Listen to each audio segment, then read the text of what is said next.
Good morning, everyone. Welcome. It is Wednesday morning, where I am, and we have LJ in the background. I think he can add himself whenever he's ready. We're having some technical difficulties with the streaming platform, but it should be all good. How are you guys doing? Welcome to the stream, everyone.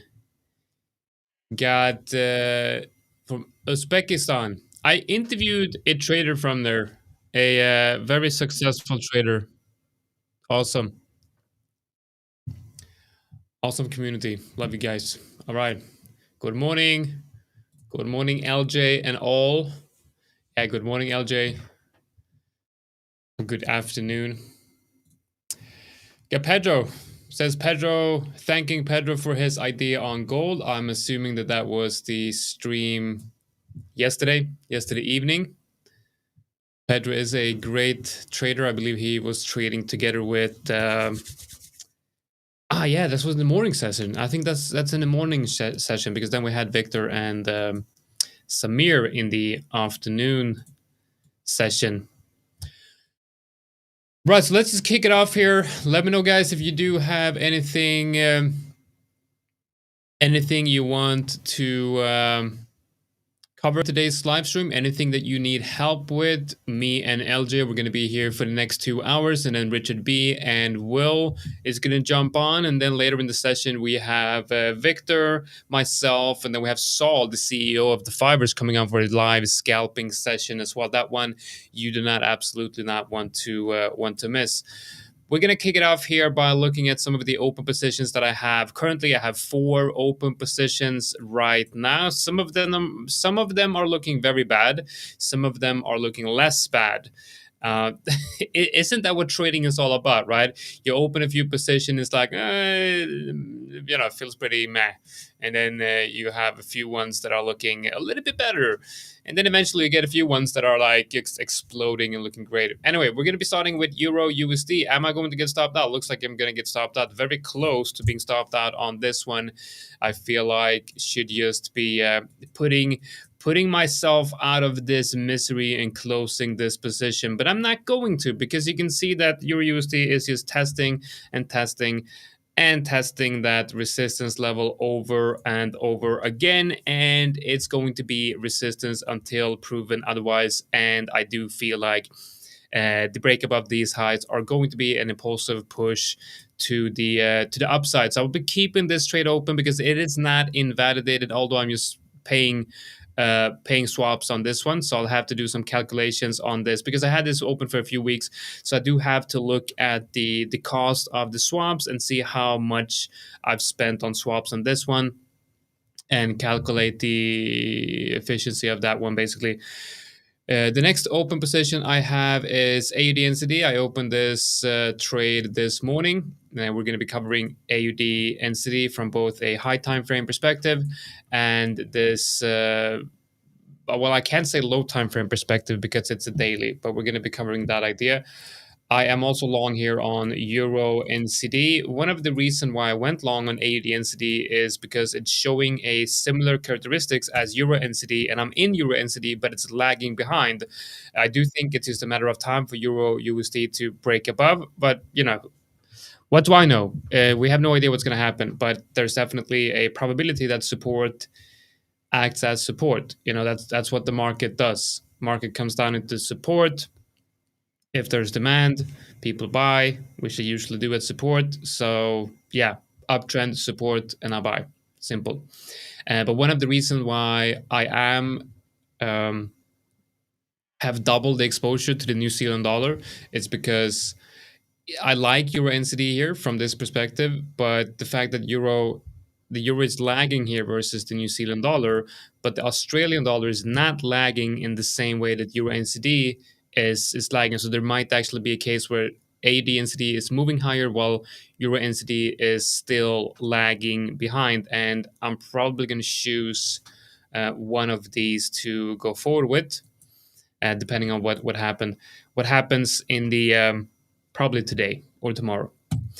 Another trade I have open, as you can see here with the arrows here, I'm trading this on, as you can see, my live account here on IC Markets. I'm not going to show you the balance of that account because it's very small. I'm trying to build a track record for next year, because I'm talking a lot about, to trust someone, you need to see the track record, and I don't really have a track record myself, so I figured I should probably get one myself. I can't just, you know, be critical of all the trading influencers out there who can't really prove that they're profitable. Although I'm never. I'm not stating that I'm super profitable or consistently profitable, but I do, however, feel like I should be transparent with everything, and then try to set a standard in the industry. A lot of people have done that already, but I'm going to follow in their footstep and say, well, if you're going to be selling any service, which I'm not, but if you're going to be calling yourself a trader, working in the industry as a trading influencer or whatever, you have to actually be showing that you know how to trade and at least be a little bit profitable, because I do fear that most of the course sellers out there, and most of the influencers out there, they're selling courses and they are influencers because they're not profitable trading. Simple as that. Which doesn't mean that they're bad at technical analysis or trading. Maybe they're very good at teaching others how to trade. But then you have to be honest about that fact and say, hey, I'm very good at teaching others how to trade, but I'm not really good at trading myself.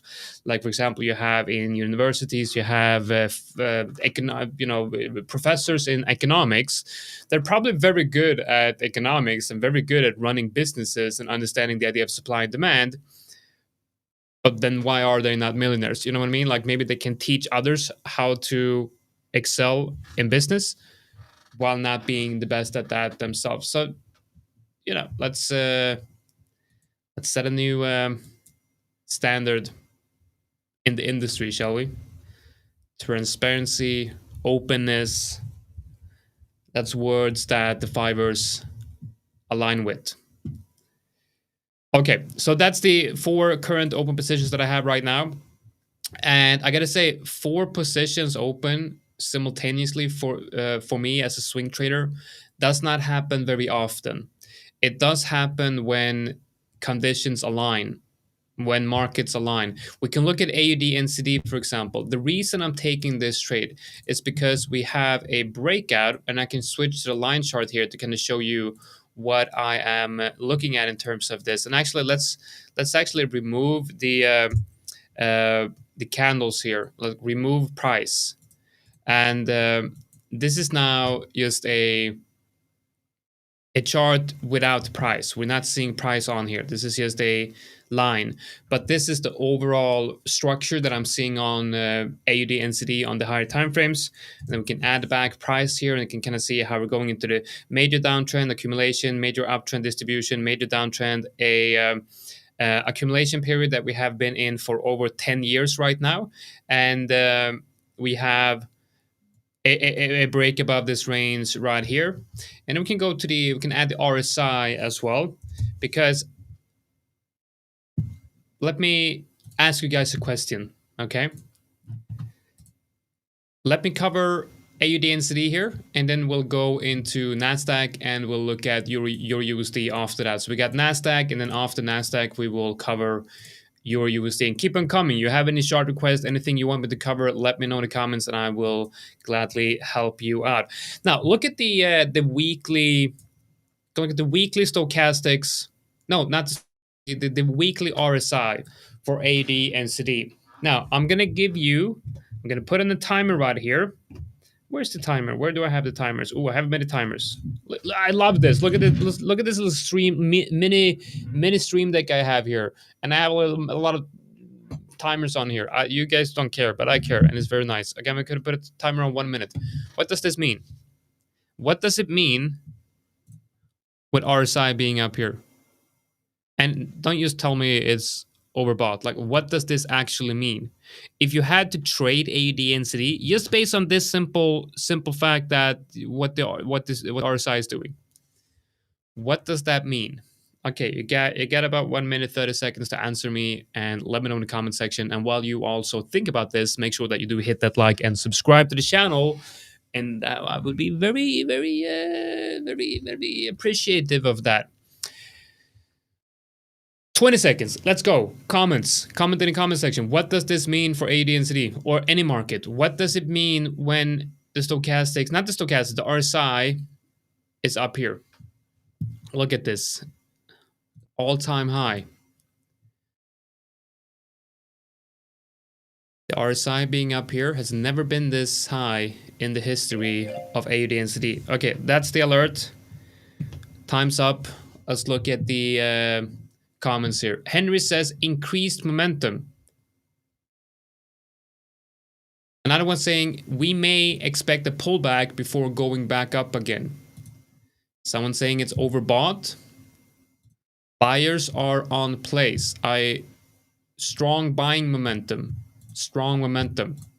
Yes, so you are correct. This is showing us that there is very strong momentum to the upside in this market. Now, from a mean reversion trading point of view, when price hits a range low, I mean a range high, with the RSI hitting the overbought territory. Okay, so you're coming up into range highs. You can see here and here, and this has happened over the course of 10 years, right? And it hits that area, and RSI goes up into the overbought territory and then back down with price confirming that. That is a good sell signal. But then you have another meaning of RSI. When the market is in a trending environment, you want RSI to be high. You want RSI to be close to that overbought territory. When a trend is forming and you have a strong momentum trend to the upside, RSI in the overbought territory is a good thing because it means that the buying pressure and the momentum to the upside is very, very strong. And I do believe that AUD/NZD might actually have broken the range and have started a new uptrend. Okay. And we have another thing as well.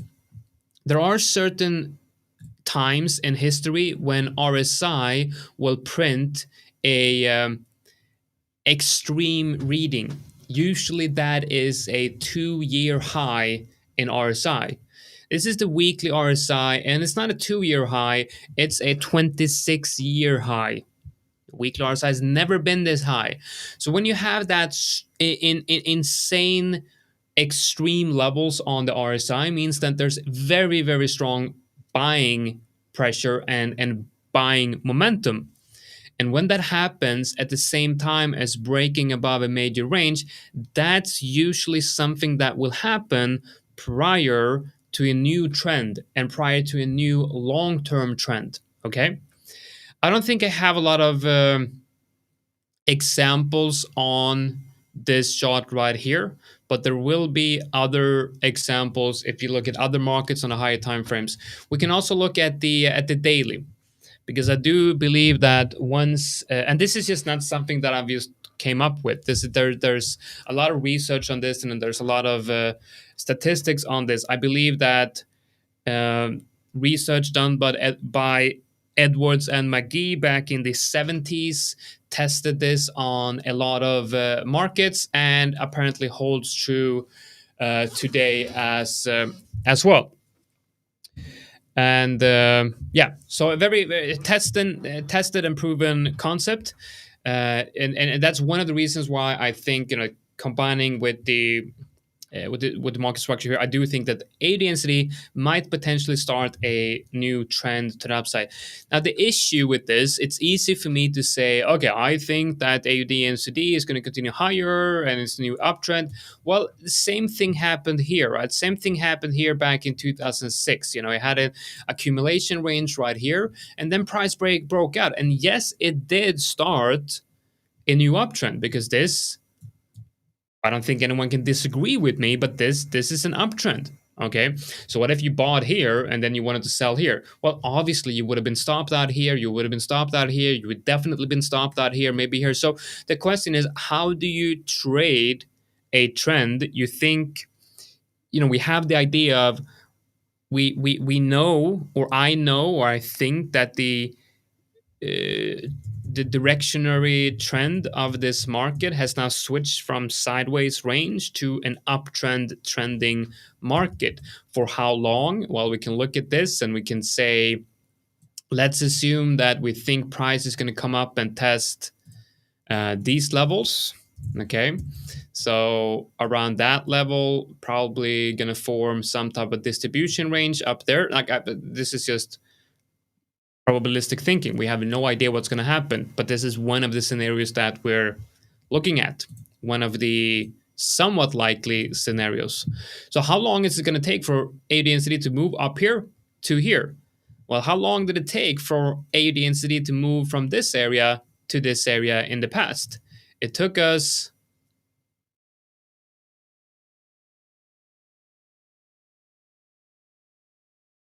about 1,600 days. Wow, okay. I'm not going to be holding this for thousands of days, okay? But it's good to know what the overall trend is, because once it's time to start trading the trend, it's good to know a timing on it, when we might expect it to end. 1,000, let's do 1,500, okay?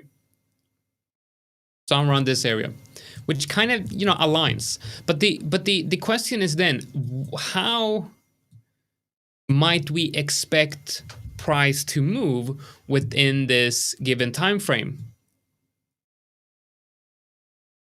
If we assume that the trend started here and it's going to end around this area, we can also assume that prices are going to fluctuate quite a lot around this area. So what we can do is we can go back to this time. And then what we're going to do is we're going to add a linear regression indicator like this.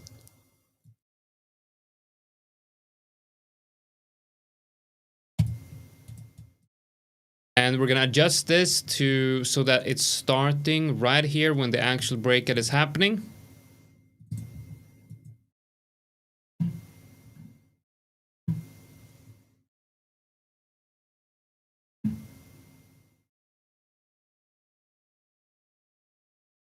Let's do 300. 275. Right, 275. That's good. Okay, so we now have the the linear regression indicator on here, and we have a standard deviation of 2. Okay, good. So we have a standard deviation of 2. And we can see that price is somewhat fluctuating between the standard deviation of 2. Let's add a 1. I think using a standard deviation of 1 here would be the correct way of doing it. So what is that in terms of price fluctuations? What we can do is use the parallel channel tool. I'm going to start here, end it up here, drag it down. Boom, there we have it. That's the general price structure that we're watching for AUD/NZD historically within the last major uptrend. Go back to normal price.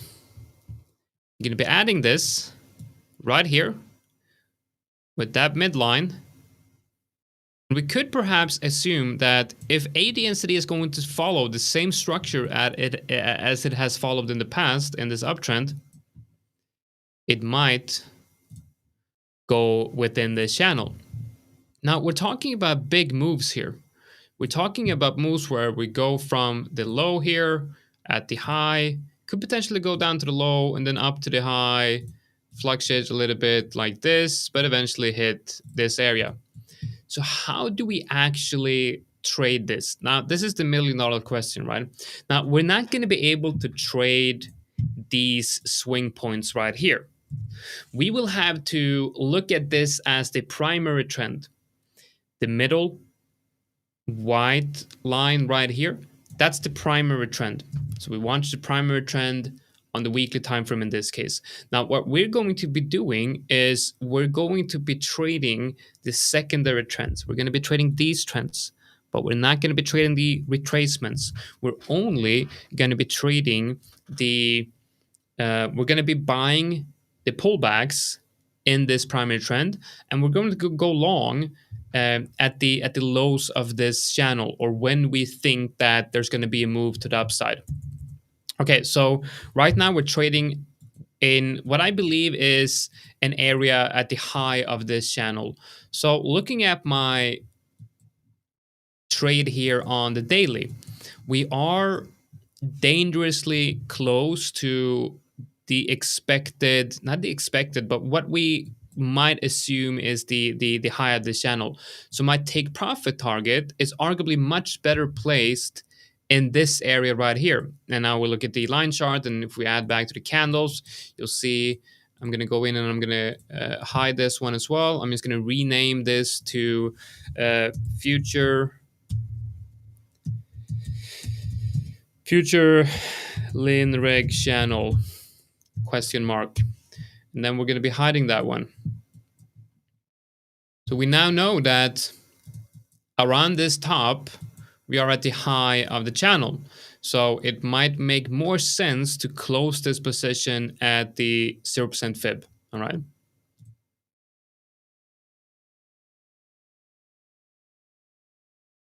and the idea would be to close it at the minus 0.6. That's if this trend is going to continue to the upside without any major pullbacks on the daily. So either, there's just two options for me here: either close the trade completely here, or have the take profit up here and then move my stops up with price.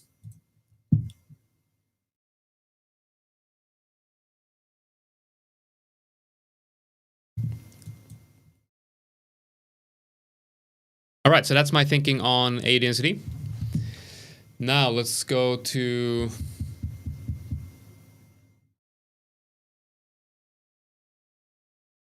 okay, what let's see, what is this comment on here? Let's see. Don't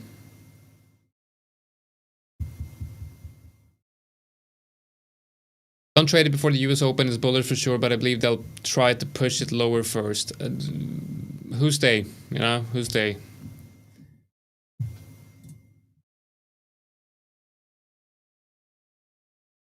NAS and Dow are super bullish. Well, okay, so let's take a look at that. We're gonna take a look at we're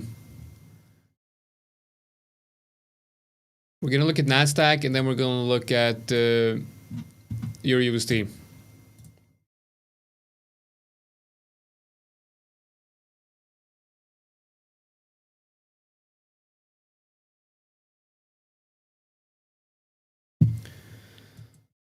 Right, so we get the NASDAQ here.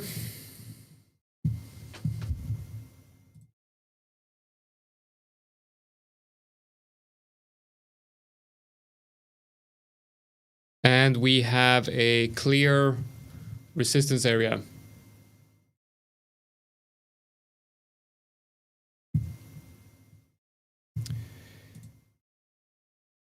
Yeah, but you know, do you think institutional traders are manipulating price? Do you think they're actively like pushing price lower? Do you think they're sitting around in the institutions being like, "Hey guys, we need to push the Nasdaq lower"? It's interesting, right? Because if I would be working at an institution as a technical analyst, my job would not be to go like, hey guys at the trading desk, I think it's time to push. I think it's time to manipulate the market. And then like, what, manipulating the market, isn't that illegal? No, it's time to push the price lower because, you know, whatever. That's not really how to trade, is it? Like, as a technical analyst at a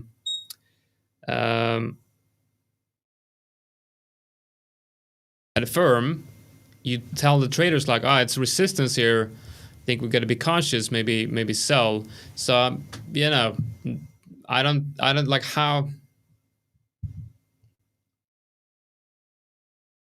And then they can change trend. Do you know? Yes, they can change the trend, definitely. If a lot of institutional traders get together and decide that they're going to change the trend.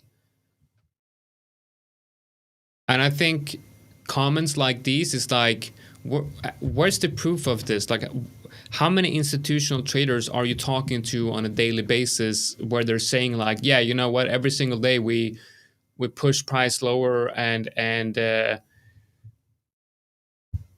we push price lower and then we pump price, like we just manipulate the markets every time. Do you really think that's what they do? Or, you know, for me, someone who has contact with institutional traders and traders actually trading huge money and following the market, they're trading based on support and resistance. They're buying support and they're selling resistance. Okay. Don't buy into this whole idea that the market needs to manipulate and there's institutional traders out there manipulating the markets. The hedge funds and the institutional traders, all they want to do is just follow the market and make money, or mean reverse the moves, like selling support and resistance. It's actually not that complicated, you know. Because if you think that if you think that you're getting stopped out because the market is manipulated, you're wrong, and you need to change your system, and you need to change your whole approach of trading. You're not getting stopped out because you're getting manipulated. You're getting stopped out because the probabilities of that specific trade setup has a certain win rate and a certain risk to reward. And when you get stopped out, you're on the losing end of the statistics of that trading system. Okay. When you go long, you have no idea if price is going to go up or down. And the traders that are trading the market at the time that you go long is the combination of all those traders is completely unique. Okay, so if I go long on NASDAQ right now, okay, if I go long on NASDAQ right now like this, and then price goes down, it's like, oh shit, I got manipulated.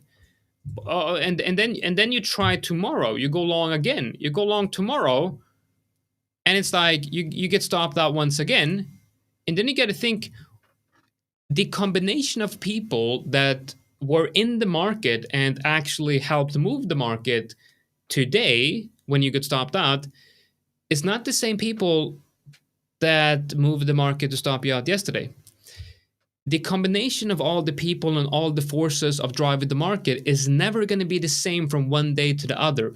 Every single occurrence in the market is completely unique, and every single outcome of a trade is completely random. Okay?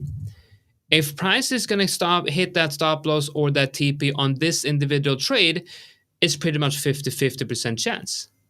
But over the course of hundreds of trades, you're going to see that you have a specific edge. This is the whole idea of thinking in probabilities. If you, instead of thinking probabilities, you start thinking about the market as a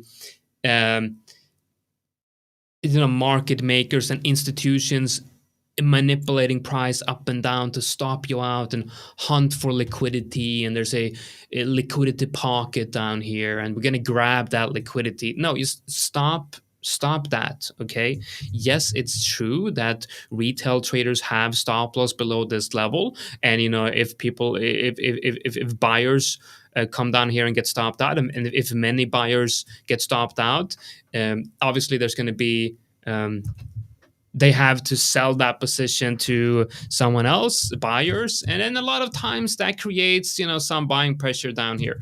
But it doesn't matter if the sellers are in control, the price is still going to be falling to the downside, and you don't really know that. You have no idea of knowing that. But one thing we can know is that there's no evil market makers or evil institutions out there trying to get your stop loss. Like, they don't care. And most likely you're trading on a demo account anyway, so you're not even in the real market. Okay, think about it. Okay,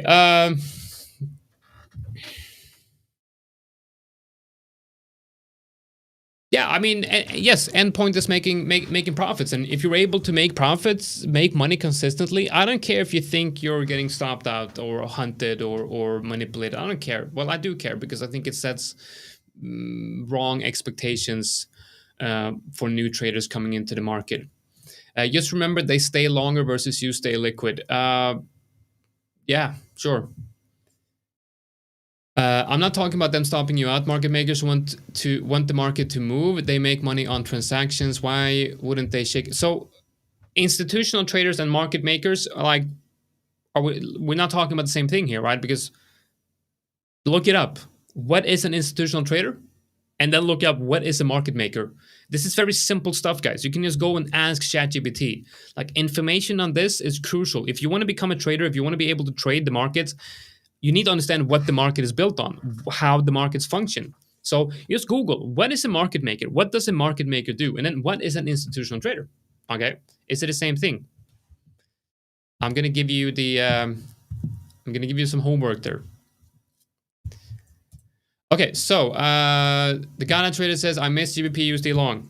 Well, first we're going to cover NASDAQ here. Okay, so what's happening with NASDAQ right here? What we can do is we can first figure out what's the structure of the market right here. The structure of the market is low, high, low, high, low, high, low, high, low, high, low, lower high. Okay, so we do have, right now we have a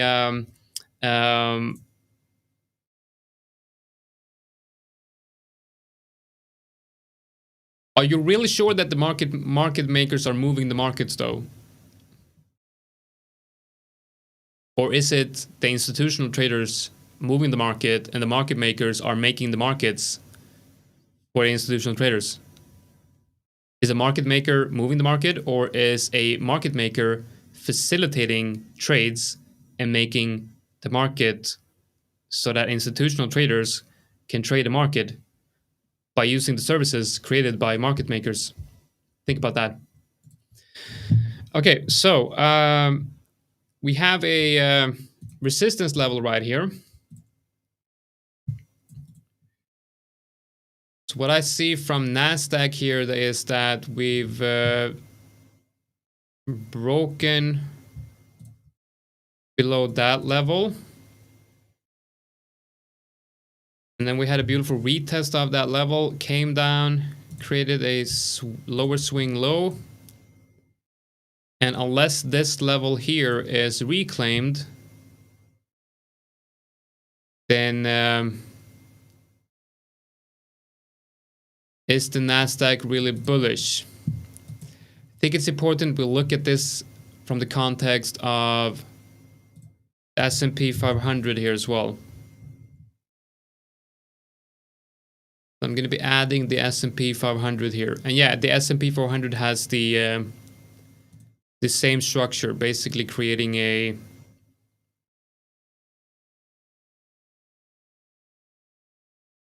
equal highs. Just going to go in and see if I can. I wish I could add a candlestick shot here as well. Let's remove that one.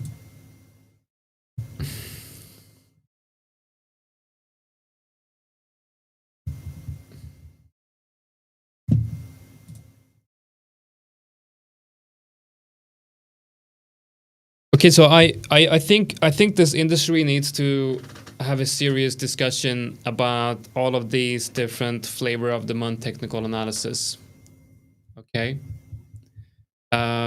We have two questions right here, so I'm gonna cover both of them. The first question is, name one strong basic which can be in our favor, if not fair value gap or orb. Or okay, so the fair value gap, that's technical analysis. Orb, the open range breakout, that's just a breakout strategy using technical analysis. So it's the same thing as I would say, oh, can you name something else that would be in my favor instead of the RSI bullish, the RSI bull div or a bull? Like, yeah, I can name thousands.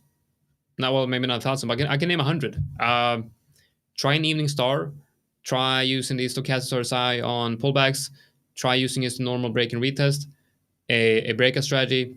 Try adding the ADX and only trading when the ADX is above 20.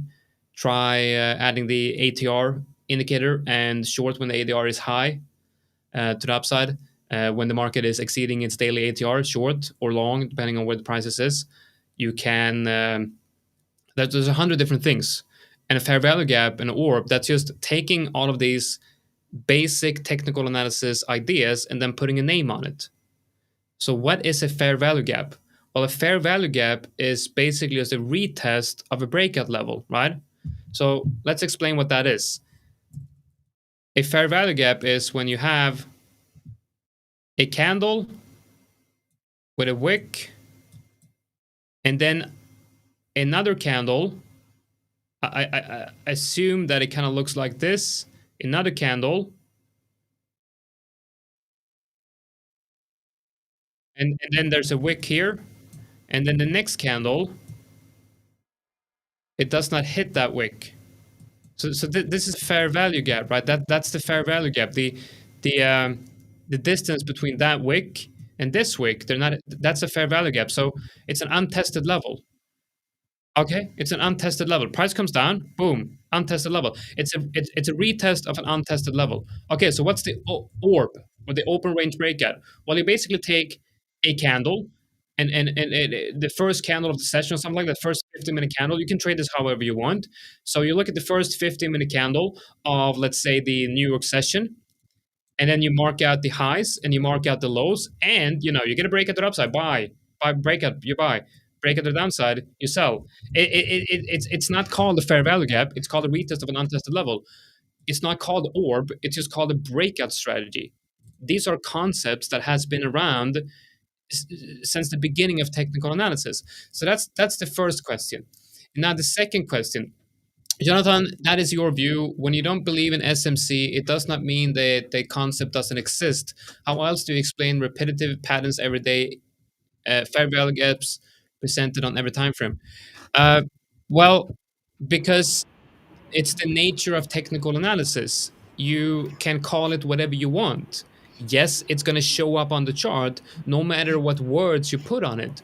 What I'm trying to say is that the what I have against SMC is, so it's sort of like you take a wheel and then you call it a ball, and you're like, you're gonna see wheels, you're gonna see balls everywhere, and then someone comes and says like, wait a minute, that's a wheel and it has already been discovered. No, no, no, that's a ball. That's a ball, and it's something that we it's on all the cars out there. It's a ball, but it's a wheel, right? Isn't it? Hasn't the wheel already been invented? And that's my point here. You can call it a fair value gap, you can call it orb strategy, or you can just call it what it has always been called before social media. And the thing here is that it's confusing people, is that people now think that the fair value gap is something else than a retest of an untested level. And people think that the orb strategy is something special. And it's not just a breakout. It's like, oh no, that's not just a breakout. It's an orb and it has specific things you have to follow. Yeah, yes, of course, if you create a specific system based on a breakout, but it's still a breakout. Do you guys understand what I'm saying? And this is not like, oh, I'm hating on ICT or whatever. It's just, I think it's, people are confused because you're coming into a live stream and you're like, oh, what do I need to learn? Do I need SMC or whatever? It's like, I'm going to say it again. Get the book, Technical Analysis of the Financial Markets by John Murphy. Read that book and you will see that you already have everything you need to become a good technical analyst. Um, and the danger here is that the profession of technical analysis is being saturated by all of these concepts and words that have that people think have more meaning than what they actually have, and that's problematic because a fair value gap will always be a retest of an untested level, no matter what you call it. And if you look at it and say that it's something special, it's something magical, it's something that is created by an invisible algo, you're going to make everyone a disservice, including yourself, because it's going to make your journey in trading and developing technical systems so much more complicated. So much more complicated. Just like having a conversation with someone saying that a wheel is actually a ball, it's very difficult. Because if he really believes that the wheel is a ball, then you're gonna have issues building, a car or whatever. You go into an engineering lab and you're like, hey, guys, let's build a ball. Oh, but that's a wheel. No, it's a ball. It's different. It's difficult. It's going to be difficult for you. All right, LJ. Yo, how we doing? Yo. I'm upstairs on my roof. Nice. That was playing up, so let me actually put my headphones on. It's not working. Yeah. God, dude, I'm having every problem under the sun today. This week in Oh, and general. Dirk as well. What's up, Dirk? Nice. Looks like we. What's up, guys? Hey, Dirk. How's it going? Good. I thought I'd join you for a while, have like half hour of time to spend. Awesome. Nice. Well, I'm gonna go get some coffee and yeah, this conversation that I always have. I've stopped being frustrated. I went into I went from being frustrated into let's actually try to teach people about this. Let's actually try to get them to think differently. About all of these concepts that are out there. All these technical concepts, because when we're talking to each other, like me, you, LJ, and you, Dirk, when we're having a conversation, we're just talking about technical analysis and fundamental analysis as it is, right? We are not coming up with any special words. We're not calling interest rates something else, and we're not saying that the RSI is something else. We're talking about technicals and fundamentals, like what it's actually like. And that's weird to me. Like, together here we have probably 40 years of combined experience in the markets, and none of us are talking about ICT, SMC, or something like that. None of us. I don't even And know what isn't that that stands weird? for. Yeah, isn't that weird? Because it's supposed to be like the holy grail, but then why are no professional traders talking about it? Yeah. It's Look, no comment. really. I mean, I cannot say anything. I don't know ICT. I remember a while ago, I think you, Jonatan, tried to explain it to me, and my initial thought was, okay, this chase the dog down the road and give it a different name.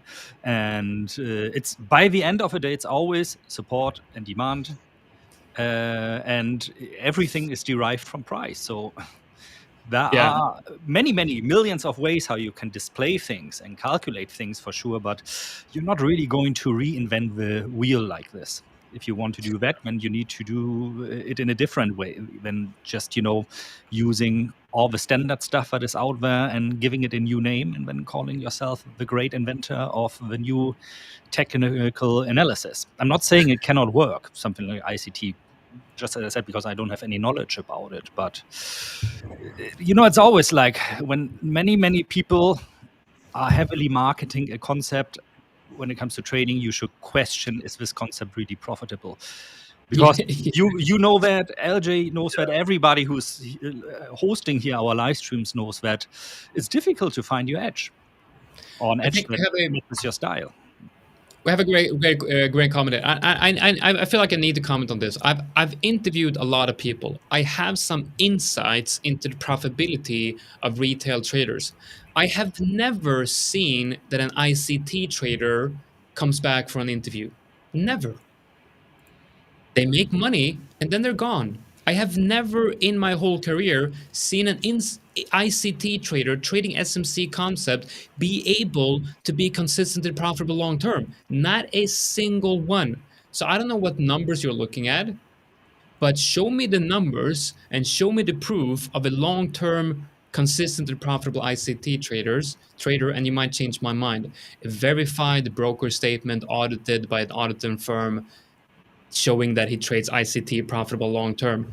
I'm just gonna sit here and wait, man. With that said, I'm gonna go get some coffee. Coffee is a good idea. Nice. Likewise. Where are you, man? It looks so dark in the background. Yeah, up on my roof. This camera is terrible. It's on my laptop. Okay. Yeah, my main PC is having struggle connecting, and the internet was playing up down there as well. So I've come up here. up on the roof into the city. Nice rooftop terrace. It's It looks right above me, but somehow it the looks camera's that bad. and it looks very warm. Yeah, it is warm. But, it's not actually. It's not too bad today. It's a bit of a breeze. Thing, Okay. so, Reminds me of the days back in Singapore. I like to do that as well, but only like for an hour when I started sweating like crazy. yeah. Oh, maybe you should no. go into the jacuzzi then. Yeah, I mean, there's a pool, Yeah, but see? no hot tub, no jacuzzi, so, sadly, which would be very nice in winter in particular. But yeah, no, dude. Honestly, it's so annoying because my setup is all weird and stuff. I'm not used to it, so I don't know if you've got a chart to throw up whilst I try and get. For sure, I don't know Get this going. what Jonatan was talking about earlier.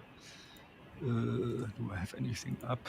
Oh, give me a second. Yeah, I'll share my screen. Which one is that? I think we'll share this one. And then. So I did go in full Yep. Bring up a screen up here. That's nice. But I got to get it set up. So yesterday was crazy, wasn't it? The market moves were. It's like exactly, this. I see. This is when I join. It was quite whippy. Hey.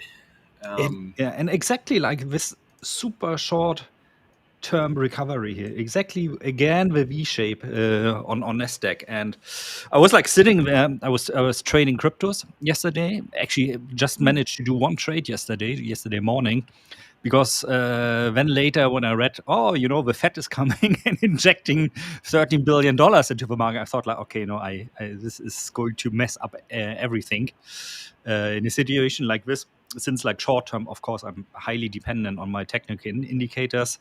So whenever we have something like this, like news really that is driving the markets, I tend to try to stay on the sidelines, because it just messes up any technical indicator, any price action, maybe not, that still could work. But if you are working with short-term technical analysis, for example, then it's going to mess up big time with you. I can show you this actually, like one of my systems that I like to trade, Bitcoin, a couple of others. And normally these, when those sell signals in this case pop up, they are really quite reliable.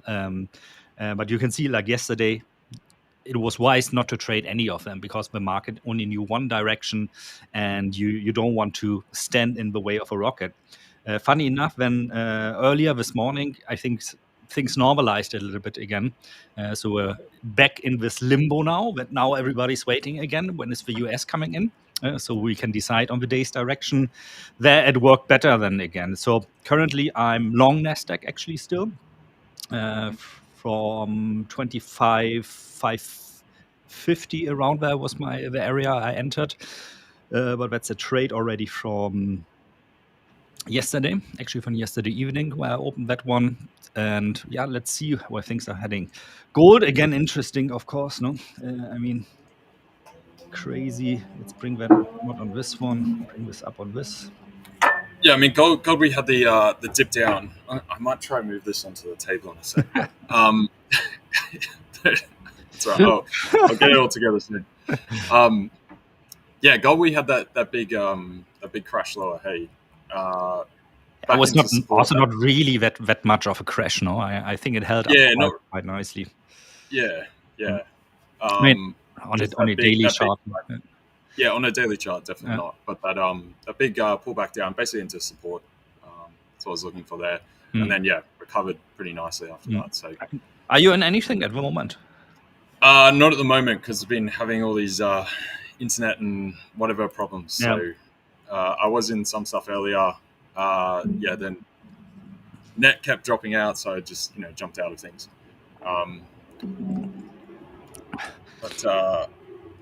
That seems to be like an issue at the moment, no? Where you live, like with the internet being a bit unstable.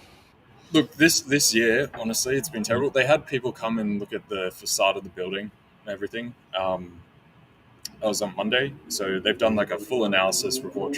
They're trying to figure out where there's some kind of water ingress somewhere going through, Yeah. and it keeps cutting out the elevators, everything here. Yeah, it's really really frustrating, honestly. Oh man, sounds been a like, pain. because I remember like electricity was an issue, internet, when you were telling something about water in the building. It's like, where's this guy living? My God.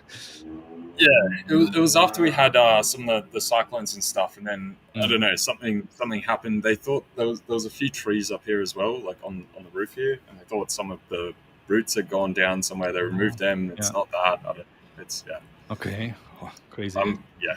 I mean, I've been here for 5 years, not had any problems, but this year's been horrible. Yeah, it's been a shocker. Yeah. So guys, yeah, for gold, still in my opinion, I would always wait until we go down to the 8 weeks moving average, the blue line here. If we close below that one, my next entry would be at the bull market support bands. But the 8 weeks moving average, which I've been talking for weeks now already, it's as a, let's say, as a flowing support line or changing area of support, it holds up very, very well. So I necessarily wouldn't enter right now if I want to go gold long. I would wait really if we see price going down somewhere into the area of 4,100. I think then you can do a long trade, and when you have still a decent R also, actually test it, what this would be. Long position. So let's say if we get in here at 4.1, stop would be somewhere here. And if you get out there, you still would have, that's a really good risk reward ratio, 2.6, 2.7, something like this. So that's the trade I would be looking for. As you can see, this type of timing the market work beautifully. Of course, should gold, decide to launch the rocket boosters again, then we'll be very quickly over our all-time highs and probably somewhere trading around 4,500. Pardon me. Oh, sorry. No, I was just about to ask you. You are our gold buck. How's your view on gold at the moment? From a technical perspective, I think from a fundamental perspective, I think we've talked about this quite a lot. Well, I'm not seeing any massive slowdown in the demand for gold, which is good. From a technical point of view, to me, looking at the weekly, this is I like this. I think this is super bullish. The last week's candle I like quite a lot because it showed us that we had that almost kind of like we have that retail euphoria phase. I'm not saying that. I'm not saying gold follows that cycle. It's not following the retail hype cycle like it does in the stock market, but it's just a good reminder for people what actually happened at the top here. We had that retail euphoria with people lining up outside the store, and then we had a massive move to the downside.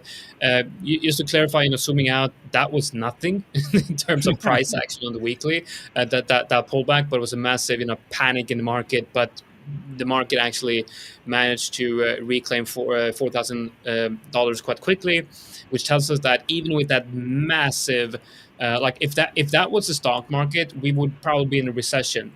People lining up outside the stores, newspapers having gold on the front page, everyone's just screaming gold. Yeah, that's a top, but the fact that we didn't print the high time from top at that time, which I don't think we have done, shows me that there's strength. On the weekly, we have strength. On the daily, I really like this on the daily as well.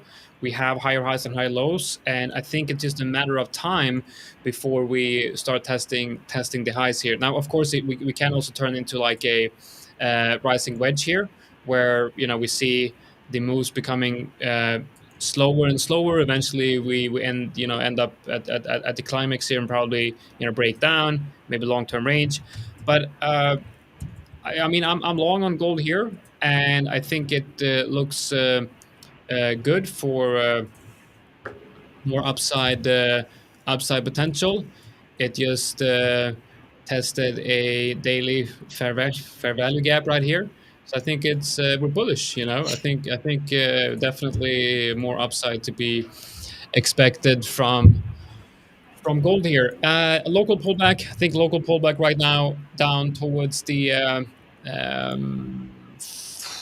4,150 down to 4,100, somewhere around here. Looking at the daily, we do see that we have a break above the trend line, which I'm not really sure if it's really that important, but we did tap above this high, so we see that we tested that high, which is basically this high is just a retest of the low time frame range that we formed here and the low of that range. So that's the first retest of that range. Strong selling pressure coming in, but then the bulls, and we retested the low time frame range here, just like we did up here. We retested again here, buying pressure coming in, and then we're kind of tapping above here with a fake out. And what we saw on the daily is, and I like looking at candlestick patterns on the daily because it tells you a lot on the sentiment of that day. So we saw that in the first part of the session. I think it's like the first part of the session we had the breakout, and then during the later part of the session we had price coming down, and then we had that equilibrium between buyers and seller. And a lot of times when we see that doji type of candle after a big move to the upside at resistance, especially after fake out, it tells you that there is going to be most likely a local pullback. But the next candle, big wick to the downside on the next candle, so there's still buyers are still very active here, and we might not get that pullback. Maybe this was the actual pullback, because if we go into the lower time frames, we're going to see a 4-hour trend that looks quite good here. So yeah, I mean, I think gold is strong from a technical point of view. I'm still long here on gold. I think I would love to see a higher swing low around 4,150, around this area, and if we do get that, I'll move my stops up to entry probably. But there's not. I can't really see any clear bearish signs on gold here. Yeah, I think it's hard. I can see that. I would prefer that pullback to come through, right? Like you outlined. I think the other interesting one is, I don't know if you guys have looked at silver this past week or since last Thursday or whatever either. Like, that thing is ripped. The ugly little brother of gold. Yeah. Oh, crazy. Yeah, look at where we are. Oh my God. It's gone monster, right? We're up, more than 10% or so? That is insane. From last week. So I'm definitely going to be what keeping... are we talking about? What's up here? Silver. Silver. Oh no, I haven't looked at silver. Okay, I'm going to switch to silver. I'm going to get a heart attack. Yeah, you are. Yeah. Ah, God. Yeah. Dude, it's monstrous. Yeah, it's monstrous. Like this person is commenting here at the moment. Of course, you have a high correlation with gold, but at the moment, you have silver outperforming gold. Yeah. Wait a minute, guys. Why are we not long gold? Why have we missed this? I mean, it's a serious question. That's the thing. Silver ripped. Gold didn't really participate as much. Like, we had the recent local highs, but then that was it. And then silver went on to make new highs, like further push, and gold just hasn't jumped in. So that's my only concern. Like, because we had the further marginal high today on silver, and wondering whether that's sort of a bit of a fake out, right? And then we get a bit of a retracement here, and then hence that large pullback potentially plays into gold. Yeah. It's sort of like Ethereum breaking out without Bitcoin and the rest of the market. Exactly like this. And interestingly enough, and I know this because I've lately been looking at like microstructures a lot. So basically analyzing what is going on in an order book before you see large moves. Or like a deviation of correlation in this example between Bitcoin and Ethereum.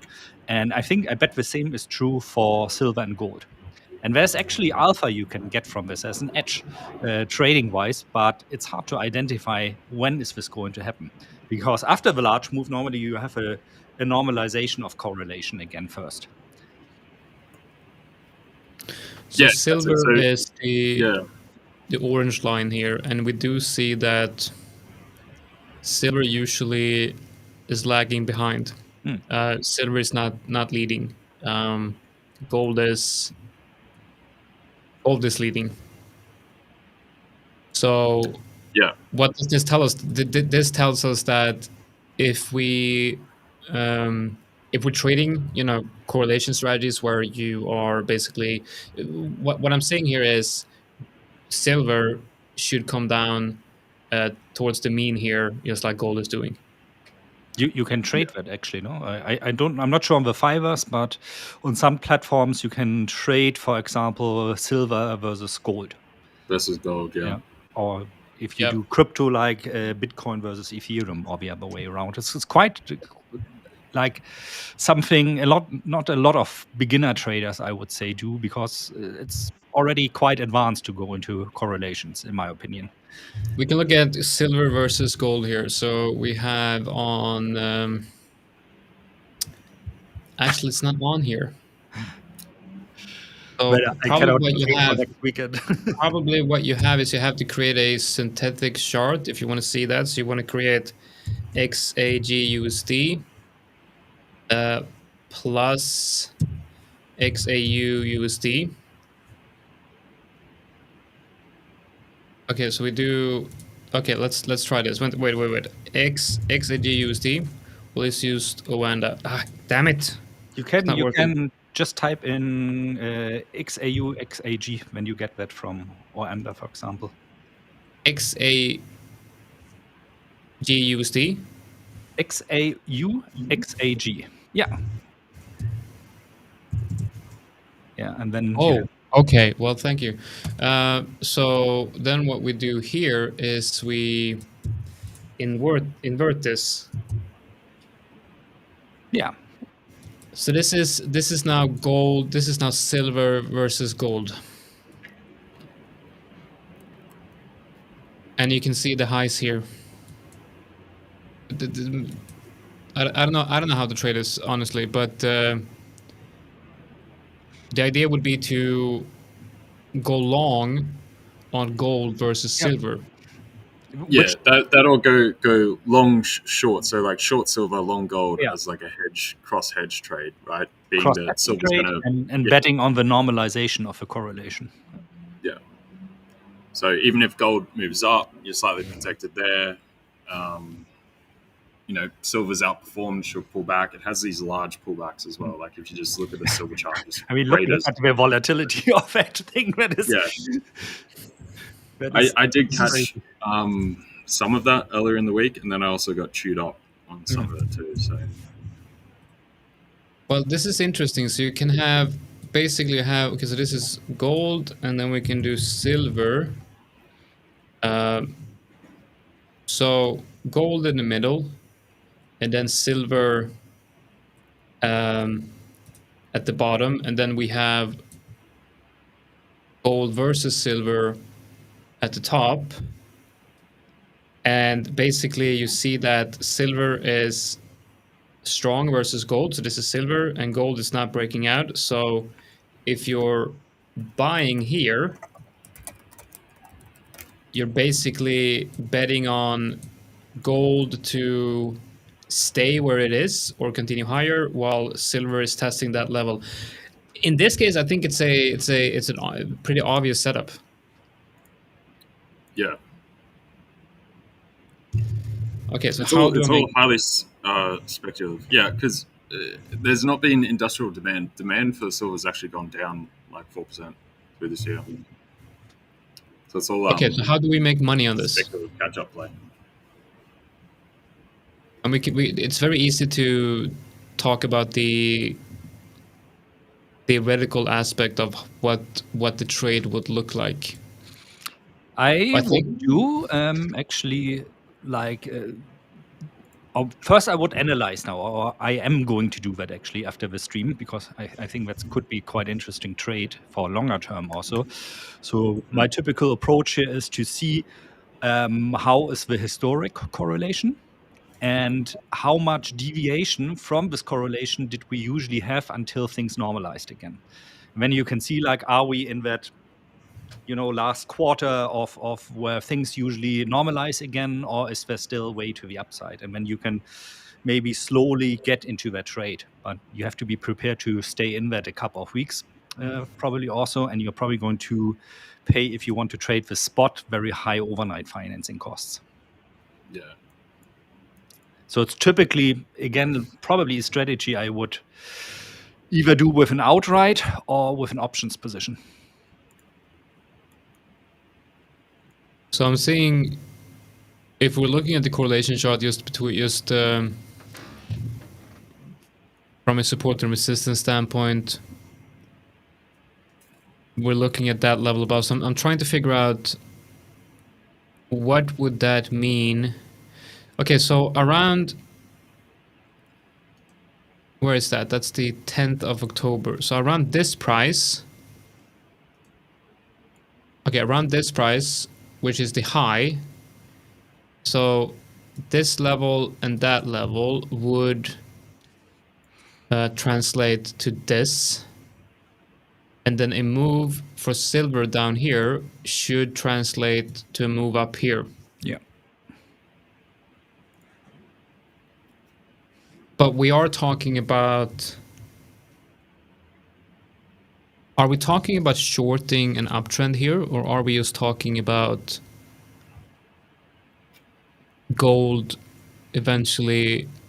Well, I guess if you take that lagging principle, it's similar to how gold topped out and then we had that massive pullback, right?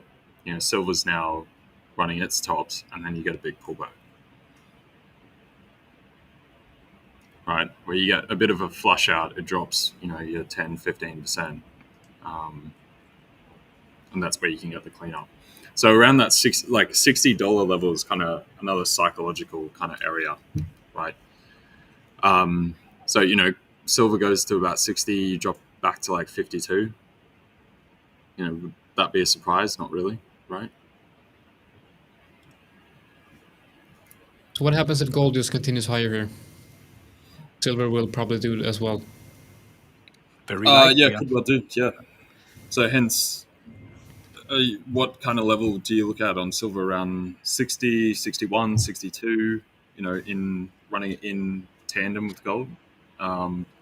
The next question, I guess, is gold going to see the all-time highs either for another test or a potential break by year end? Running up till Christmas, we got like 2.5 weeks basically now. And we'll have Christmas mid-period then. How much gold will be moving? Don't know. Yeah. Commodities are hard during Christmas because sometimes they do actually move a bit still.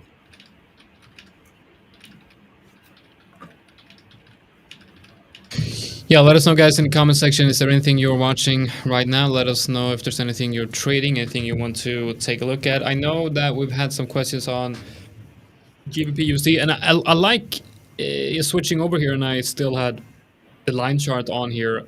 It's obviously quite clear that we locally quite bullish. We had that higher low or double bottom break above that one and then retest. So let's go to the candles here. Daily candle on GBP USD, very, very strong. It looks like we have risk on sentiment today, and I'm looking at Bitcoin as a good indicator of that. Looking at Bitcoin, we have very strong moves from the lows right here. We came down, hit the low, started printing a type of V-shaped recovery, then came back down and hit the created higher low here, hit the area around the 0.618, and now we're breaking above the local high here. So Bitcoin is looking at least relatively, I wouldn't say relatively strong, it's actually looking relatively weak, but it's not completely crashing down here. Looking at the S&P 500, we should see a move up on a day as well. Yes, we're coming back up and testing that resistance area. Same thing on NASDAQ. We got US 30 not breaking down completely either. So I do feel like we do have some risk on sentiment. I think the interesting one is to go look at the Dixie. We've now created a double bottom, Yeah. right? So we got ADP tonight. Like if we crack this low where we are now, right? Say ADP comes out poor, we're running. We're running Yeah. way short on the dollar. So Yeah, I either mean, this is the turn point pre ADP that you try and reverse the dollar moves today, at least near term, right? But yeah, if ADP comes out weak, then dude, I think dollar's right in the bin, and then that comes back to those end of year targets. yeah, I mean, I've been betting on, well, not betting on, but I've been seeing that the dollar has been quite strong here since September. So most of my ideas have been riding this trend, and then the idea that we're potentially going to get a breakout, and that's one of the reasons why I shorted Euro USD. Euro USD is probably going to get stopped out now, and if gold, I mean, if dollar breaks that level, we're probably going to see down to 96.5 or 97 around this level right here. Going back down to the low of the range, and if that happens, well, we're probably going to see S&P 500 in all-time highs. We're going to see Bitcoin recovering quite nicely, hopefully. And yeah, the question is then, because if we look at things like Bitcoin, I like looking at Bitcoin because Bitcoin is never going to enter a bear market unless global markets show signs of a potential recession. I mean, we're not going to get the S&P 500 just rallying into all-time highs and everyone's just loving the markets and Bitcoin is in a bear market. I don't think that's going to happen, especially not now when everything's so connected. But if you look at the S&P 500, I mean, Bitcoin here, arguably, we are seeing signs of potentially entering a bear market. There's quite a few things here. We have things like the daily 200 simple moving average, just something very simple to look at throughout the history of Bitcoin. We have the distance from the 200 simple. We have time spent below the 200 simple, and we have the sloping nature that we're seeing now on the 200 simple as well. We can also see that if we add, I believe it's the RSI, and I think the RSI is at 2-year lows. And usually when you get that extreme movement on the RSI, now this has to be confirmed in kind of like the next few days. If we start, recovering and reclaiming that 100K level, I don't really think it's valid.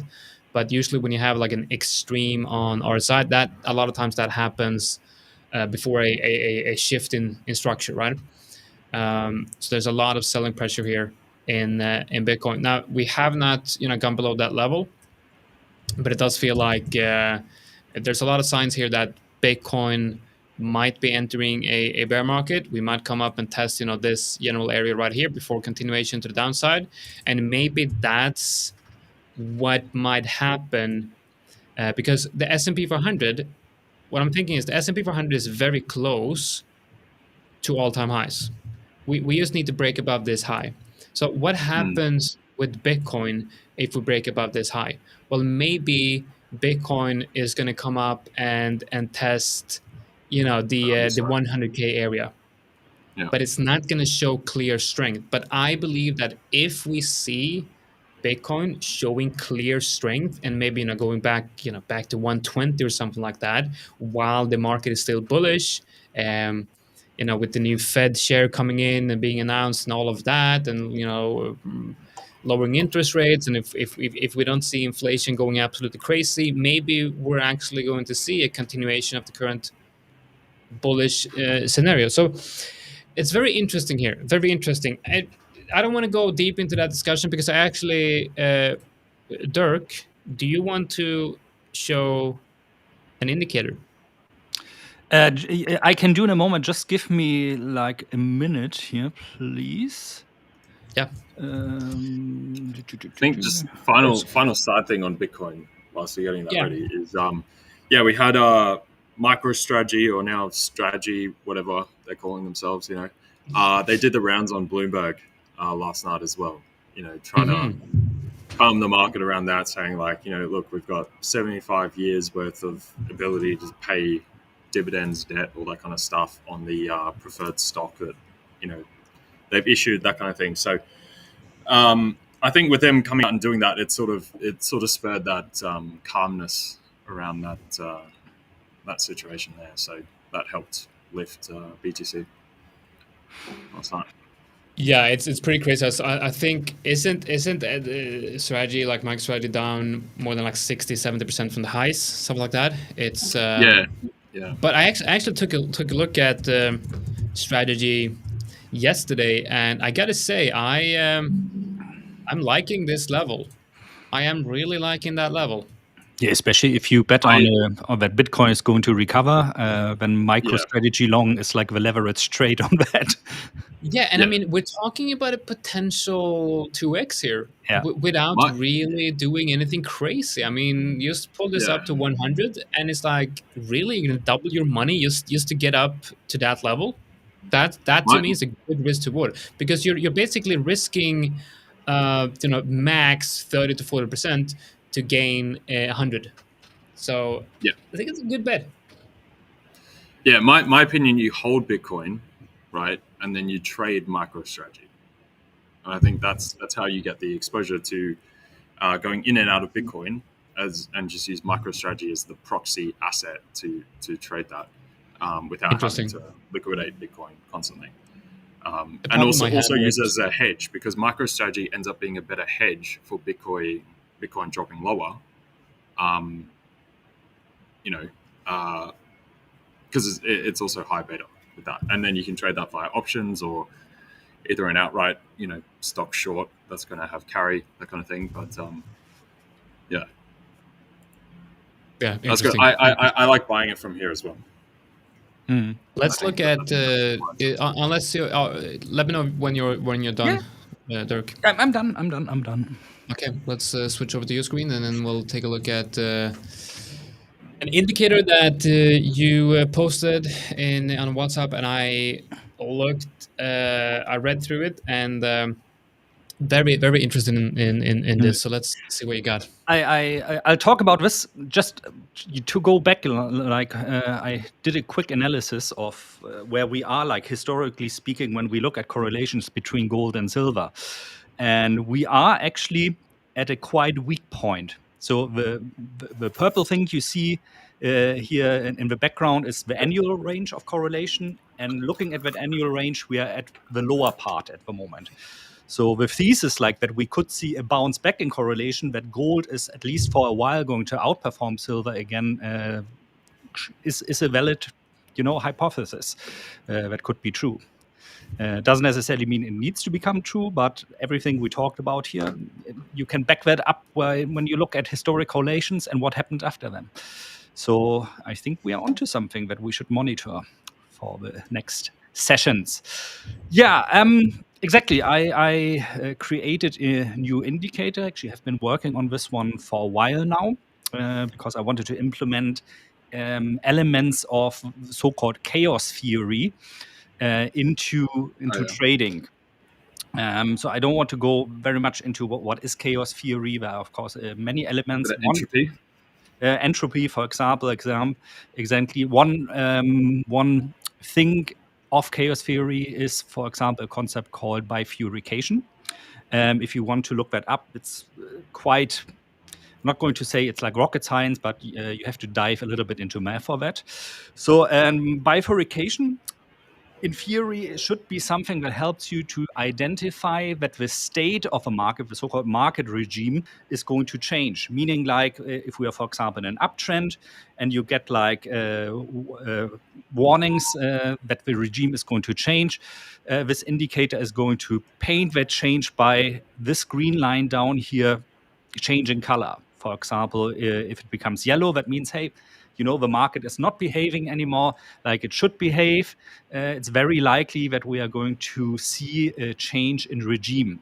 What we cannot know, however, with this indicator is in which direction is this change of regime going to be. So are we going to change from a sideways trend into an uptrend? Are we going to change into a downtrend, and vice versa? So you could, for example, use this indicator to alert you that something is going on there in the market. Things are not like they usually are when price behaves normally. Then you could add other concepts like price action, for example, to kind of give you an indication, okay, in what direction is the market going to change? When we look, for example, here, this is a 1 hour euro-dollar chart. And if we look at the last times that this happened, so this one was, for example, prominent, you can see that very often before we have large moves, this indicator goes into the yellow zone. It's quite, I think this one may be the most prominent. And we saw that just now again. And you can see we had this crazy move to the upside again. Now, the indicator going down could means here not that the price is going to come down again. It means that the market is in a normal state again. So this indicator you can find for free on TradingView if you type in BEV, bifurcation early warning.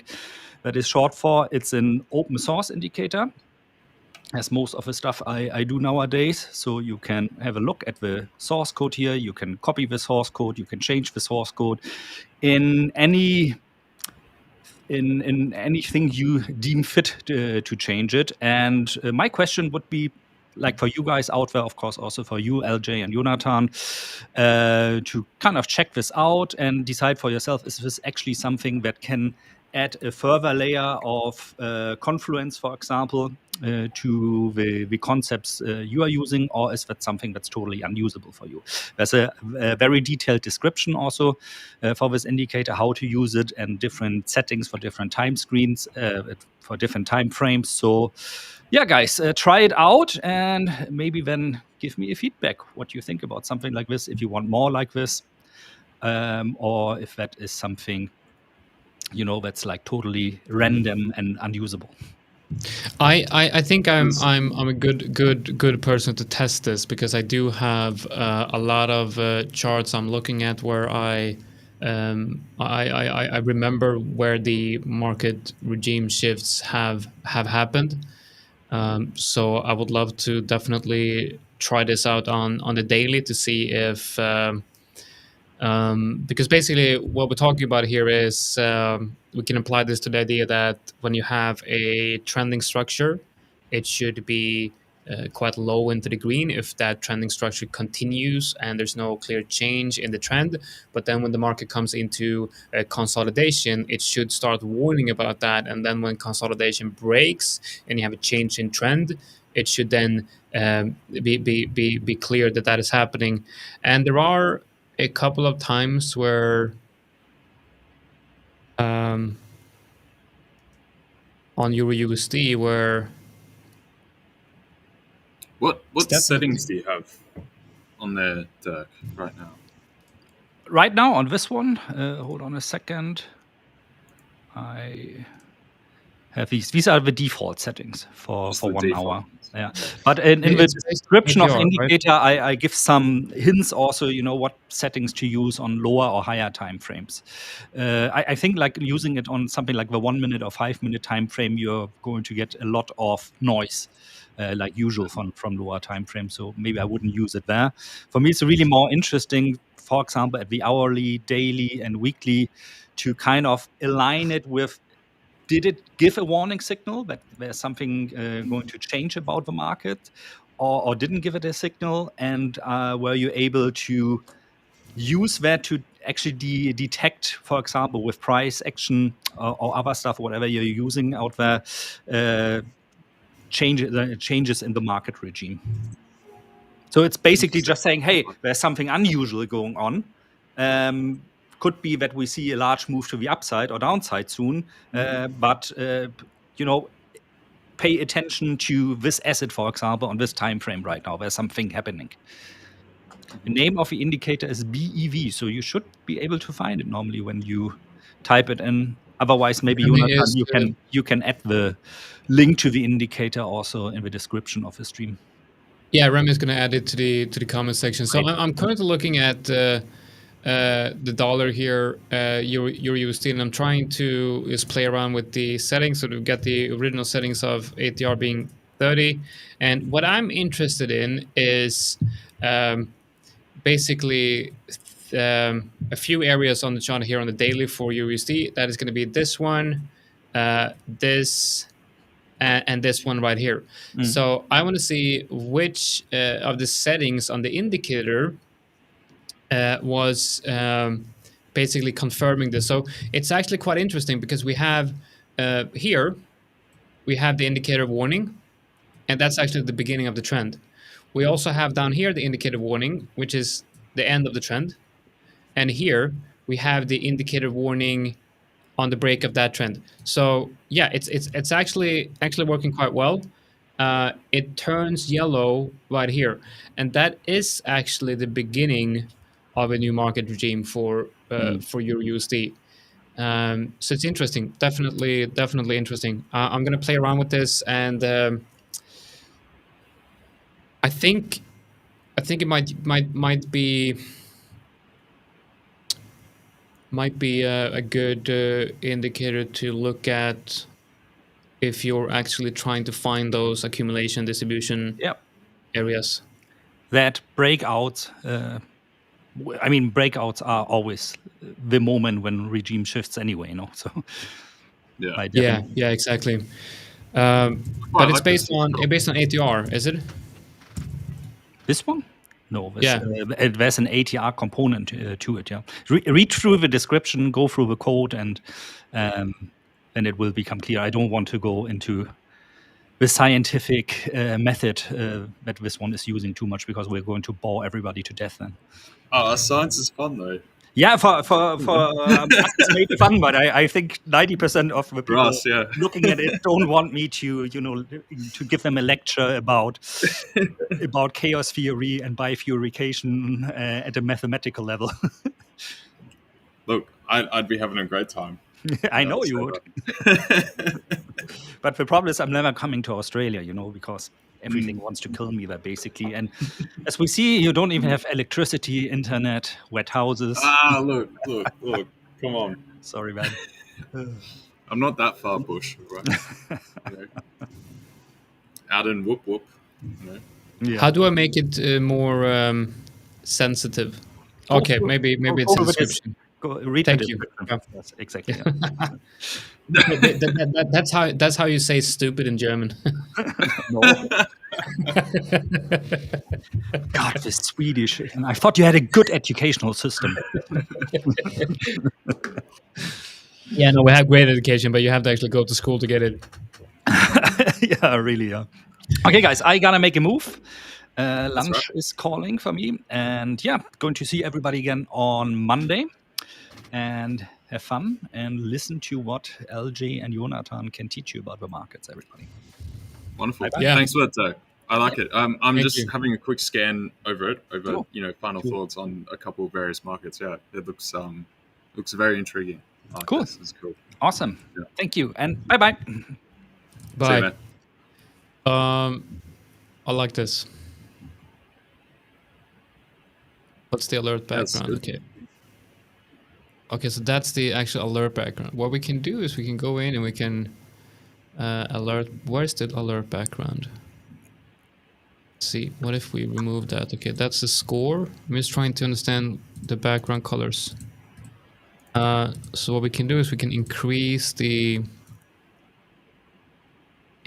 background color so that we get it's clearer when the indicator enters the warning areas. You see, that's the yellow one. It's easier for me to look at it this way, because then what you can do is you can just add the vertical line at the start of that zone, which is that one right there. And then what I want to do is I want to see, can we make this more sensitive? And I think what I want to do is I want to get this signal earlier, but Dirk also said something about breakouts.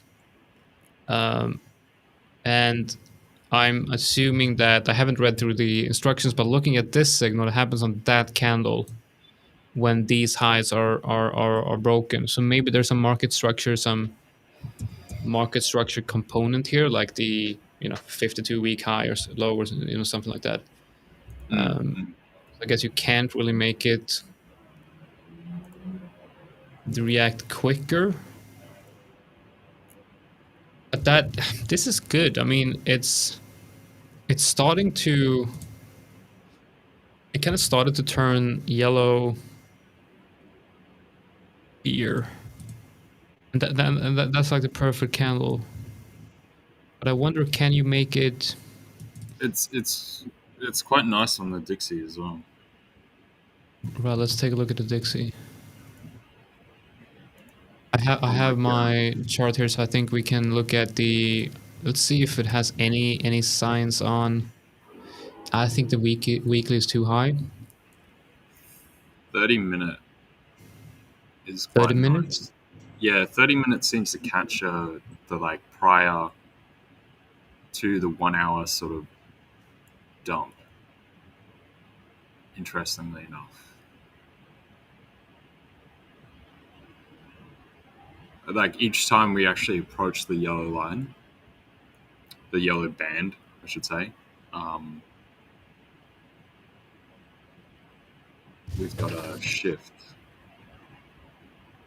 Yeah, this is definitely interesting. I'm definitely gonna have to look into. Yeah, I got to go guys, through and read the actual how we set it up, that kind of stuff, and play around with it. But guys, you got the description in the in the comments. You have the link to the indicator, and you can go in there and read the description of the indicator. I'm just going to quickly go through my positions here again. I think I'm going to get stopped out on Euro USD any moment, since it's getting very close to that.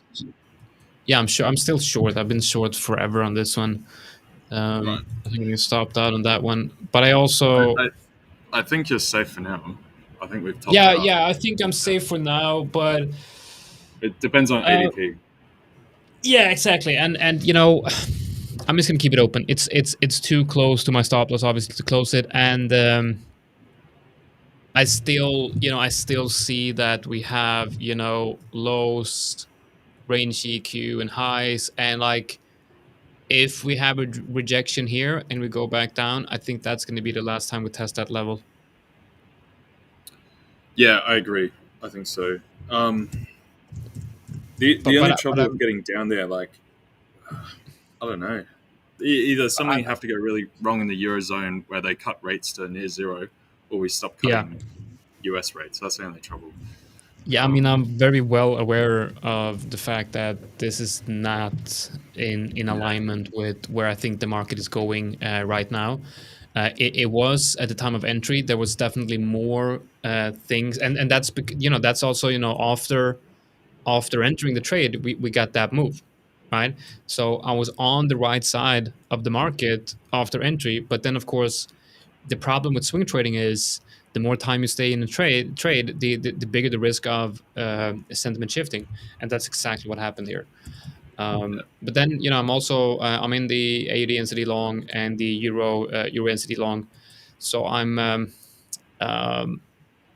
yeah, we'll see. Where'd you get in AUD NZD? Yesterday or today? Today, right here around the 50 pips and fib. Yeah, cool. Yeah, so I think that's got. I think that's a really good trade. I think that's got huge potential. Yeah, I did some analysis on this before you joined, and I kind of want to show you that as well, because we had. So what I did basically, went out to the weekly, and I looked at. First, I looked at this, and just to give an idea of where, like, what I'm watching the market do. This is basically what AUD NCD has done for the last 25 years, and broke above this range. We're trading inside this range, and now we're kind of breaking out. It's a 10 year inside this range, something like that. If I add back the chart here and add to the line chart, what I did was I took the linear regression indicator from here, and then from here to here, which created a channel because I wanted to see, first of all, how long did it take to move from here to here? It took about 1,600 days. And how did price move in terms of deviations from the mean? And what I found was this. I took that and projected it to this, and this is what I found: is that during the last time we had a major uptrend, AD NCD traded within this channel with one standard deviation from the middle line. So right now we're actually trading at the high of that projected channel. If price is going to move like this, like, we have no idea, but we can assume that the markets are not going to move in a daily uptrend like this. I mean, it's going to move like this, maybe. It's going to have like insane moves up to the upside and downside. I mean, look at I this. think quite like that other stint up, where Yeah, you got this is massive up, big, I think it'll be similar to that. Yeah, look at this. This is a 16% move to the downside. So it's like, you're not going to be able to trade that. Like, you can't hold the position through that. It's impossible. So what I'm trying to figure out is, what year was it? We might move up here. That was GFC, wasn't it? Yeah. My screen's too small. I can't see the numbers. Yeah, it's 2008, which is insane. It's insane. Anyway, so I'm assuming that price, worst case scenario, we're gonna move, like this, which means this is not a trend that you can trade based on the primary trend. You have to trade the moves within this. So what I'm looking to do is I'm looking to trade this uptrend, that uptrend, and that one and that one. I'm not going to be looking. I was just going to say I'd put a 2 standard div extension on it, and that should be your rough extension of price at the extremes, right? Yeah. And then that probably gives you the edge parameters for extremes. Yeah. I think that's what I want to do. I think it's a little bit too early though now to put that on. I would expect some kind of pullback. Yep. Just with the run that we've had on the Aussie dollar, I think we will get a, say, Aussie US dollar, some kind of pullback. Whether it's today, you've got your next pullback point about 65.60, and then below that it's like 65.20 or so. So I think we need that to then push on up into 66, 67. So 67 was my end of year target for Aussie dollar. So I think we still will get there, especially with where the dollar trajectory is now. I think just the run we've had over the past couple of days, week, whatever, we're getting heavy. And if there's particularly if there's any kind of wobble in stocks before punching all-time highs, which is kind of what I'm looking for as well on the NASDAQ, the S&P, like one last pullback, then assuming rate cuts are in, people jump into that, we get a bit of a micro Santa rally. So it's not going to be a massive rally, but we go towards all-time highs, rate cuts coming through, that kind of thing. Yeah, I think this target is we're not gonna get this target. I'm simply just looking at what is the absolute highest price I would assume we might get in the next few weeks or even months if we do continue this uptrend. But I'm more inclined to start taking profits around the highs here, because I do think that we're at the high of this channel that I think will be created. So I want to make sure that I'm not too early on this and I'm not too late. And right now I think holding it up here is just going to mean that I'm going to give back a lot of unrealized profit and loss. I think looking at Euro NCD though, I think Euro NCD is showing a little bit of a different structure, because I do not think we're going to get above this level. I think we're going to get a major pullback around this level. So the trade is based on trading into that level and taking profits on a new high here. And then I think it's probably time for this daily trend to pull back. Yeah, that's fair. Yep. We'll see. Guys, let us know if there's anything you want us to cover in the live here. The name of the Rex indicator, you have it right here in the comment section.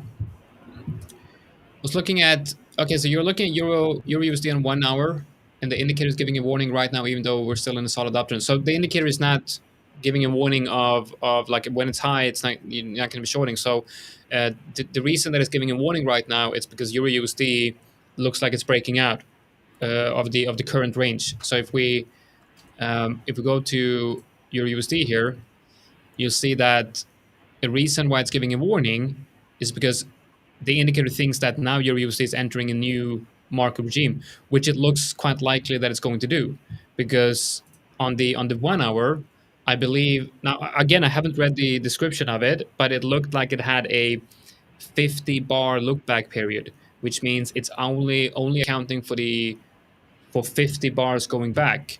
So the indicator I is think we had the warning period earlier on, like hours ago today, before we drove higher. So where we are now, the indicator is actually pulled down into like a healthy level. It's around 18.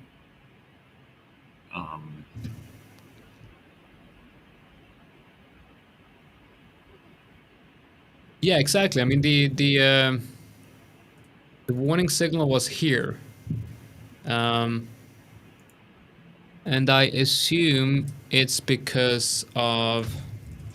Wait, I gotta go to the clean chart here. Just give me a second. So it basically gave the warning before we were about to break out, back towards the highs from yesterday, and then we've now, punched beyond that. So now it's saying that we're actually comfortably in a new uptrend. So it's kind of confirmed the momentum, essentially. That's the indicator. So, yeah, and the indicator is looking at the last 50 bars, it seems. So if we go back to 50 bars, it's only really looking at this area in price. Yeah. But that's what the indicator is based on here.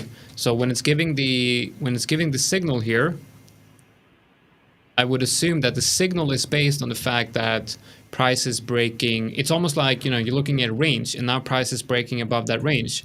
So if this is the market regime right here, then the market regime is obviously changing right here. So this is actually a really, really good signal. You could view it almost like this is a great signal. And I think and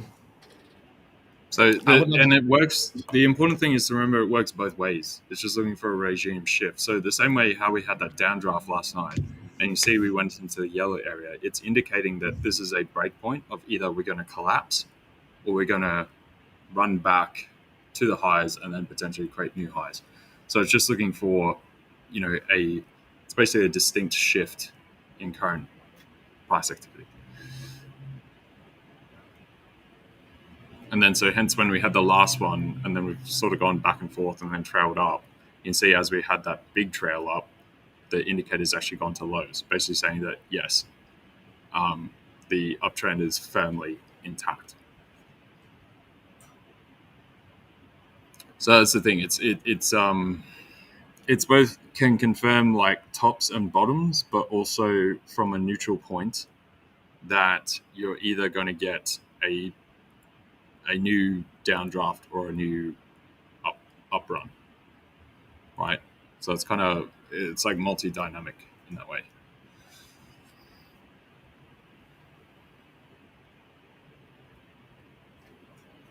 So hence, read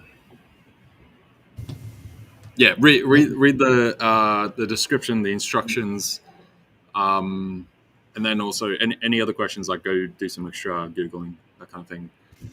They'll probably give you a better overall general understanding of the methodology. I like this signal. We have the top here, breaks the lows, and it gives a signal. So I'm thinking here, I think, I don't think this indicator is good as standalone, but I think it's going to be a very interesting indicator to look for confluences. Yeah, I suppose. Yeah, it's something you take in ingest with other things, right? I wonder if you would be able to just do something very simply as adding a moving average. So if we add a moving average here, we add an exponential, and this is on the 1 hour, so we should probably look at, let's say, the 21. And then you could do something simple as a condition that when the indicator goes into yellow, price should have recently broken below the moving average, basically saying that, okay, a signal, a yellow signal, while price is, in the same trend, is not interesting. It's only interesting when the prior trend has broken. So how do you identify what the prior trend is doing? You have to basically look at maybe a moving average and say it has shifted, so create a new indicator that is tracking the moving average, and if the moving average has shift direction in the last, let's say, 50 candles, that's a valid signal. Yeah, I would even say it goes so far as like a 10 moving average as your break point for that, like what you're saying, and then also potentially put a 50 just as a first test, being that it's also a look back period of 50. That if you've got the 10 then breaking through and you've got a distinct shift from the past 50 periods, you should at least come back to the 50 moving average as well. And then the 10 kind of confirms that that's rolling on. I haven't checked this. This is just off the top of my head as a potential. Yeah, I really like this because you can see here if you look at all of these yellow signals, you will see that if I mark out the ones where the let's say the 10, which one do I have here? The 10. Let's just add the 21, and we're gonna add a line where the yellow signal is in agreement with the EMA. So right here, it's not in agreement throughout this trend, right? And then so it's not in agreement here. Here it is. This is sloping to the downside. And then we have not this one, not this one, and then you have this one is in alignment. So out of 1, 2, 3, 4, 5 signals, 2 are in alignment with the EMAs, and one of them is a great trade. So I think might actually be a decent filter. Yeah, and so you can see where you've got that consolidation period that you had your mouse over just before, where we're kind of ish sideways, slightly to the left. This here. Yeah, so I think that's where you also take into context, like you're saying, as a confluence, where you can see, it's not like we're going to fall apart, but you just look for a move back into support or resistance, like general TA, right? And then you can also see where that's formed kind of a triangle wedge between that support bottom and the declining trend line through there. And then the next hump where we've gone into the yellow, you can see we actually have had the breakout. So I think if you combine it with traditional TA, it actually functions really well, I would say. And same way you got that double top roughly where you're lined up now. I'm gonna see if I can. I'm gonna see if I can add my indicator to.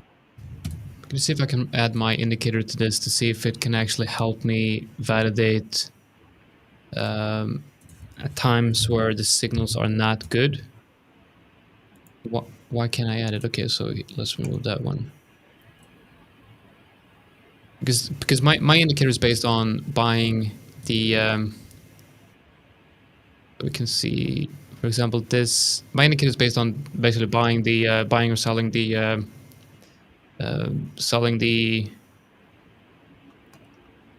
lower highs, basically. So what I'm thinking here is, if there's a market regime shift, then a signal should not be valid. So when this indicator is in the yellow, the signal should not be valid.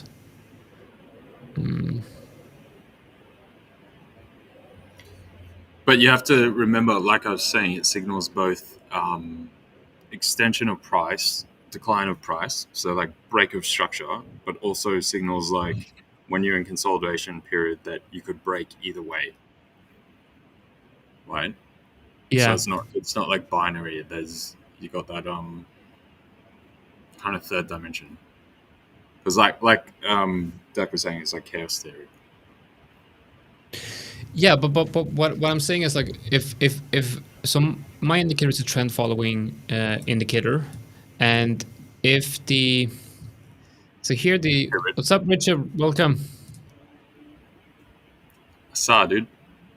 I think you're muted. So I think you're muted. Yes, I'm muted. It's 1-0 for you guys. How's everybody? Going all right, man. Going all right. I see Had a you million exhausted. problems today, but yeah, I mean, like I said, I'm on the roof currently. Fortunately, they did, like, I put in a request. They put in Wi-Fi up here. Oh, that's nice. Like 3 weeks ago, which is So- that's what I'm currently using. So you're up there by choice, and someone didn't accidentally lock the door behind you when you went up. yeah, no. So my PC is playing up with the streaming software, and then I was down there set up on the laptop like yesterday, but then the internet was dropping out and the stream was freezing. So I literally came up here and I've full moved, brought up a whole screen, extra screen and stuff up here. So yeah, I'm sure if anyone came up here, they'd be like, "What are you doing?" But I mean, you get to be somewhere where most people never get an opportunity to like stream from. This is a very unique perspective, point of view that you get to stream from, which is pretty cool, mate. Yeah, you got the city and it's all got a good old barbecue next to me and stuff. Nice. Wow, Looking got good. some food. Yeah. Awesome. But yeah, no, I'm making do with what I can right now. So I mean, sometimes you have to make do, mate. Like you have to come up with like a bit of a different approach for the same thing. Yeah. But yeah, it's all dark here just because I don't know, the camera sucks. Like there's lights, you know. Trying to turn this is weird, right? They're bright as anything, but yeah, I think the laptop camera just sucks. Anyway, sorry, Johnson. Unbiased Trader says use Heikin-Ashi candles with RSI if looking reversals with 3 to 4x R, back test and see what happens. Okay, let's do that. Heikin-Ashis. Also, side thing, Yum Yum, yeah, there is. So if you go into your hub, Yum Yum. you should find Yum Yum. Yum yum nom nom. The most It's a serious. great name, by the way. Great name. Yeah. If you go into your hub, in there you should find the link to the Discord. So in order to join the Discord, you will need to have a 5ers account to get permission and everything. But yeah, if you go into hub, you should find the link for the invite in there. Oh wow! So TradingView has a store now. Yeah, it's a new thing that they brought in. where you can buy really? indicators. Oh wow! So you need to Does like. this mean you can sell them as well?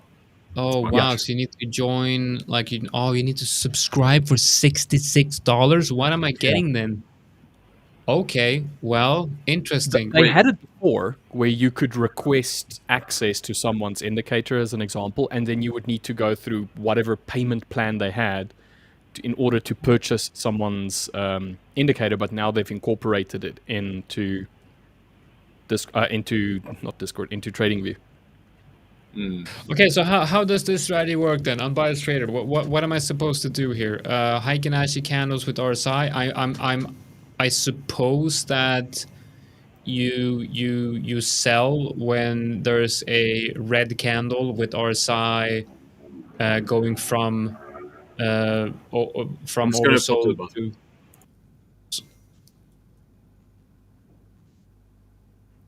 to. Interesting. So they're gonna bring everyone into TradingView instead of outside sources. Interesting. Interesting. What's up, Will? How's it going? Welcome. Now Everyone's muted today. What's up? Yeah, it's 110. Yeah. Hello. Hello, Will. How are you today? Good, mate. Yeah, good. Yeah, apologies. Well, I mean, I'm bang on time, but I like to be early. So, yeah, I had a conversation that ran over, and I thought, oh my god, I've lost track of time. So, was Yeah, no good. worries, man. What's good? What's good? What's good? Yeah, all What's good, all good. What's news in the market? I'm gonna get some lunch. 2 hours of streaming. Feel like I need some food. So I will. I guess I will just leave it to you guys, and I'll be back a little bit later. We're gonna have Saul on later today as well. Sweet. Not a problem, All my man. See you all in a bit. Enjoy your chicken and rice. We should probably share the screen. It's actually chicken and potato today. Oh, changing it up a little bit, sprucing it up. Yeah. All right. See you guys. Yeah, Chicken and man. potato. Have a good one. Enjoy it, Jonatan. Yo. What's up, William? What's good, Richard? I am all gravy, baby. Finally got that EU trade going. Yeah, mate, that looked really nice. Really, really nice. Was a little annoyed that we were struggling with it the whole time. Just this price action down here, it pushed up, took the Tokyo highs, and then just kind of like started dwindling, and then it started showing like it wanted to push lower, but it had very little confluence to push lower. I couldn't believe that we would take the highs like this and then just kind of like bullet down. Yeah. I wasn't very happy with this. Waited for price to start showing something, and then eventually we got that very nice. We made a low. We broke this recent swing low. Let me just switch off these two, so you can see it maybe a little bit more clearly. We had the high swing just before London. Then just as we opened up London, we had a new little attempt to push higher. We started pushing lower, so we made the low of the day and the high of the day up to this point. We had the swing area that got broken. When price had an attempt to try and push lower, it failed. Made this little swing point over here and then started to make a higher high in relation to this previous swing point over here. So just waited for my rally-based rally. On this one, I got in a little bit early. The candle was almost closed. And I decided, That brings us up to what we were discussing yesterday, I'm pretty sure, when you asked me about the nature of how I analyze the candle close. Like, am I going to take into consideration the last couple of seconds of a candle and just take the trade anyway? So I see what you mean there. I see what you did. Yeah, so I just decided, okay, I like this. The swing point over here was broken and closed above by these two candles. Even though it was a little bit of indecision when it had the opportunity to push lower, it failed, and then it had this very nice, just engulfing candle. The wicks is lower than the previous wicks. The body closure was above. Obviously, in this case, I entered it just like a few seconds. Let's say like 5 to 10 seconds before the candle closed, I entered on it. And it just went. Just good trade. It's literally zero drawdown. No, I had the tiniest of drawdown. Let me go on to the 1 minute and then you can see. So it was... Oh, okay, yeah, ever so slightly on that candle after. Was it that candle after, or...? It was basically on this one. Here, it didn't show it, but it wicked on my terminal. It did wick like a little bit into drawdown and then... But it was only for these two candles. You can very happily deal with that sort of drawdown. Like, if you had to compare that with, like, let's say for argument's sake, I had entered, I don't know, like at the tip of that one, as a trade, then I would have been like, oh, I'm running. But this is the 1 minute. It's like I don't trade the 1 minute, but it's the same concept. Just If you running were running complete drawdown the consolidation. whole time and it's just struggling to climb above it, then you're like, Yeah, mate, it was the exact same with my trades on the NASDAQ, poof, straight into. I think we had like a little bit of consolidation. Not, I wouldn't call it drawdown, but I was in the red a little bit. I was a bit like you just mentioned for probably a couple of hours, and then boom, straight up into some profit. Whereas like US 30 really sort of took its time. It hung out a little bit in like consolidation around entry, around break even, then it went up to profit, then back down to drawdown for a couple of days, and then boom up into some profits before I took out. So mate, it's just you can deal with that. You can love the idea of that. And this is the same on GU, but GU had a little bit more show beforehand. LJ, are you about to be caught, mate? Who's in trouble? LJ's in trouble, mate. I tried to pick it up. Yeah, there's an ambulance down there. Oh, fair. I was gonna say, who's been SWAT teamed? What's going on? The hospital is like, I don't know, probably 1,500 meters from me. Oh wow, fair. So, So if you get injured, you don't need to call ambulance. You just run over. yeah. I'm a leg. I'm Just limp there. Dude. Yeah, sorry I was about going to ask a question, but then I decided I don't know if it's applicable to the stream. Let's wait till Friday. yeah, we'll leave it for Friday evening as a question. Yeah. What question is this? I have no I'll just idea ask what you'd this. even be asking. How many cameras do you have on your roof? Why? That's Can't ask the question, but that's like the basis of it. This is like the cameras. I don't know what question this is because this seems completely over my head.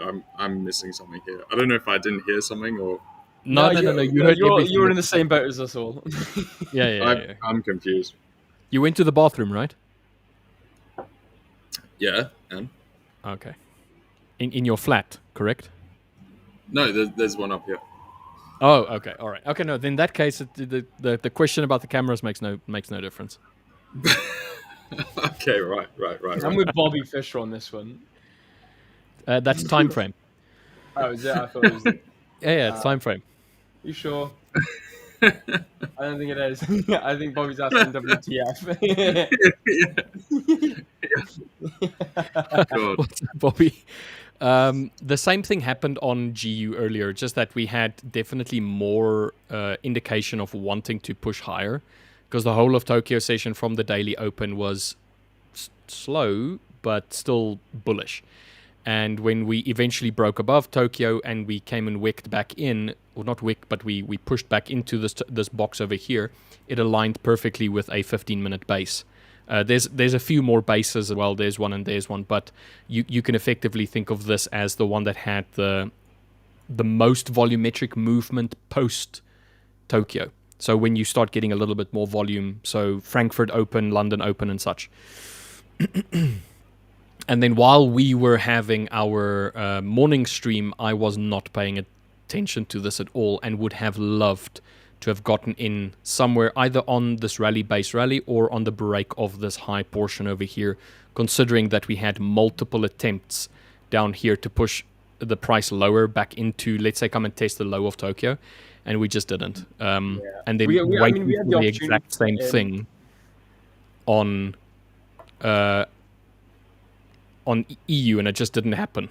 Yeah. So GU was climbing, but EU was just not doing anything. So, yeah.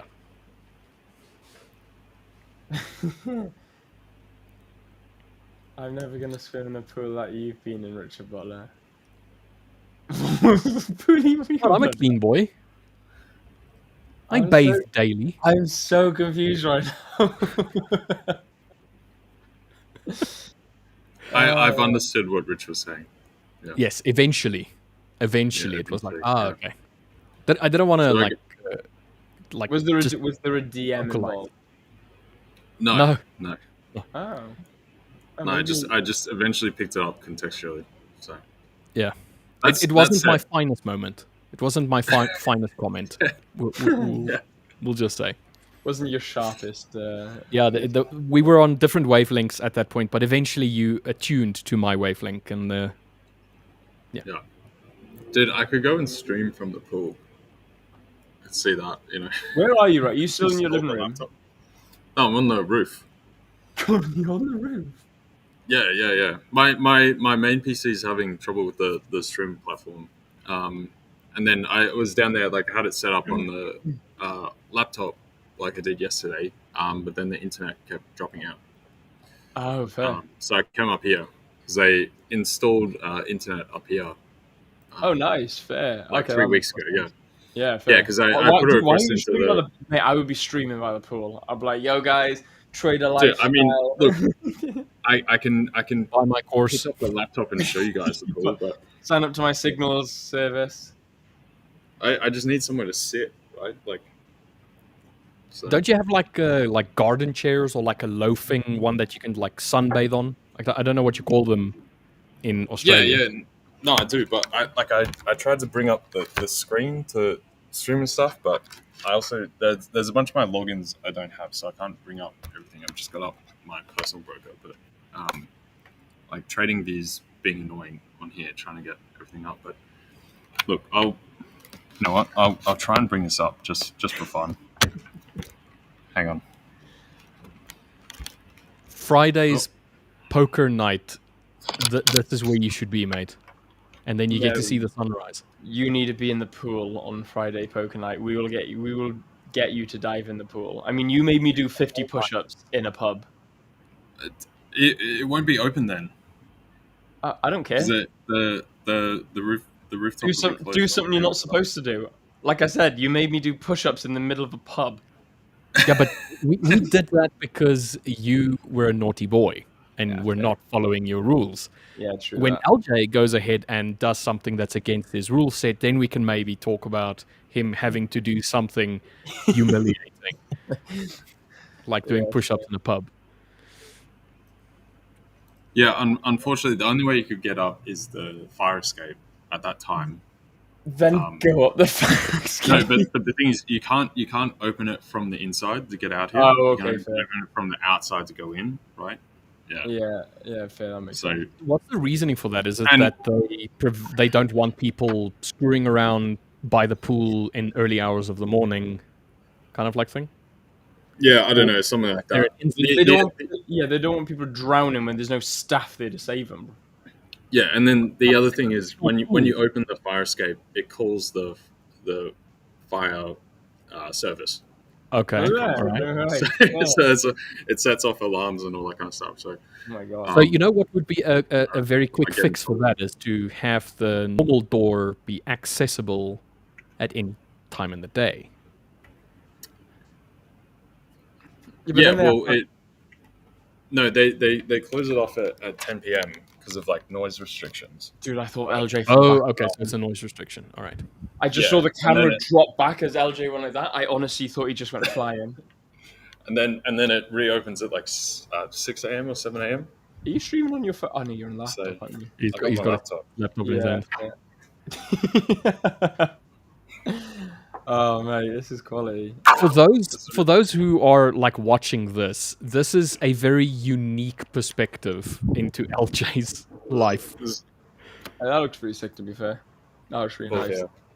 It's become an LJ vlog instead of a 5ers. Yeah, apparently. So I don't know if you can see, but basically, it's like an infinity pool that looks over the city and stuff. Yeah, that looks really nice. Day in the life of LJ. It's kind of dark, so you can't see everything properly, but I mean, it looks cool. Yeah, no, Like cool. It does look nice. Yeah, it sun does look going down and you like sipping out on like mimosas or something in your pool or chugging down on bottles of wine. Yeah, and there's these like, seating areas and there's like cabanas over there. It's too dark to see them. Dude, how much are you paying on rent, man? Like your rent? It must be. It's pricey. Yeah, it's I was pricey, gonna say it must be penny. Yeah. That makes sense. Because I looked at a place in Hong Kong that had a rooftop bar, and it didn't have a swimming pool, but it was a bar. It was like a barbecue lounge about and stuff like that. And I looked at it, and it was very similar to that. It just didn't have a swimming pool. and mate, it was expensive. Like really, it was like I think it's like £3,000 a month or £4,000 a month, like GBP. Yeah. But the apartment, like the flat, like the apartment was really small. It was just because it had a rooftop bar overlooking Hong Kong, and I was like, yeah, no, screw that. I was like, I'm just not spending that on a place I'm going to be there for like 5 months. Yeah, you guys can't see all this, but it's all like because it's too dark, but it's like a Asian. It looks nice. You can see, yeah, you can see the lights kind of. It does. It's all like these like Asian Japanese kind of gardens, that kind of stuff. So yeah, nice. yeah, we got the stadium right there, the Gabba. Sure, some of you guys will know. Wesley. Famous. Hey MTV, I'm LJ. Welcome to my crib. Anyway, that was fun. There you guys go. LJ, it should be like, what's the time by you guys right now? It should be like really late in the evening. What's Quarter it, to 10? 10-ish? Yeah.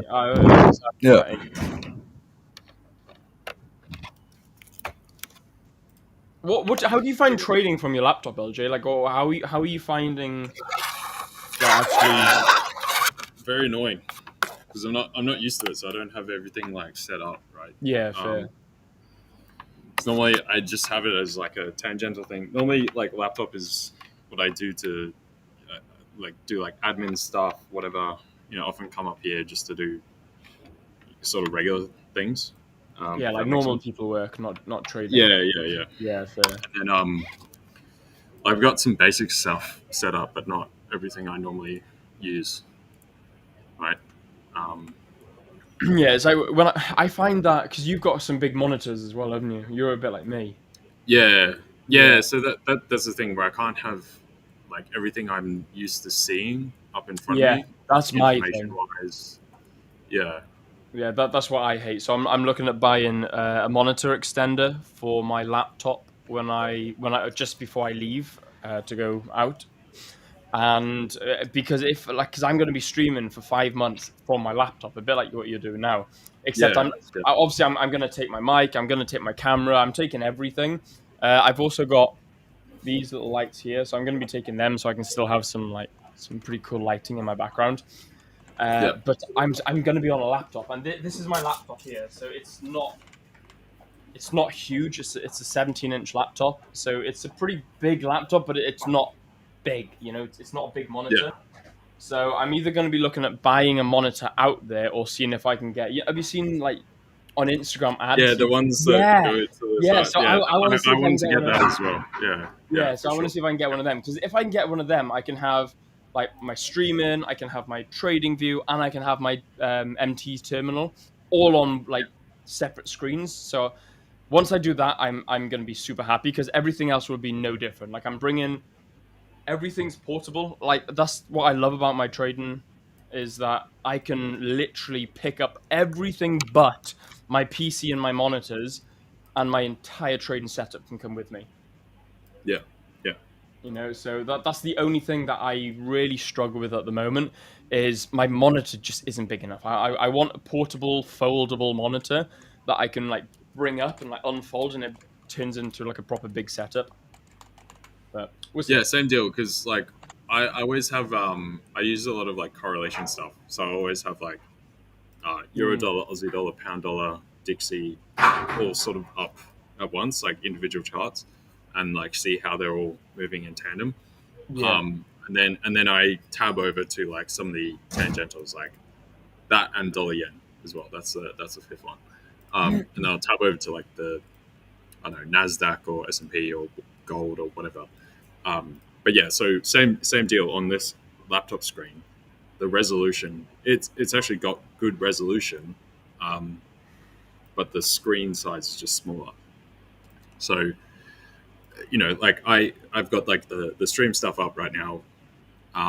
Like I can hardly read that says swing, let alone the numbers. Like I can just see swing and high and all that, but like the numbers to the left on the panel, no shot. And I can hardly see what is that, euro Yeah, it's euro. dollar.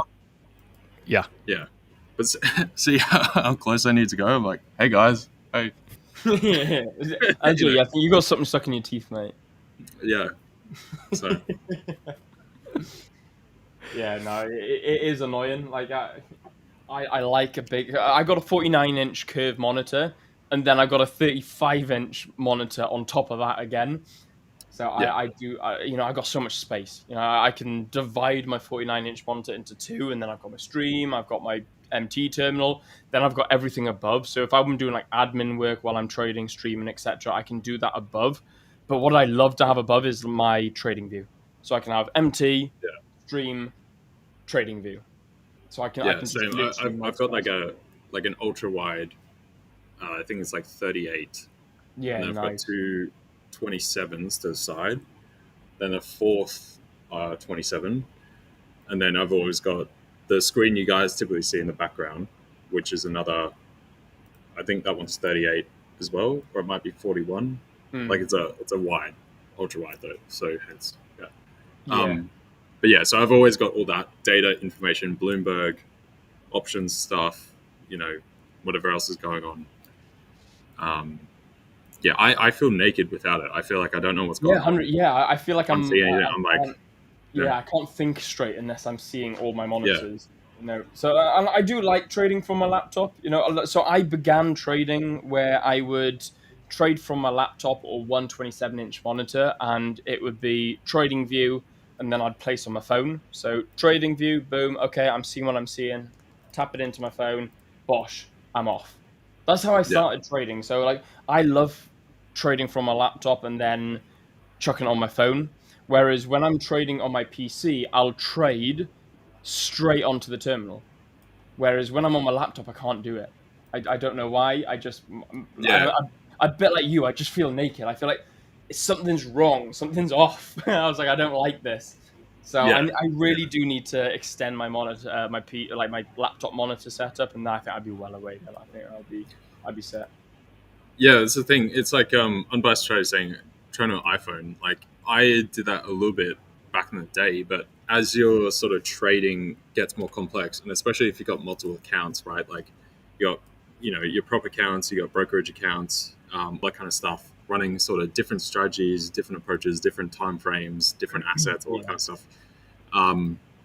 Yeah, you kind of got to be on it a bit more. Otherwise, you're just going to be making decisions, and then you realize that if you looked at something else, you've been like, oh, dude, there's no way I would have done that because I would have seen this and then X, Y, Z, right? So that's the thing that I hate. I feel absence of. I feel like I'm taking too much of a punt rather than taking a qualified trading decision, right? Because if I'm just going like, oh well, I don't have the information, whatever, I don't like that. I want to make proper decisions, not. Yeah. Like for me, who trades naked price action, like I'll look at the news, but I like just look at the chart. For me, I must see the chart.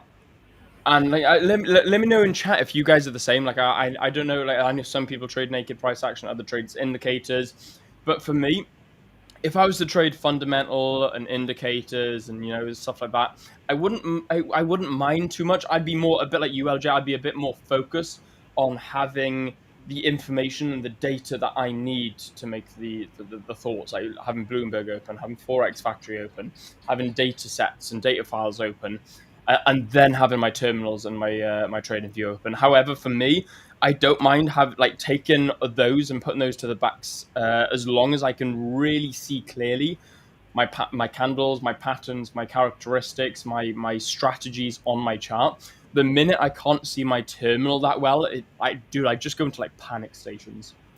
Yeah, you need to be able to like zoom out. Yeah, exactly. Yeah, absolutely. Yeah. Mario, you guys are spoiled. I trade my live account from a 15-inch Dell laptop. Mate, I can't remember the last time I used like a Dell laptop either. I think I used like a 15-inch Dell laptop in school. I made sure that Yeah. that was the one thing. Like the first thing I upgraded, even before I had a PC, the first thing I spoilt myself with was a decent laptop. Yeah, I was about to say, I feel like as soon as you use, it's almost like the first time you use like dual screen on a computer in general, you can never go back. No. And so the same thing when I got like a bigger, wider monitor. I had the older ones that were smaller resolution, smaller size overall. I was like, dude, these are terrible. And then I just went out and spent like $5,000 on screens, and just because like, dude, I need this, and it was definitely beneficial. So I mean, Yeah. can't complain. So But underneath me, in fact, I think they're Dell. Where's my phone? I'm sure they're Dell. Yeah, they are. I got three 27-inch Dell monitors, all on a triple stand arms. So I had like two right next to each other, and then one would be like that. So it'd be one, and that would be like my news and my forex factory and my data that had come out. This one would be my terminal, and then this one here would be my trading view, or vice versa. And I was like, oh yeah, this is great, but it was Dell. There's no HDMI port on these things, so it was all like VGA, and it was all the little screw-in ones. And I thought, yeah, oh, old school. yeah, the old school like VGA ports. And I thought, oh, this is crap, man. I need to upgrade it. And I bought myself that monitor, which I think is about 32 or 34-inch monitor, HD 4K or whatever it is. I thought, oh, mate, this is amazing. But then I missed my setup, and I was like, well, okay, now I've got one amazing screen, but I'm kind of missing my other three screens. And then I had this hella deal come up for a 49-inch curved monitor. A friend of mine was selling it 'cause he's moving to Dubai. And I was like, yeah. Oh, yeah. I was like, I'm getting that. And I tell you what, mate, I can't look back. I was like, I will never go back to anything other than, if anything, I'd probably actually buy another 49-inch curved screen. Yeah, for sure. Yeah. It just makes it easier to work with everything. 100%. I was just going to bring up this, like, should we follow volume? If yes, how to read? And, is volume important? How to read, right? So, Da Vinci, so yes, the flat answer is yes. The nuanced sort of answer is volume in stuff like stocks, futures, options, that kind of stuff. You're going to be able to read much better. Like, it goes through an exchange, you can actually get real volume. When you're going through like FX, it kind of goes into like a big black box. So you're never going to get true volume in the market. You're only going to get like what's coming through your broker, and so it's more of like an implied volume. That's why in like FX, like a lot of the time you use like tick volume, which is going to be pretty close, but not quite. And the same way that you'll see, it was another thing that popped up in recent months. It kind of faded pretty quickly of the sort of influencer space trying to pitch level 2 volume for like FX and that kind of thing. Again, that's only going to be through your broker and then their liquidity providers. So you're not seeing the whole market. Now, you can infer things off it, but you just can't take it as gospel per se. Stocks and that kind of thing are going to be a bit different because you do actually have true volume and it's through an exchange. But yeah, definitely, even with the tick volume, you should take it like if you see a,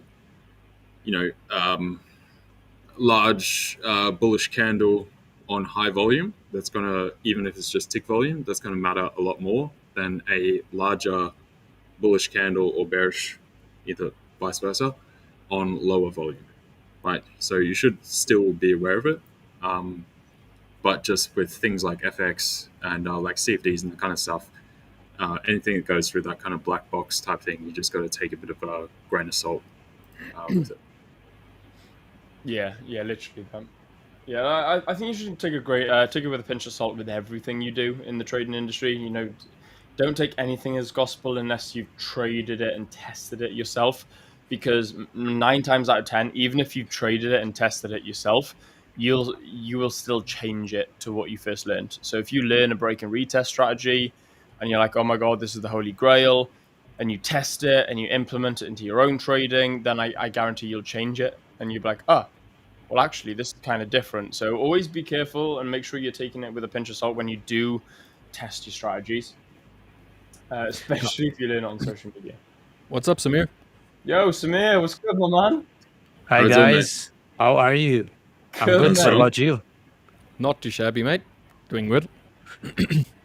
You guys took any trades for today? Richard, you've taken some nice ones. Yeah, I took a singular trade today. Oh, you took Just one. Okay, fair. yeah. I just Yeah, took this one. yeah, nice. That's Somebody was asking nice. what's the perfect candle. In my opinion, I have a perfect candle right here. This is my definition of a perfect candle. That is a pretty It sexy is. candle. It is a pretty candle. It's not the size of the candle that matters. It's how you use it. what it implies. In this case, the perfect candle to me is a candle that, in this case, breaks and closes above a previous attempt. So here you can see very, very, you have to like zoom in to see it. It's really struggling, or this was an attempt to go higher, but it did break and close above it. And the preceding candle being a candle in the opposite direction, so in this case a bearish candle for this bullish candle, the whole candle is completely engulfed by the full movement of this candle, and you can see it on any time frame. And this specific candle is larger than any of the preceding candles in the same direction. So this is how I also interpret volumetric movements, not necessarily volume.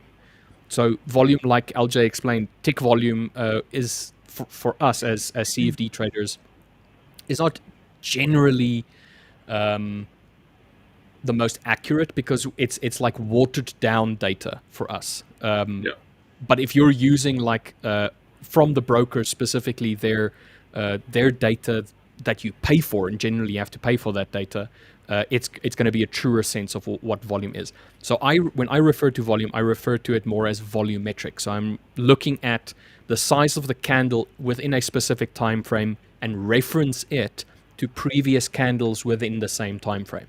So in this case, we already had a change in the direction because we failed to produce a lower low over here, and we started to break this inner structure. So if this is a high and this is a low, that is a lower high, this is a lower low, signifying downward momentum.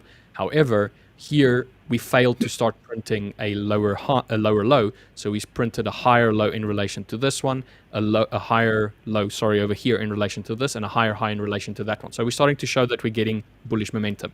And when we start having stuff like that, I look for candles like this that shows momentum, and that's the volumetric ones. That's how I use volume.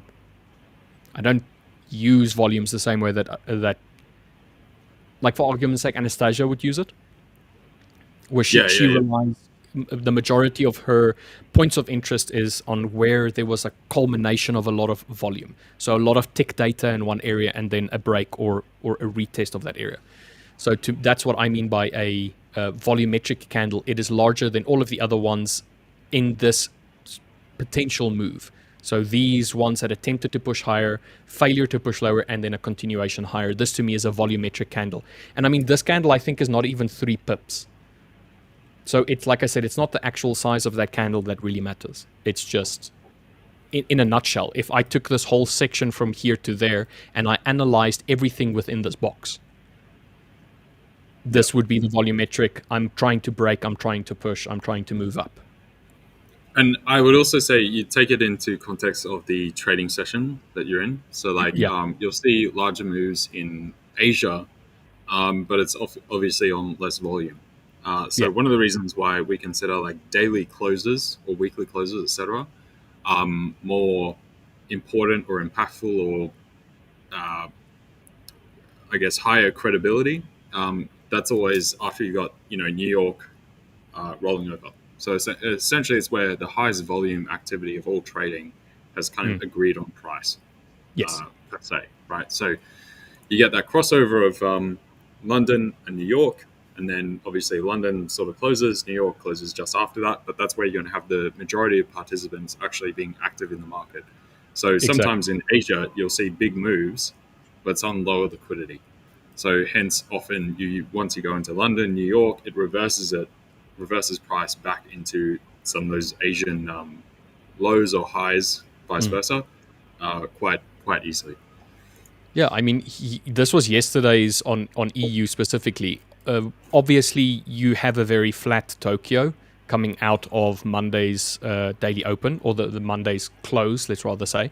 So not a lot of volume, not a lot of particular momentous movements. And then eventually when it does start getting some volume and momentum, the candles really elongate, the wicks elongate, and then eventually you get the most of your interaction, or the most of your participants being basically in this little block. So this is when the London session and the New York session is aligned, both of them are open.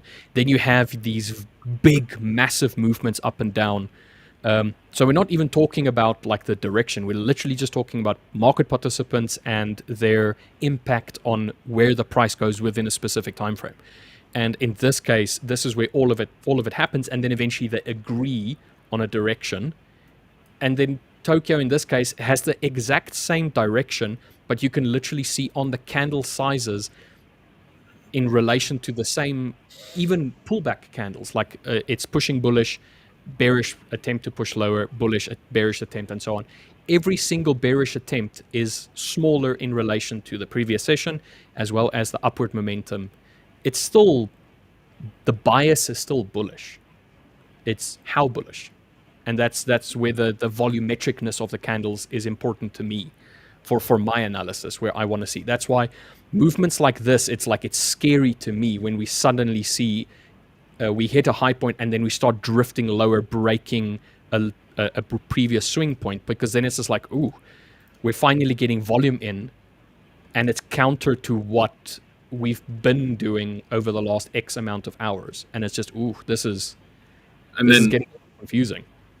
Yeah, and then that's the important part to understand per what currency you're trading as well, because sometimes you get those moves where you get that updrift like that, and it can often be because of companies going to a bank needing to hedge certain currency exposure or something like that.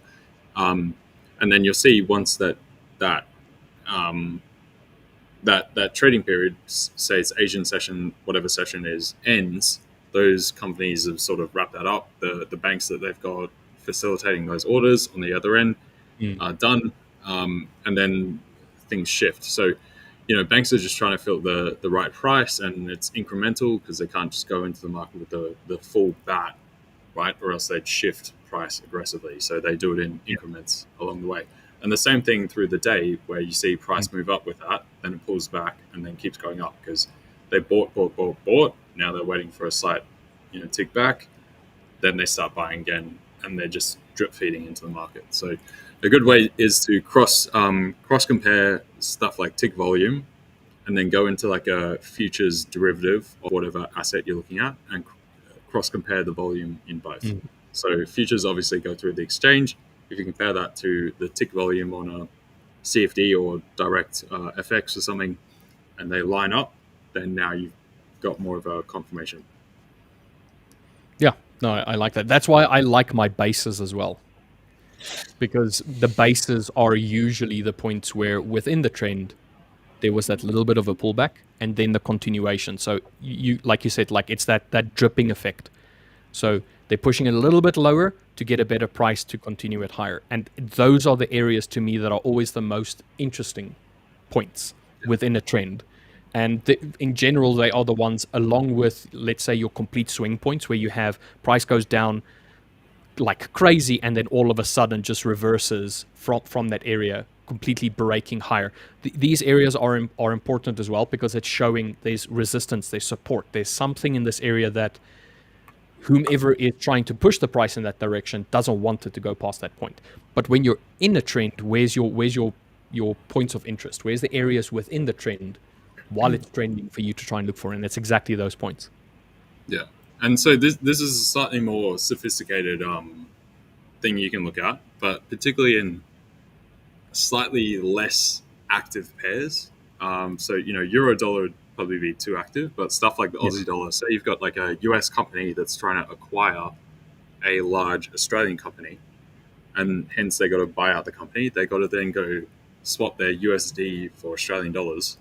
And once you've seen that the purchase is actually closed, the acquisition is done, you'll find the point where you can see that they've actually been in the market because they're trying to exchange that USD for Australian dollars. It might be in the several billions. And so you can see like USD appreciating purely because some some large other tech firm or something is acquiring someone else, and having to, swap that currency to actually buy them out. So It's a little bit this more, right. bit more technical, a little bit more in depth, that kind of stuff. But Yeah. This movement was GDP. Yeah, that was today. Yeah. All right. Yeah. I don't trade AUD, USD, or even look at it all that much, but it's a good currency to trade. You should. yeah, I mean, like you vouch for it on the daily, so Yeah. may as well look at it as well. Well, yeah, and not just like, I'm Australian, but as far as the Oh, so you're saying you're not as far as the global It is currencies the best that currency ever to trade because yeah, it's the best. We're the greatest. There's none better. It's just got that unique profile as well, because you got that USD exposure. We're very big trading partners as well. You've got the exposure to China and Asia, and then that risk on, risk off type aspect as far as like NASDAQ stocks, that kind of thing. So it just gives an extra element to your trading. So like, if I could literally pick two pairs, I can never trade anything else. It'd be Euro dollar and Aussie dollar.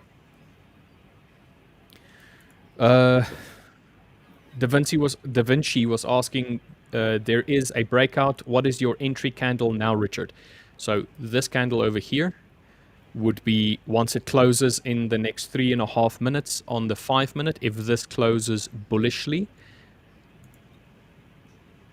I will enter on this as a buy, as an example. I've already had one trade today. This is just an example. I'm not actually going to take this trade because we are here in this upper portions of an area that was tested. So we're right here, and we're very close to this upper end as well. So I would not necessarily enter on this.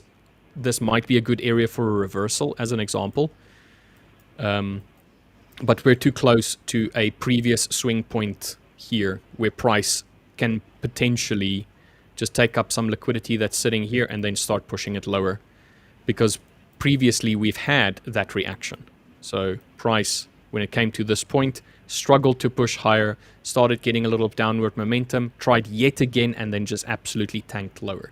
So I would be very careful if I were to decide to take a entry. Once again, same thing here, pushed into it, tried yet again, and then started pushing lower. So I would want to see that. Okay, this one was a little bit further away, but I would want to see how it reacts here. So this is on the hourly, 47 minutes. It's probably going to close as a bullish candle if it continues going up. But I would be careful. Yeah, I think so. The thing is, euro dollar, as far as the general, like we're outside the two standard divs, just like we were last night, and then collapsed. Or I think that was 2 days ago. Yeah, but don't forget that we have got news out in a bit as well. Yeah. What we got? This hour and 15 nearly before news. That was my next point. So basically, I think if you also look at the Dixie, we're testing that sort of this bottom area that we've had. So it's all going to depend on see how we pushed a bit beyond now, right? So if you go closer to the recent price action. Yeah, I'm just trying to get all of this into the same screen, but while you can still actually see the movement. Yeah, so we've broken a little bit further beyond that. But yeah, it's all going to be up to the ADP. So if ADP confirms this, you can see that the Dixie has a massive drop lower, and we're just going to get smashed. So that would mean euro dollar straight to 117 plus. So about 117.20 is the first point of call. And then we, possibly have sustained movement beyond that, going up towards the Fed, right? So I think tonight's actually very, very critical. And same deal with dollar yen. We had some comments about dollar yen. So it's basically the same deal. Like, we'll either crack the lows from yesterday on that, or dollar yen consolidates here, gets a slight tick up, probably only to the highs that we had basically last night, I think it was. It's up over here, 156. Yeah, and I wouldn't say we get much of a push beyond that. I think we'll just sort of be up in the consolidationary type area, because we've got firm pressure from the BOJ, Japan in general, Ministry of Finance, all kind of stuff. They're pushing towards a December rate increase. We've obviously seen the JGBs, so the short end of the yield curve, meaning the shorter duration bonds, as well as the longer duration bonds, they've been ripping the whole year. And eventually, these are all financing costs, right, for everyone that's borrowed against that. So these financing costs go up and up and up. So it's like a forced trade. Eventually it becomes the elements there aren't valid to continue that trade where you borrowed for basically nothing and now it's costing you something. You have to start to reevaluate your position. So that's starting to push through. We're in the early stages of that starting to liquidate. I think it'll be a slow process. It'll be a bit back and forth, but so long as the rate cut is still on the table for December, then I wouldn't be surprised if we get back down to about pretty much where we had that big gap. The big gap was a while ago down here. Yeah, by December, yeah. So that would be closer towards Christmas. I don't think we'll quite get there yet, but towards Christmas, I wouldn't be surprised if we're back at 152 on dollar yen. I think the new year, we actually finally close that gap. Yeah, interesting. I've seen a good question here from Ash saying, what would you advise to a beginner trader if they want to start learning trading? Where should they start learning? I think we had this discussion yesterday. Yeah, I was going to say, we sort of briefed on this yesterday. Where to start learning? YouTube, 100%. Start learning free. Start developing some ground information first before you go paying for a course. I would even, before YouTube, I'd even say like baby pips, stuff like that. Yeah, fair. Yeah, I forgot about baby pips. Because YouTube, with YouTube, it's like not directed. That people end up just like Googling something and they hit on to random like popular videos. Yeah, exactly. Not necessarily be. Yeah, I completely forgot. But that's actually where I learned. Right. Where I first started learning to trade was baby pips. I completely forgot they existed. Baby pips, I cannot recommend enough. I would start with the 5ers, mate. The 5ers have a. Yeah, I mean, join the stream, right? That's the first place, right? Yeah, like the 5ers have a few like really, really, really good like supply and demand videos from Ben Gilher. That's a very good point. Actually. Really good. It's how basic are they? No, so if you guys don't know, like Gil is the founder of the 5ers, right? So and a while ago he put together a series of videos which are very good, very in-depth, explanatory for your stuff to sort of get started with trading and giving some sort of like basic sort of starting out strategies or approaches that you can then implement, work on, understand, and then further develop and build out your own personal approach to the market beyond that. Those are brilliant. I definitely underutilized. Yeah, 100%. Because like, I know with me, like sometimes if someone said to me like, well, I want to learn how to trade, unless I'm going to tailor and teach them from the beginning, like I'd 100% go to baby pips and then check out learning resources. So for example, like check out some baby pips, get out like the real basic stuff, like basic terminology, like literally, showing, like telling Granny how to suck eggs, really, really simple, obvious stuff. Then head over to like us here at the 5ers, check out some of our learning material, because like, and I'm only speaking from my knowledge and experience. Sometimes us full-time traders may forget that we use terminology that like real proper beginners may not know yet. Like we may talk about a breakout, and to us a breakout's obvious. Like what is a breakout? Well, it's a breakout of structure. It's a breakout of a structure point. It's a breakout of a consolidation zone. To us, the word breakout, the term breakout, is super simplistic and obvious. Like if someone says, "What's a breakout?" Oh, what do you mean? What do you mean? What's a breakout? Well, it's like, well, hang on a minute. Actually, I don't have a clue. What is a keyboard? You know, if an alien landed now and said, "What's a keyboard?" Well, to us, because we use them on the daily, we're like, "Well, don't be such an idiot. What do you mean, what's a keyboard?" Well, they've never heard of a keyboard. So, like, we can sometimes maybe use terminology or throw terminology around that maybe we don't realize is still a little bit advanced for the real beginners. So if you are a real dead ass beginner, make sure that you're subscribed to the channel so you don't lose us. Make sure you click the bell notification so you get updated when we are posting or when we're going live. Check out Baby Pips because they really dumbed it down for me. Like, they spoke to me like I was an alien, like an idiotic alien, not just an alien from outer space that's never heard of these things, but a stupid one at that. You know, so like they really dumbed it down, and then it gave me like the slight fundamentals to be able to go out and research myself. So I do recommend Baby Pips. Then once you start understanding the terminology and what certain things are, now you know, but you don't know, because Baby Pips, in my opinion, won't teach you how to trade. They'll teach you the fundamental basics on what trading really is. And then you can come to us here at the 5ers, join in the conversations, check out the educational content, and then that's where your trading will start to hit the ground running. Yeah, so it's kind of like learning to play soccer or something. Like, you have a coach that can tell you how to, you know, kick a ball, dribble a ball, all the kind of stuff. It's not going to necessarily score you goals, right? Yeah, but you got to learn exactly. how to play soccer, how to handle a ball first. You know, pass, kick, all that kind of stuff before you can actually run up the field and start kicking goals and winning games, right? Yeah. So it's that kind of fundamental stuff, and then you take all of that and then learn how you apply it yourself. Yeah. The other thing I did have, Samir, like, where did you start? Because I think you've started, maybe except for Rich, but you've started sort of, and with you, Rich, as well. Like, you guys started more recent than myself and Will. I So, started in 2019, 2018 yeah. December. I got introduced to trading, and it was through binary option. I was seeing some ads. I was like, let's give it a shot.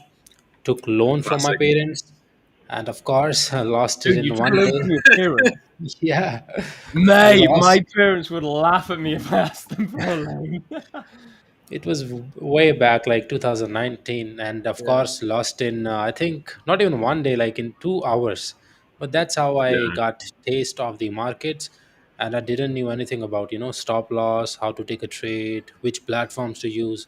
That's how I got introduced to trading, and slowly, I I got introduced to stock market and bought few courses of stock market, which was very basic, some horizontal lines here and there, but it didn't Yeah. work out.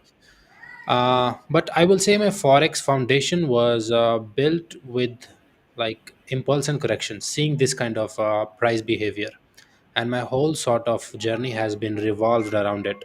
What do I mean by that? I always see the charts in this way: impulse and correction. Now, throughout the time, my entry criterias have changed. I have used Fibonacci, I have used supply demand areas, I have used trend lines, but my foundation was built this way, where when the market impulsed and it gave you a nice correction, and then I was planning for my entries. And of course, in between, I tried a few things, like which of course didn't work, but the thing that I started from the day one, which was this impulse and correction thing, it is working now. Like, you know, it is really giving me very amazing results. Just very simple, basic things. I don't know why I was, include in that complicated things. So my message to our viewers is same: just keep it simple, man. You can use one or two things, and you can make that work for you. Of course, you have to Do, tweak things do, here and there. do you have any, like, first resources that you went to, though, that sort of, that other viewers or that kind of stuff could jump onto? Because, like, obviously you took some of those courses with, like, stocks, that kind Mhm. of stuff. But was there anything that, once you learnt those basics, like, you were now interested, but Yeah, what yeah. sort of took you to the point of, okay, now I'm actually getting, like, a handle on things and sort of actually progressing versus playing around, put it that way? I was, I was learning things from YouTube, to be honest. But Mm. there is Okay. a beginner feelings of if I see someone, if anybody is seeing someone doing good, then they might be thinking maybe he's doing things differently. Only this was the thing. I bought the course of that stock market guy, and now I'm seeing he's not even promoting that course anymore. He's I don't know what he's doing, but that He's was the disappeared. feeling. Yeah, it disappeared. Yeah. Back in the days, the ads was coming continuously. I was like, maybe he's doing something different that I don't know. That Yeah. feeling got me. I bought his course because of this. This feeling inside of a new beginner, and of course didn't work. But these Falcon guys back in the days, I don't know if you know about it, Falcon. So I bought a course from these guys also. So my mindset got better with these guys. So it was good actually. Nice. Fair, Yeah, fair. that's awesome, man. So Yeah, How did you, sorry, you go, Will. I was You going were to say, saying so something, right? you would have been how old are you now, Samir? Or how old would you have been back in 2018? I was 18 years old as I am 2000 Yeah, born. So every year, I was going to whatever say, I'm year sure is you're it? my age. I was going to say, because I'm Yeah, a yeah. one. I was going to say, I I know think that you're in April 25. your birthday is also in the same month. We discussed about it, I think, on one of the live stream. That's right. Yeah, I was gonna say, I'm sure that you're like either like my age or a year above, or like a year older than me. Is that? But yeah, I was gonna say, me and you started trading around similar times. So I started trading, or I learned, I started getting introduced to the market. So when I was 16, 17, it was end of 2017 for me. So I would have been like 16 going on 17, and that's when I started exploring the markets. I So would yeah, like to cover one point. I think my first 2 years, I was not taking this thing very seriously. I was doing a job at that particular time, and my salary was $200. I didn't took this thing very seriously. I was, seeing the charts here and there, spending an hour, on the charts, or maybe was not really focusing too much on it. So when I started, giving it 100%, seeking resources and learning psychology and reading books maybe, and seeing successful guys, um, and watching podcasts and all. When I started focusing and giving my 100% to this, my results got better. I somewhere got profitable, and at the same time, I was not really, you know, I didn't continue that journey for long, that profitable journey. I got unprofitable then. Then again, learned about myself and all. Then again, I got profitable. But my point here is, when I started giving this thing 100%, my I was getting some results. When I was doing it here and there, doing a job, I was like, okay, I'll see it here and there. I was not really getting results. So technically, my journey started after 2 years. yeah. I was pretty similar within like my first year of turning 18. So I'd been learning about it for about 12 months, and then learning how to be a multi millionaire pretty much. I Yeah, didn't, yeah, standard. I didn't take any of it seriously. It was just like, yeah. oh my God, I'm Did you 7. do that compound calculator Yeah. on the Google? You can Yeah, turn I did. $50 into this in a year or two, maybe. I was gonna say within by the time I was 20, I was gonna be Compound. like a gazillionaire. I was like, oh my God, Yeah, mate, I feel I'm like gonna every be, person and their mother has done the compounding calculator as a means to yeah. say, "Oh, I can be here at this time." I Give I it 1 or 2 years. I agree, Rich. I also think though that weirdly enough, the people that have done that tend to yeah, end up making it versus the people that never did it. Weirdly enough, right? That's what I've always seen. Like it's more, I don't know, some kind of belief type. You're set on this thing. Yeah. However, you're going to find the way. You're going to do it. Whatever. And you're Having kind said of that, looking for that, right? I It's do really agree. interesting Yeah. that Like I you know. remember back when I was so the Apex Brotherhood, so my community that me and Rich stream on in the morning, but like that's very new. I think it was only in the beginning of quarter 4 I actually released that. Now a lot of people would say to me at the very beginning, they'd be like, "Well, what even is Apex Brotherhood? Like, what are you trying to achieve? What are you doing? What is it?" And I'm trying to explain to people that I just want a community full of people like me.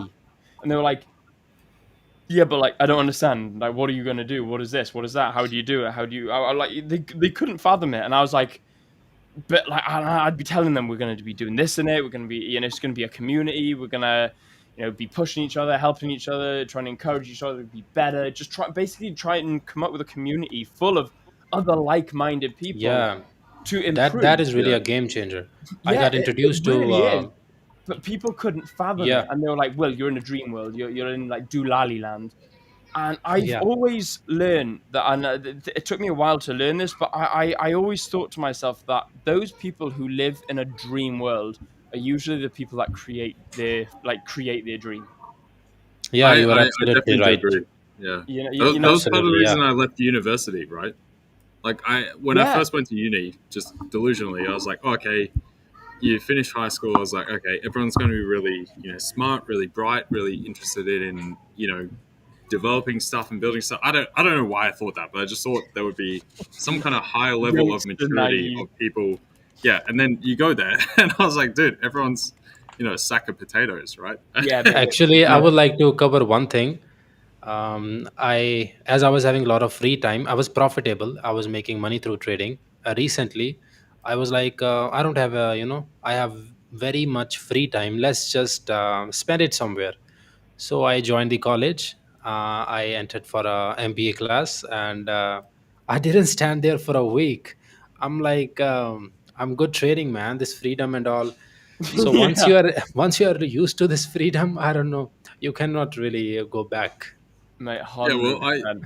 exactly that. I started questioning and being like, okay, if I actually think about it, looking at all these people around me on campus, who's going to make it? Who's going to do, and everyone's personal thing is whatever you want. Like some people don't want that, they don't care, blah blah, that kind of thing, right? But the goals and achievements that you personally want to make or level you want to reach it to, I was like, I don't think this is the place to be, right? And I was like, what's the max tier thing if I did, it's either your high tier stuff like law, medicine, that kind of stuff. I was like, okay, even if you've gone through, you've done that, you've got X amount of time spent, then you're making money after that. Plus you've taken on debt, then you got to pay that off, and you've got this big train. I was like, dude, surely there's something else I can figure out in between. And that's how I started trading. Is I just wanted to take a pause period and had some dollars under my belt. I was like, okay, what do you do with random dollars? Start investing, that kind of stuff, and it kicked off.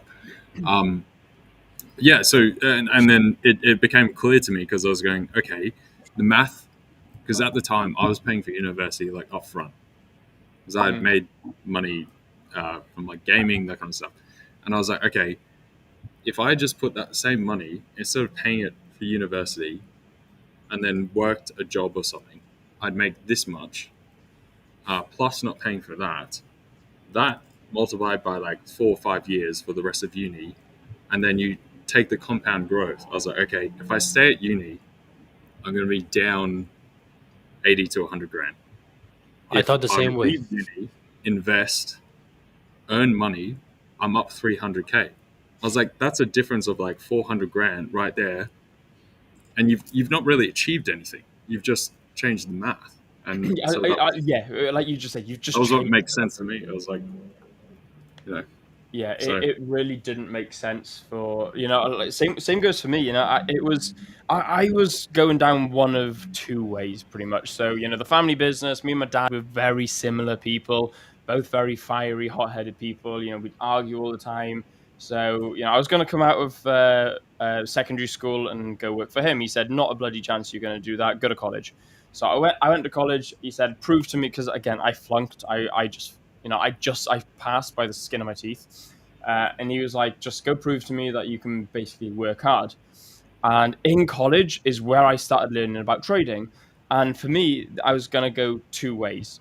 It was going to be Royal Marines, which I ended up going onto the base anyway. And whilst still trading, but I was swing trading at the time. And then, so that was another story. So I did end up joining the Marines, but I dropped out and thought, nah, screw is this. that all what, like jail? It was either that or, or university. Yeah, or university. So like the Marines was my equivalent of jail.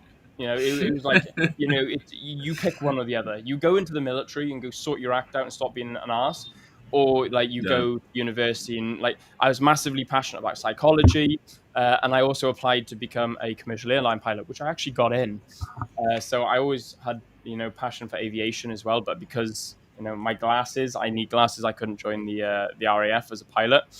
So I thought, Yeah. sweet, okay, let's just look into this. And then I started learning about trading during college, and I thought, well, okay, if I go to university, this is what's going to happen. And again, similar maths to you, I was like, going to come out with an extreme amount of debt, like 100, 200K in debt, but I'd be a pilot, so that'd be pretty cool. And then I thought, or I go to the Marines. Okay, there's the chance I'm going to die, or there's the chance that I'm going to coast through life. Which, yeah, okay, the Marines are cool and all. It's an upper class fighting force. It's fighting for my country. There's not a better honor out there. But at the same time, I thought I'm just going to coast. I'm not going to be doing anything extraordinary with my life. And then I started learning trading, and I was like, this is it. And like I knew that I was always destined for something great. Like I was always that delusional kid that knew that he was going to somehow end up as a multimillionaire. I didn't know how I was going Yeah, to I do think it. these But kind of people win, man. To be honest. yeah, that's what I mean. It's the people that just have no idea what's going on in their Yeah, life, yeah. and they're just all over the place a little bit. And then next minute they find their little niche, and they're like, here is my delusion.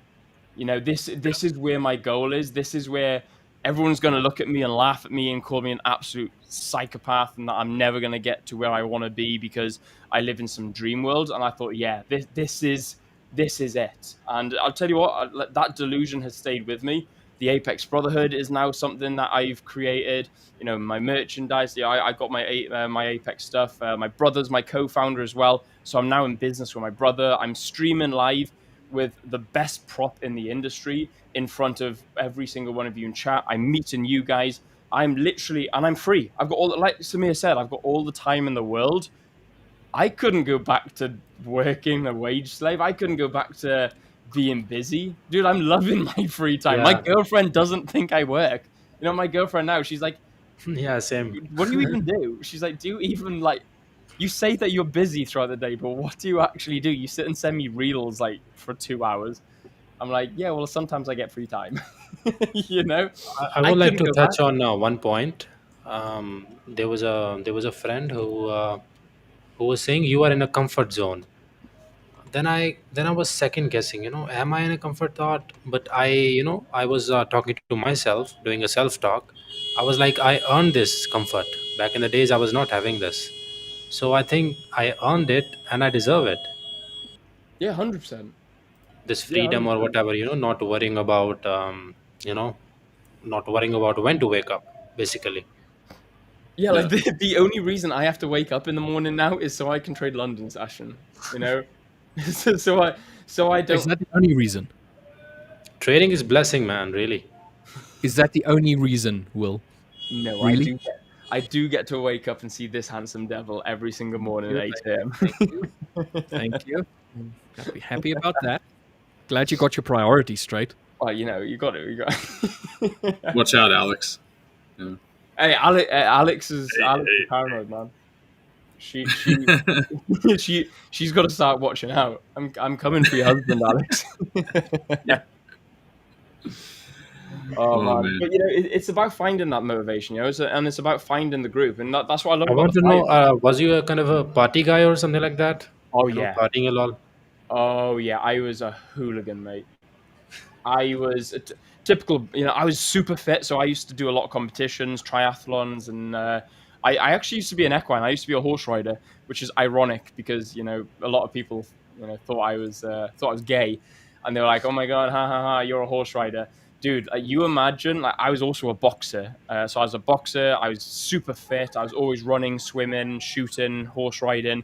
In a female-dominated industry, being the equine world, I loved life. Like I'd clean up, and I'd be out partying probably 3-4 days a week, getting super drunk. Flunking school, wouldn't care about school. It was just my head was not in the priority of thinking about my future. I was just I've loving. always been a serious guy from the high school. I wanted to Really? do Oh man, something. I was always living in the now, I wanted to not do caring something about in the life. future. Now I'm the opposite. Now I think like 10 years ahead. Now I'm like, wow, I messed around so much in secondary school and like maybe like first year of college. I messed around so much. Like I've got catching up to do. So that's why like now I'm such a serious person. I hardly drink. I don't party. I don't go out. I completely exiled all of my friends. I have a very small sort of community circle now, and like, I'm super serious when it comes to my goals. LJ, do you remember? I think it was like a weekend ago or something. There was a certain somebody that was in a pub drinking, doing I had- push-ups in the pub. Who was There's- that again? That guy up there. Sorry, not used to me, but one above. This one. I said I Talking hardly rubbish, drink. Will. I never said I don't drink. I said I hardly drink. I don't go out. I hardly drink. I don't go. I Last was week out. goes out drinks. I was out for 2 beers and I came home and drank with you guys. Shut Yeah, up. but to be That's a fair, fair mate, point. I'm The only just time I taking do the mickey drink, out of you, mate. I had 3 pints. I still did 50 push-ups. So I mean, hey, that I'm proud of that. But my thing is, like, the only time I do drink is out, like with you guys now. That's the only time I look at. Like, Yeah. I Do you look think forward that to a we're Friday. good influences or bad influences? I mean, I probably drunk more now since opening up the poker night than I have in the past 12 months. To be fair. Bollocks. Bollocks. Yeah, bollocks. Yeah, come on. No way, bro. Cap. I'm saying cap. 100% cap. Honest to God, so me and my brother used to go out once a month. Like before I met my partner, before we went into business together, we used to have just like brother time, and we'd go to our city, which is about 2 hours away from where we live now, and just get rat ass drunk. And it would be a super fun. We'd hire an Airbnb or book a hotel, and we would just me and him, and we'd go up, get super drunk, and then boom, that would be us done for like a month or 2 months. But like, in fact, we haven't done that in 2025. We haven't done that at all in 25. No, did we do it early? No, I thought, okay, no, we did do it in February because I was speaking at an event in London. So we came home from London, stopped off at the city, got drunk, came home the next day. Mate, look, at the same time, there's nothing wrong with doing that stuff as long as you're No, doing it. no, as long as you do it in moderations, then yeah, fair enough. As long as you know what you're doing. But I hate getting drunk now. If you've covered all your other bases and doing the work, then 100%. fair enough. Right? The only time drinking and partying becomes a problem is when it starts affecting your function when it comes to your daily. So, for example, markets aren't open on a Saturday. I see my missus Saturday, Sunday. So I'll drink on a Friday. And I'll have a bit of a lay-in. Then I'm good for the weekend. I'm good for Saturday. Spend time with the missus. Good for Sunday. Spend time with the missus. Early night, Sunday night. Boom. Straight back into the work routine Monday onwards. So Monday to Friday, no hangover, no body aches, no bad vibes, nothing. Just ready to smash out the week. Friday comes, poker night with all the guys, including everyone here. In fact, Samir, what do you reckon? Can you play poker? Should we get Samir in? So it's just great vibes and it's healthy. It's healthy. What isn't healthy is when you're drinking Friday, Saturday, Sunday, hungover Monday, Tuesday. Rich.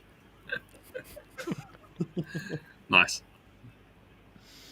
Dude, that's beautiful. That's beautiful.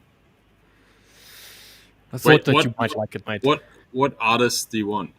Because mine end up being Picasso, just as we started that way. Salvador Dali, mate. Yeah? It's gonna have to be Dali. Yeah, okay. All right. Because we gotta pick artists for everyone. Yeah. So I put surrealism in there and abstractism and I can't go and say it's Alex Butlerism because I want to see this. Artist that's what I was going to say. I want to see this screenshot on your wall next week. Oh yeah, like just a small one, just behind you, just there, yeah. Mate, these they'll be worth money in the future. NFTs or something. Now, when people look back on the Fiverr stream, they'll be like, I could have sworn there was that one guy that did like this drawing thing. LJ, no, it wasn't LJ. It was better. Yeah. It's like the good old rock NFTs, like it's Yeah, just a rock. Like civilizations into the future are gonna find this little thing with this drawing on it. I'll be like, what is this? Dude, 100%. You gotta message Elon, be like, yo, whatever probe you guys send out, like, you need to send this, okay? Right? Send it out to space, and someone in several galaxies afar will be like, what the hell is this? Yeah, there's some alien from a distant planet that looks at us and goes like, look at this horse crap. What language is this? What is this? Oh, And who's LJ? who's LJ? Like, that's a break and retest. I've seen that before, Can you believe this? This is typical bullish structure. Higher highs, higher lows. What is he drawing here? I've seen an awesome comment from Unbiased Trader as well here. A few days ago, my 7-year-old son asked me, what are these lines? I said candles. He asked how you make money. I said when it goes up or down. He said, can I try? I said, you can lose money also. I got him the cheapest account available in a discount. It would be funny if he outperforms me. That's cute. That's cute. That's nice. You're supporting him. Going based off that. So this is, in fact, hang on. This is no.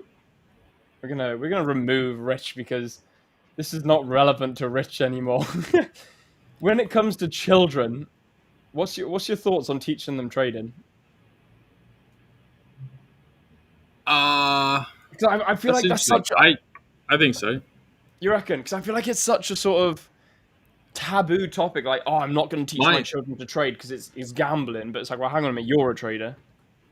But this way, I think my opinion is to everyone in general is that you should understand. So even people that work like a normal job, like they're a lawyer, they're an architect, that kind of stuff. I'm always very of the thing of like, you have to understand markets. Most people's like, pensions or retirement funds in whatever country you have, like we have super here. America's like 401ks, that kind of stuff. I forget what the UK one is. All that kind of thing. At the end of the day, it's kind of everyone has moved to the market system as the functionality for your pension and retirement, because straight cash obligations are not going to cover that kind of stuff. So I think it's very important to understand market structure, how these things work. I think it also gives you a deeper understanding of the economic position as far as like political plays as well. So just in terms of whether it's directly that like a election or whatever it is, like there's always the underlying economic structure in play at the same time. So I think understanding all this stuff is very beneficial. It gives you business knowledge, like everything. It's universal. I mean, the whole world runs off markets these days. It's the dominating factor across every sector, whatever you're in, hands down, no matter what. So I think not understanding it is kind of like not doing English or math. They're your two core base things you study at school or whatever country you're in. It might be French or whatever your home language is. But they're very core and fundamental, and it surprises me that people have no idea how stuff works. Maths, like they don't know what a bond is. Those three, and then a language. Math, science, economics, and a language. You're set. I was going to say, I feel like economics should be something that's taught as a... It's almost like the language of countries, right? Because countries, they have their own agendas and stuff, but a lot of it comes down to economics of how they interact with each other. So it's almost just like understanding... But what about day trading? So I think if you don't understand economics, trading, markets, that kind of stuff, it's almost like being illiterate. The same way as almost like you grew up in a cave and you never talk to another person, you'd be kind of socially inept. So I think the same way that today how everyone interacts, whether you like it or not, is via markets, via economics, all this kind of stuff. But I think it's very important just to even have some tangential knowledge, or at least Yeah, some 100%. experience in that, I and think play if around. you don't, like you said, if you don't have that knowledge in the trading markets, then you are going to struggle in some types of and probably in a lot of conversations in your older life. You know, like it's not so bad when you're a youngster or a teenager, or maybe in your 20s, but the minute you hit your 30s, you know, the topic of conversation is different because everyone has a life. Then people start worrying about bills. People start worrying about global economics, or certainly local economics, when it comes to what your economy is doing, what your political parties are doing, how that's going to affect your income if you're self-employed. If you're self-employed, you need to know what your local economics are doing to have a thriving, successful business, because then you need to know what sort of political parties you're going to be backing for to help you best create that sort of healthy economy in your country, or in your principality, or wherever you live in your local area. So I think to have no understanding in economics is quite dangerous, depending on where you're, like, what sort of industry you're going into as well. Uh, as far as day trading, I wouldn't ever recommend my kids do day trading unless they showed an interest. The minute my kids show an interest in day trading, yeah, 100%. Like I'm gonna turn them into degenerate day traders. But until then, I will, a bit like LJ just mentioned, I'll teach them the fundamentals of investing. I'll teach them the fundamentals of economic growth, and about just how to understand the conversation of economics. But what about you, Samir? What do you reckon? Kids in trading, yes or no? If and when you have kids.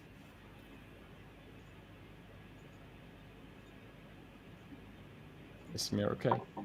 It's not hearing, but I would say, look, Yeah, I'm I would sorry. at least Samir's zoned out.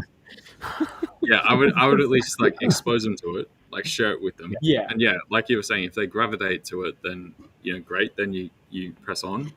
But almost the same way as, like, I would share or expose them to something like rugby, right? Yeah, no, Just yeah, the no, sport exactly. as an example. No, I But mean, I think. Go on. if I would at least share that and position that to them. But if they like Yeah. soccer more, then fair enough, they play soccer. But I Yeah, think it's exactly. at least good to have tried it, or Yeah, have knowledge 100%. of, or And like you whatever. said, it exposes them to that sort of theory, of hardening them up. And I like this as well. To be honest, cheapest is $17 for a 5K account. So we'll ask him to treat it as a game, and hopefully he will remove the emotions from childhood.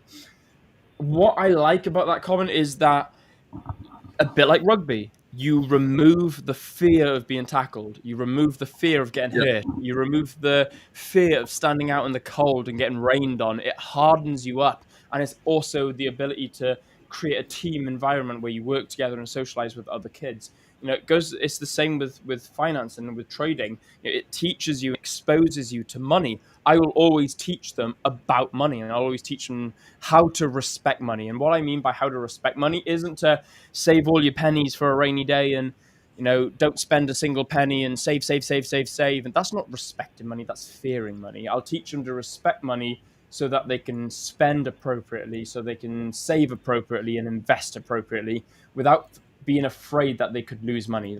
I'll make sure that I teach them to be able to understand that if they do it wrong, they will lose money. So therefore, lose money that they're happy and comfortable to lose, and I'll give them a certain respect for money. yeah, Yeah, I think yeah. I that. agree. So it's more the exposure. It's almost like doing science. Like, maybe they're not going to become Yeah, scientists, go into exactly. med or something. But I think it's good to have an understanding of scientific principles and sort of how that works, and like the functionality. Even if you go like, okay, I don't really want to do biology or chemistry or whatever, but you just have like a foundation of how this works, right? Yeah, And exactly. then that applied knowledge and that thinking, it's more of like a core of how you think, is Yeah. beneficial. So yeah, Yeah, like the one thing that I will teach them as well, is go on to the idea of like science and being able to pick the disciplines. is I will make sure, and this is going to be a really interesting topic. Like, chat, let me know what you think about this as well. I will basically explain to them that university is entirely down to them, and I'll help them understand that it's a complete waste of time unless they're wanting to go down a specific industry. But the one thing I will make sure they are aware of is, the importance of school. Like, I really, like, one of my biggest regrets are pissing about in school. It really is one of my biggest regrets, because my brother, he didn't. He dropped out of university. And now he's doing seriously well. But he dropped out of university. But when in his early school days, he's still a gym guy. He's ripped. He's a big guy. He's a football guy. He's a rugby guy. He's a boxer. He's still everything these cool kids were. But he's got the brain of Einstein as well. Like, you can be both. Now, the one thing I regret is sometimes when I'm having conversations with him in like everyday format as well. So like basic maths, when it comes to different theories of maths, I struggle with, because I flopped school. I didn't concentrate in school. I'm having to reteach myself, not necessarily the basics of maths, because my arithmetic is fine. I got through, but it's still like some of the what do you call them, like the what's the like conceptualization, like the exactly, and like trying to use that in everyday formats, and as well as science. Like he did A-level sciences, and like I think he did chemistry and biology, or chemistry and physics, and again, super intelligent kid. I can keep up with him only because my dad and my brother are very intelligent people. I learned most of my chemistry, biology, science, maths knowledge from just living at home and understanding and listening to two very intelligent people talking on the daily. If it was for school, I would be thick. I would be a really thick person, based on the fact that I completely flunked school. And that is the one thing that I will always teach my children, is that, look, you can flunk university, you can flunk college, but a bit like with your trading, get the baseline. Always build from the ground up. Get yourself a solid structure. You can't build a skyscraper on dry sand. No different to how you can't build a successful trading career on just rushing in and trading. You must build a fundamental knowledge. Same goes with everything else. Yeah, definitely. Dude, this comment's very funny. Only problem with teaching kids is when they start renting Lambos and 5-star apartments to post on TikTok and sell a course for mentorship. Yeah, but then they've made it. That's generational wealth. That's it. They've either made it, right, or you kick them out, and they've got no money, and they're to the curb because they've done that and they've failed. Like, you're making money, you're my child, and I don't like you. I was gonna say, I'll love them because they're my children, but I won't like them because they're just scamming people. I'm like, you are the most successful disappointment. All right, guys. So it's pitch black up here, so like all the lights have turned up, that kind of thing. So I'm gonna try go downstairs. I will try turn up again. I'll see if my internet's working down there. But yeah, so I will be back hopefully. Nice. So, yeah, All right. What I'm going to do real quick is, you guys remember that I was in some swing trades. I'm going to break down my swing trades because I've actually exited them now. He was in NASDAQ buys, I remember, based on 200 So EMA. I was in one NASDAQ buy, I was in two US 30 buys, and I was in an S&P buy. So I'll break those down real quick, and then I will skedaddle myself as well. But so let me just grab this up. There we go. So where is the S&P 4 hour? Perfect. So here we go. As you can see, the volume just dropped completely.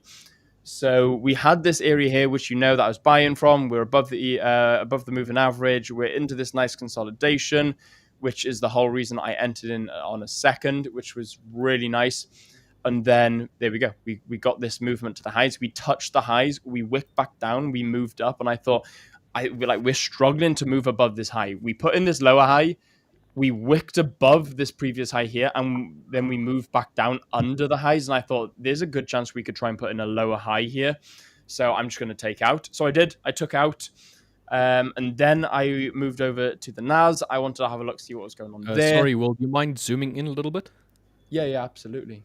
There we go. Can you see that a bit better? Yeah, In perfect. fact, mate. tell you what, let's go back to S&P so you can see that as well. Can you see that? Can you see that? Okay, now is that a bit better? Okay, awesome. Yes. So again, I took out at these highs because I didn't want to see it, reject down, which it actually did. It rejected down, and then we went into a consolidation then. So super grateful that I did that. NASDAQ, again, we were above the 200 EMA on the 4-hour. What happened then? We continued on up. We held over the weekend, so I was paying some decent swaps on it. Didn't mind it too much because I thought, the way NAS moves at the moment with me, I thought we were going to be in for some nice winners. Again, consolidated for quite some time. We were up about $400, and then it just dropped, consolidated, and I thought, okay, let's see what's going on here. We came back down into this consolidation zone, this almost break and retest. Wicked 1, 2, 3, 4 wick rejection, followed by a big bullish spike up, and then consolidate again. So I'm thinking, right, okay, we failed to break and create a new high. What is this trying to do? We had one last push last night, and then we just completely wicked and rejected. And I thought, oh my god, okay, this is the wick. It's going to continue down. It's going to reverse from here. We came up one last time, and I closed it. And I thought, NFP tomorrow. I don't want to risk being in not the NFP release, especially if we're trying to reject here. This could show me that it wants to move down. I took out and then actually closed under the previous high. So I was like, oh, thank God for that. Rich then said to me this morning, he was like, oh, well, why, why did you close? It did rally back up. And I said, well, actually, if it rallied, where it rallied back up is exactly where I closed from. And he's like, nice, you got off at the high. And I was like, bro, I got off at the top. So, I was super happy with that. And then US 30 was the exact same. Literally the exact same logic and reasoning. I got out of here for break even, as you can see. So that was really nice. So I mitigated all risk there. And then, again, it just moved up. At this point, I'd already taken out of S&P and the NAS, and I was about like $400-500 up. So I just closed out for another extra $200-300, I think it was. So I was super grateful for that. Closed it out at about $800 in total, or $820. And then, as you can see, $99,015 up. So technically now I'm only 1% away from being up on the account. So what I have gone and done as well is I've gotten my entire history out for you guys here. So let me go into the history. There we go. So now you can see this is my history. This isn't the entire history, by the way. No, it's not. No, this is the entire history since trading with the 5ers. So I was 7% deep in drawdown as I was coming out into the 5ers on September. I have made 5.8% post commission. So that's pre-commission. So that's gross profit. $240 commissions and 5.576% gain since September the 1st. So 5.5%. That's amazing. Yeah, 5.5% profit made since September. And again, really small wins. Guys, these wins aren't massive at all. Let's go all the way back. $900, $400, $175, $195, 200. These aren't thousands. Okay, we got 1,000 there. These aren't thousands and thousands wins. We got, hundreds, 70s. Nothing huge. They're all around 1-to-1s. I think I'm risking about 0.25 to 0.5%. And this is with my discretionary stop loss strategy, which I have explained a few times on stream. So unfortunately, last month was a bit slow, only $100. Otherwise, we'd be in profit right now. So shame, but nonetheless, since the 1st, I am now up 0.5%, even though I started the month down 2%. Sorry, $200, 0.2%. So yes, I'm pretty cushy with that. So that is my my trades over the swing, and that was held for, was it Friday, Saturday, Sunday, Monday, Tuesday, Wednesday? So about 6 days. It's almost at break even. I think I saw it at 95, almost 5% down the account. Yeah. Yeah, he was about almost 7.5% down on this account. That's amazing recovery. It's very good. Phenomenal. Yeah.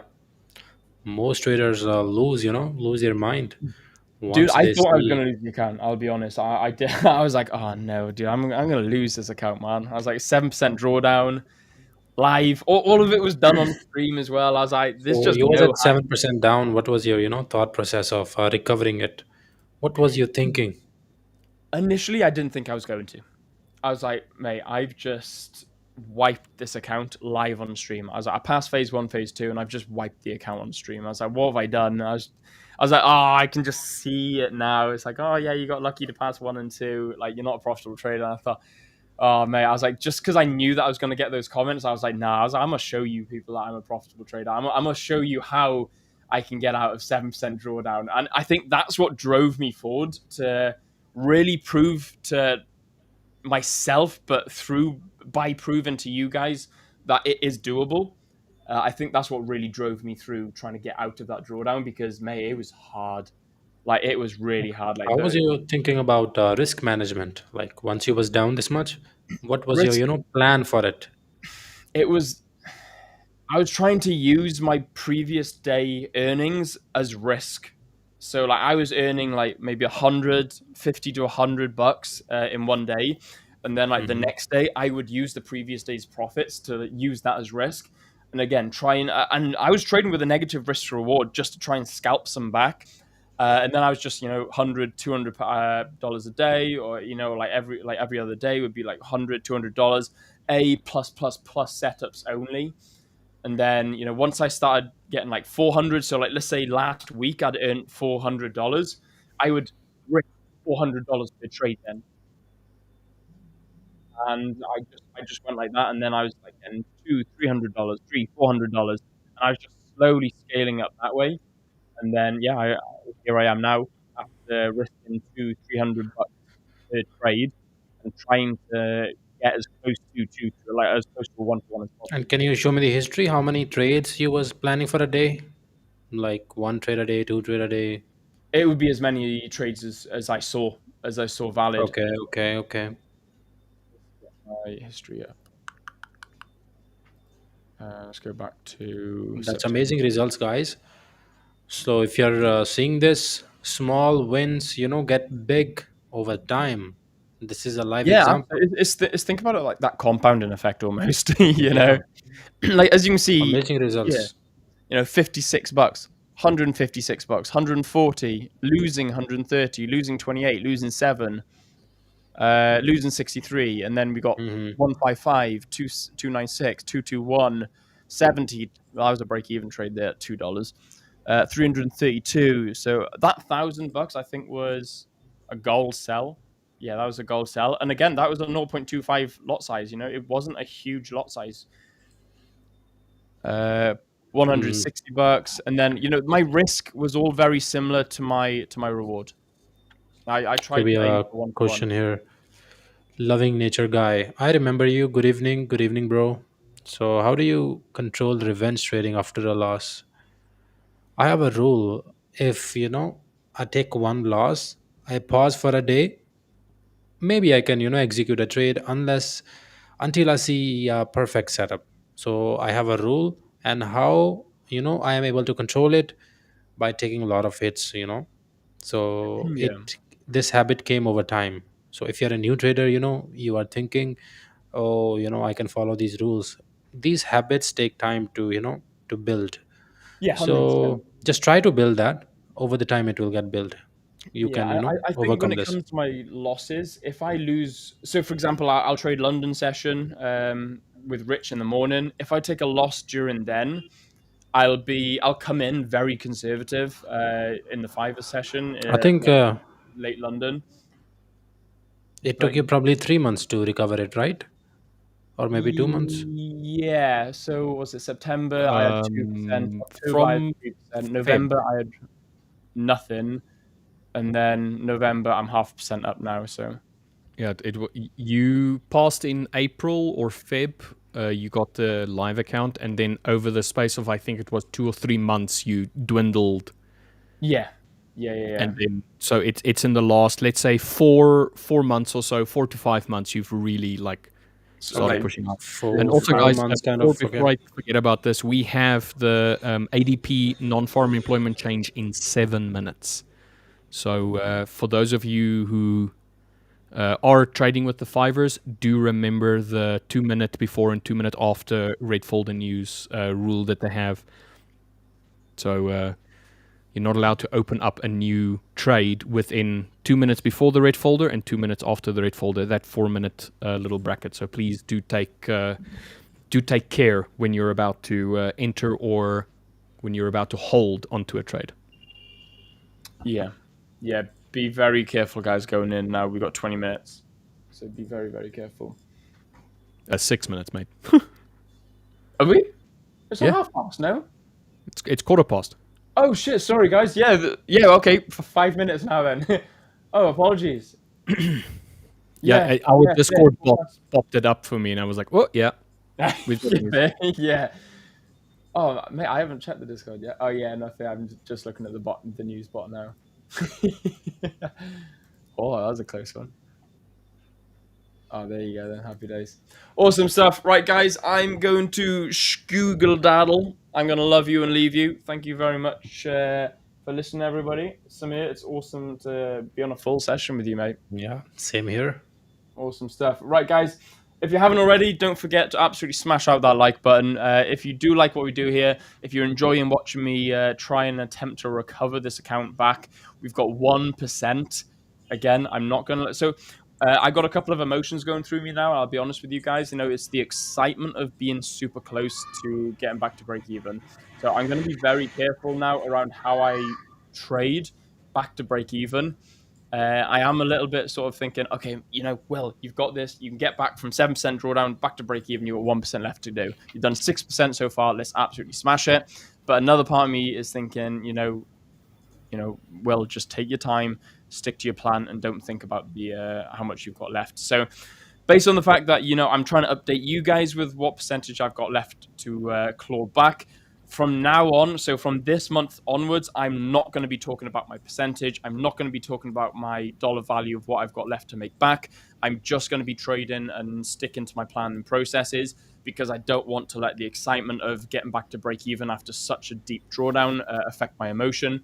So that's how I'm going to be trading, guys. If you do like what I'm doing, if you want to see how I get on over the course of the next couple of months and whether I get back to break even or go back into drawdown, then make sure you subscribe. And for now, I'm going to love you and leave you, and I shall see you all el mañana. Cheers, Will. Bye. See you later, guys. Have a good one. Take care, man. There were 2 questions earlier. One from Da Vinci asking, sometimes market give retest on 1 minute and doesn't in the 5 minute. If I see a retest in the 1 minute, should I enter there, Richard? I would say choose a time frame upon which you would want to see a retest and then a continuation, and then stick to that, because it's the 1 minute time frame for me specifically is very, very fast. So for me, I don't enter on the 1 minute. I enter on the 5 minute. So I look for the retest and then the confirmation of the retest success on the 5 minute. So I would suggest you find a time frame where you have some backtested data that aligns with this idea of, let's say, break and retest and confirmation of continuation. So pick one, play around with the confirmations and find something that works for you, and then replicate that across all of your trades, but do it on demo first. And then the second question was, what should I prefer to start with, $1,000 account or $1,000 prop firm account? Now, this was from Rohan Rith. He did mention earlier as well that after learning and doing backtesting, what should be the best for this to start? Own funding of 1,000 or prop firm challenge of 100K. It was 40 minutes ago. Sorry, guys. It was about 40 minutes ago. Yeah, I read that.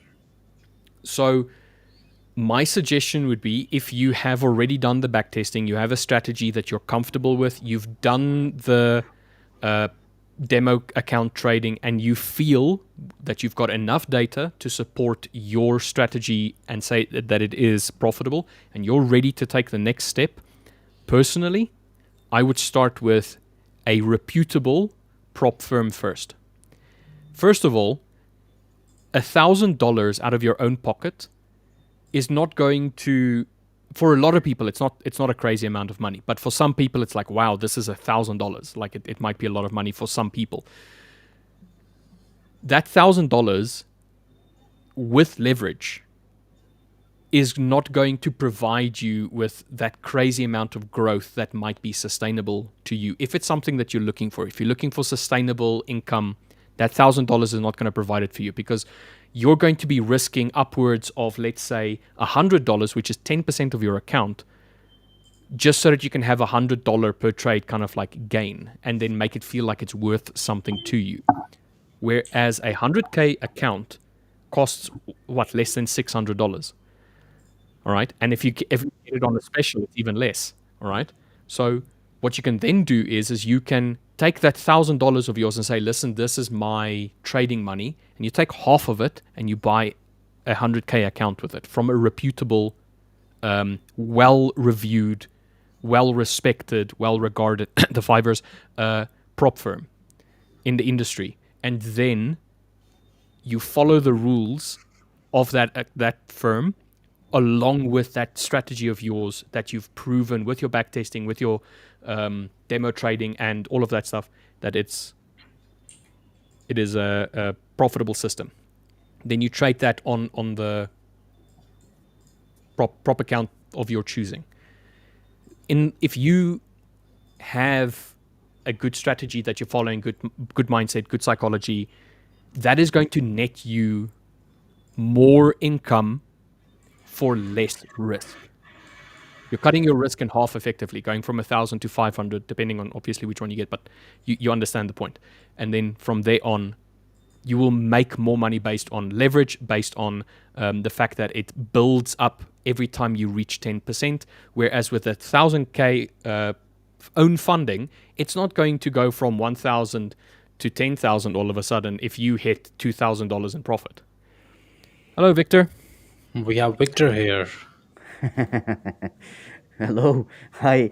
How is everyone doing? I had a little bit of a mic issue, but it's fixed. At least that's what I hope. Yeah, it's good, I think. You sound beautiful, Victor. Beautiful. Ooh, Clear, thank you. crisp. Perfect. You make me blush. I couldn't tell. Not again, not today.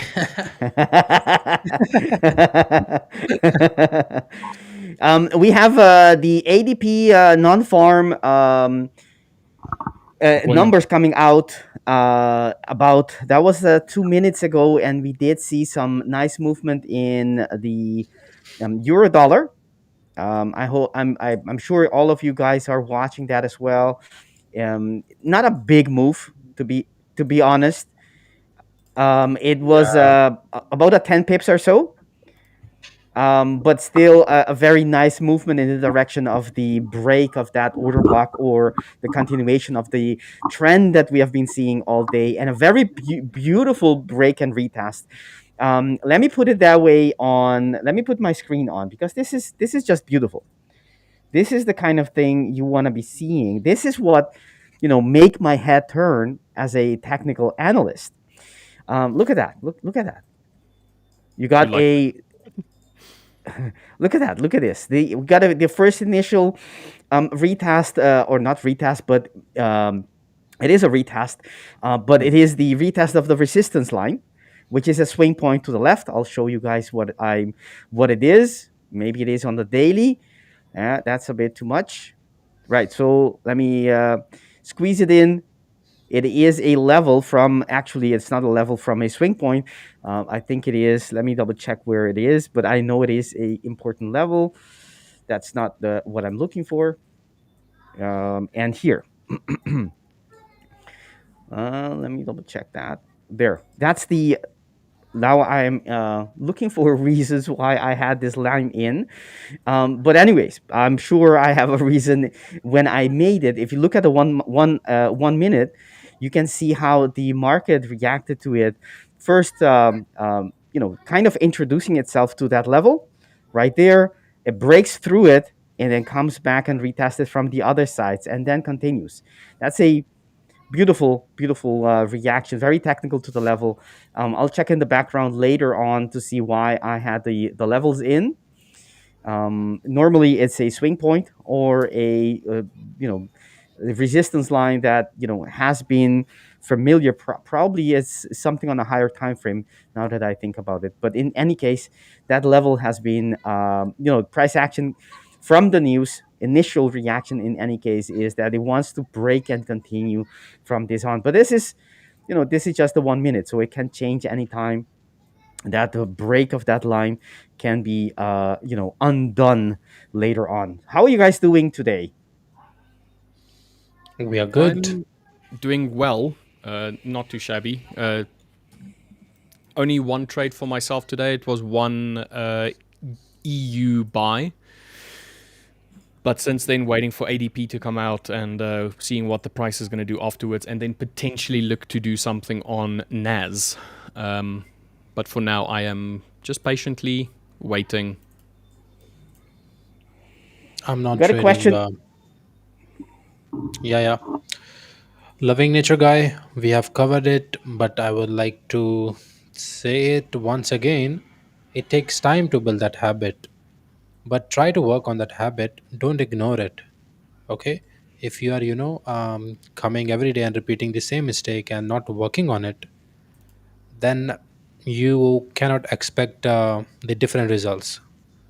And how I overcame it, the revenge trading, how I control it.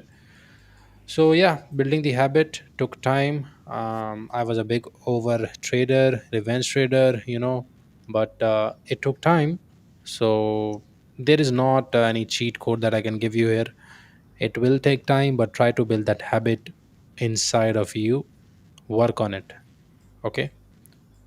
Maybe you can make some rules and try to follow that. You can make one rule.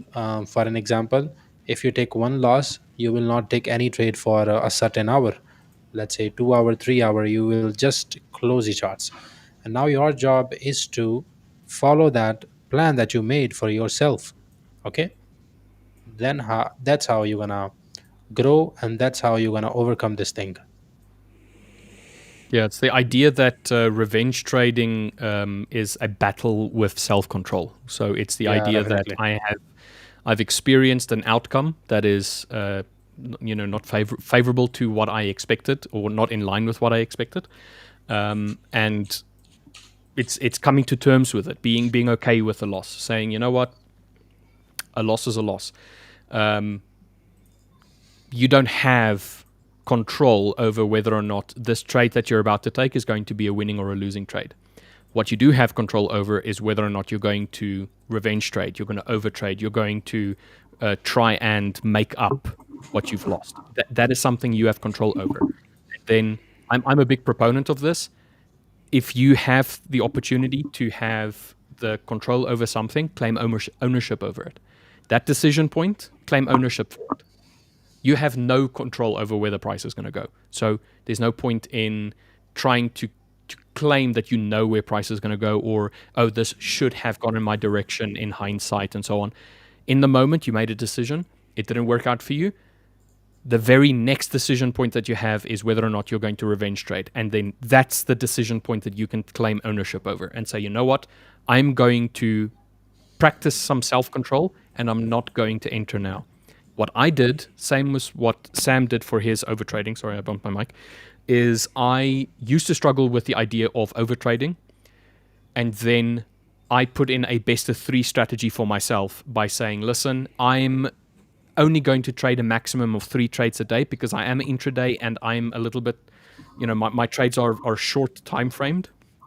So I can get multiple trades in a day, but it's not good for me to have multiple trades a day. So what I do is I have a best of 3, whichever comes first, 2 wins or 2 losses, doesn't matter. If I have 1 win and 1 loss, I'll do a tiebreaker, and the tiebreaker is going to be a loss or a win. So there's only 4 outcomes that I can have in a day. I can have 2 wins and that's it. I can have 2 wins and a loss, so win, loss, win.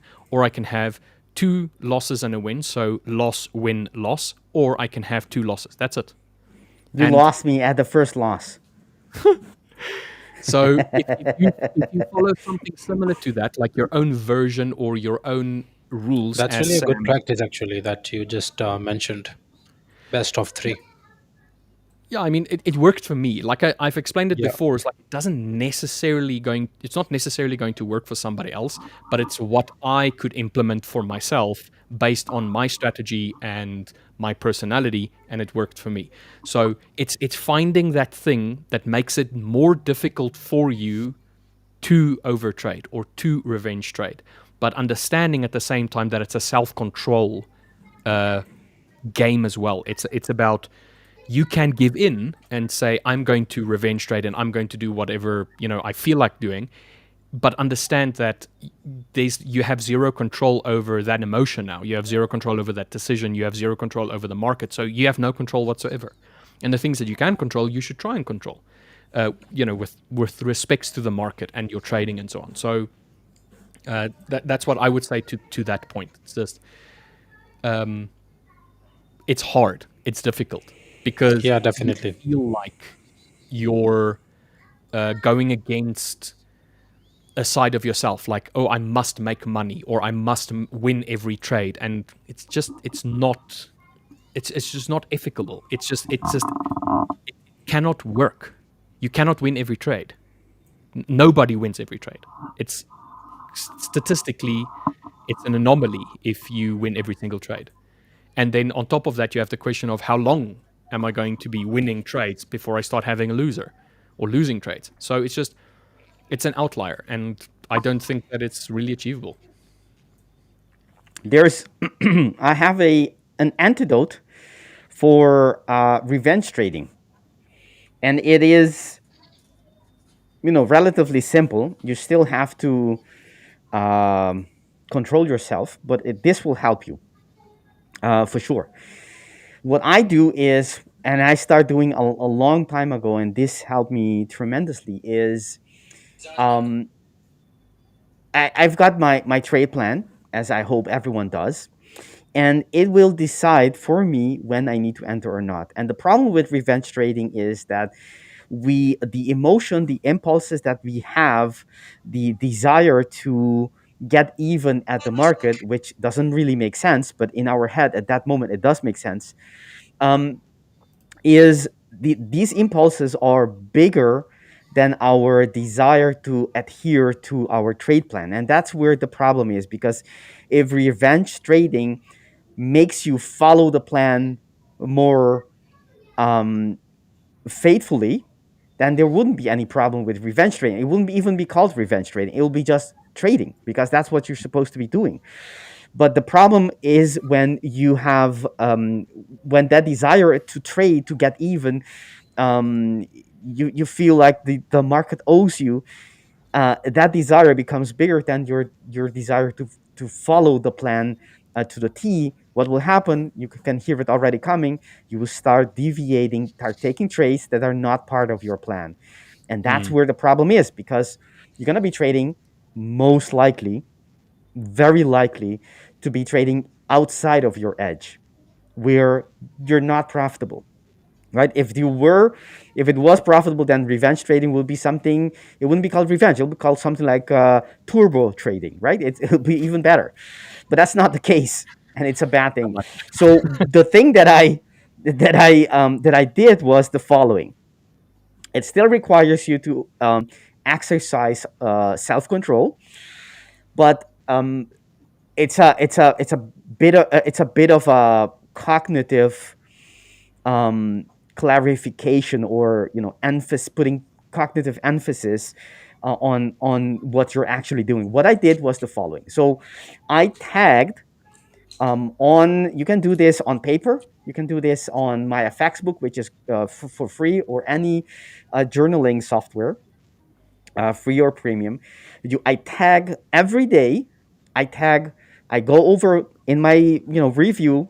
I go over my trades one by one, and carefully score whether or not I follow the plan. Is this exactly as my trade plan would have instructed me, or has instructed me to take the trade? If it is a yes, and it needs to fill all the checkboxes: time frame, analysis, sequence, entry, everything. If it is, then obviously I'll say according to plan. That's going to be one label. And whenever I don't have that label on in the review, I see I was late. All the signals wasn't present. This whatever I'm waiting, it wasn't exactly done yet. I still had to wait perhaps 30 minutes, 20 minutes, an hour for the bar close, but I got in already. That's not according to plan. So that will they'll have a different tag, right? Not according to plan. And then after a week, after 2 weeks or whatever, you compare the edge when you follow the plan and when you don't follow the plan. And revenge trading automatically will be in the category of not following the plan. That's why it's a revenge trade. Otherwise, it will be just a perfect normal trade, right? One that you're supposed to be taking. And once you are acutely aware and it is in your face, what happens if you follow the plan? You have X amount of edge, X amount of positive expectancy. And when you don't follow the plan, including revenge trading, you will see that it is quite likely to be negative. And having that in front of in front of you very clearly tells you what are the consequences if we do one thing or the other. And you keep reminding yourself that every time um, you have to take a trade. Which category, what kind of trade is this going to be? Is this going to be on the category according to plan or not according to plan? Once you have that, I have a sort of an allergy to take a trade outside of my plan because I've seen it. I know exactly what happens when I don't follow the plan. And it's not positive. So why would I? It doesn't even make sense. I'm not going to get even at the market by trading with a negative expectancy. If I am going to get even, it is by following my plan even better. That's not possible. But if it is, it's by being extra carefully that I do not take any trades outside of my trade plan, and I do take every single signal that I'm supposed to be taking according to the plan. That's how I get back even to against the market. If there's such a thing, there isn't a thing. The market doesn't care about us. The market doesn't know we exist. But if you play along with that idea that you have to make it up in performance, if that is what you mean, you messed up and you had, I don't know, you had a drawdown and it's partly because you didn't follow the plan. The way to make it up is by following the plan now on, not by deviating even more by revenge trading. So, but the trick is in short, in a few words, it is by comparing, having evidence, making it clear, uh, in, having it very clear in front of you what happens when you do one or you do the other. That's what helped me. That is my antidote. Once I did that, it was quite easy to not revenge trade because why would I want that? I don't want negative trade expectancy. Why? If before you enter, you are reminding yourself that this trade, on average, will lose. You remind yourself that the equity curve of this trade is going to be sloping downwards. I don't want to be in that trade. I'm not gonna be touching that mouse. I'm sorry. So that's. But go ahead. So sorry, I need to run off. I really enjoyed everything that you mentioned and that you were talking about, but I have to run. I'm going to love you guys. Yes, we can see you have to run, Richard. No problem. I have to do run. Yeah, Samir, loved spending time with you on stream, mate. Yeah, definitely. Victor as well, as always, wealth of knowledge. Guys, if you haven't already, like, subscribe, and yeah, we'll see you all tomorrow. Cheers. Take care, Richard, and thank you for being part of our team. We appreciate that. So let's check something here. The market is getting back at within that order block. I'll be talking about that order block later on. We discussed it in great detail in our Discord community or Discord session yesterday. It was quite interesting, and those who were part of our session who are now here will know what I'm talking about. But price action was quite challenging yesterday. But maybe You we got can. involved in any trade today? No, not at all. I'm Okay. supposed to be getting in. I'm supposed to be getting in here as a long, but the market didn't signal me. That was Yep. yesterday, and I would then, because it touched the daily, I would then be looking to target the next daily area. But this one was already mitigated, not once, twice. So that will allow me to target the next level above us, which is 1.1714.5, or the monthly lower border of that order block, which is 1.1695 or so. Okay.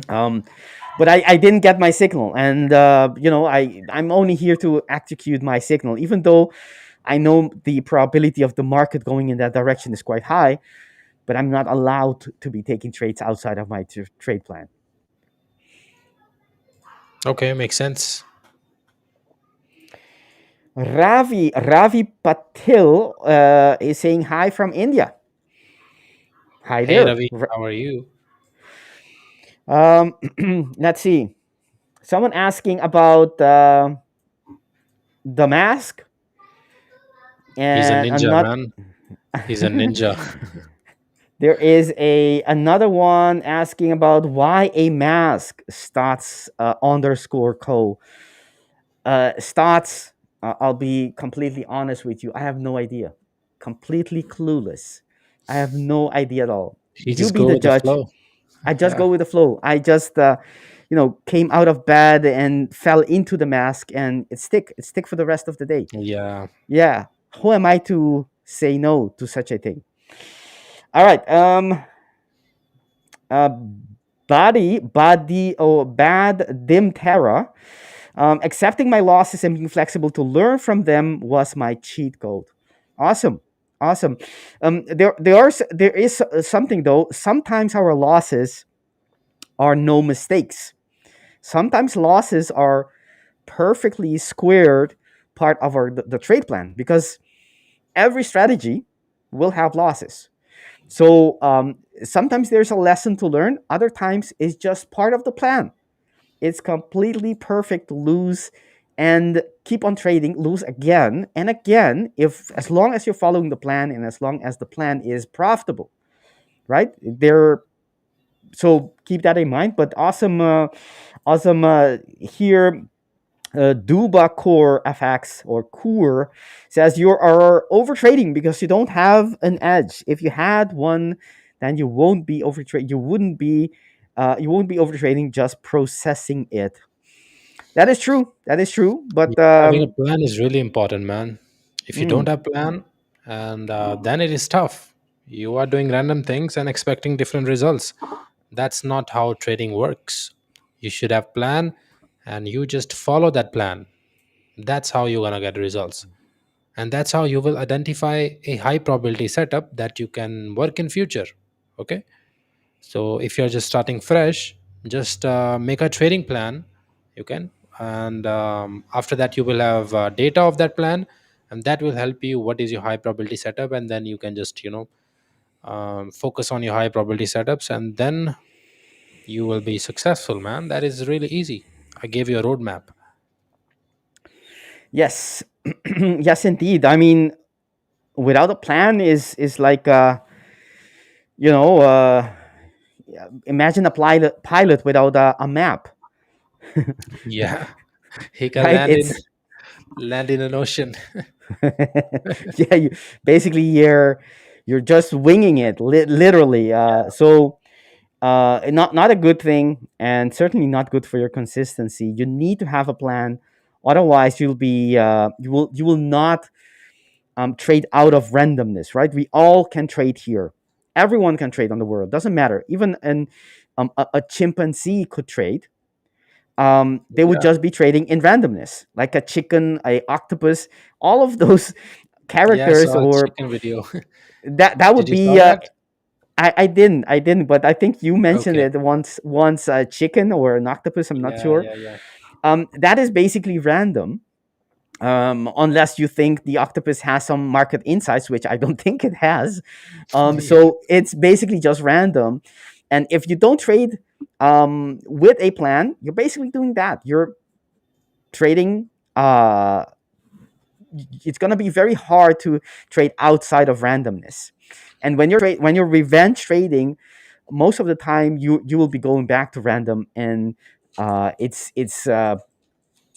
we all know how that ends. Simir Hill, if that is how you pronounce your name. Thank you for your message. And by the way, everyone, I see the chat very active. We love that. Keep on posting your questions, your comments, your ideas, your opinions. We don't have to agree with them. Um, Maybe we will, maybe we won't, and that's fine. No problem. It's we're all different. That's fine. But keep on reacting, posting them, because it keeps the dialogue going. Then we know what you guys are thinking, and we can perhaps give our side of our opinions on them. And also, quite importantly, don't forget to like the stream. If you're watching this, it's likely because you think, it's, and you assume, and rightfully so, that there is benefit at listening in at other traders who are funded, who are consistent. Samir, I'm not going to say how many thousands he's getting on payouts, because that's private, but he's consistent. He is profitable. He has a process, and there are things you can learn from him, even though you may not agree or may not resonate with the person the way you are. That's fine, but still, I'm pretty sure there are many things that Samir has to offer, even to you, that could elevate your skill. And that goes for everyone, that one of those every one of those of our hosts.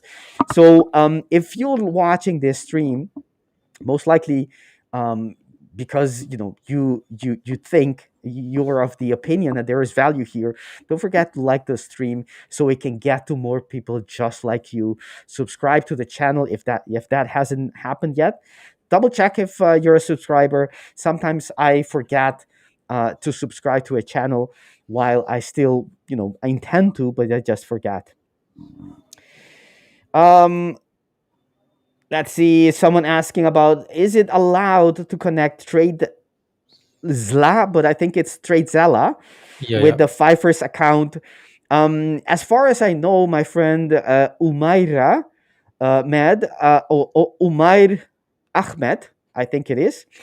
Um, as far as I know, there isn't anything, because Trade Zella is only getting the information on only synchronizing to the platform. So it's not making any trades. And so there isn't any problems at all.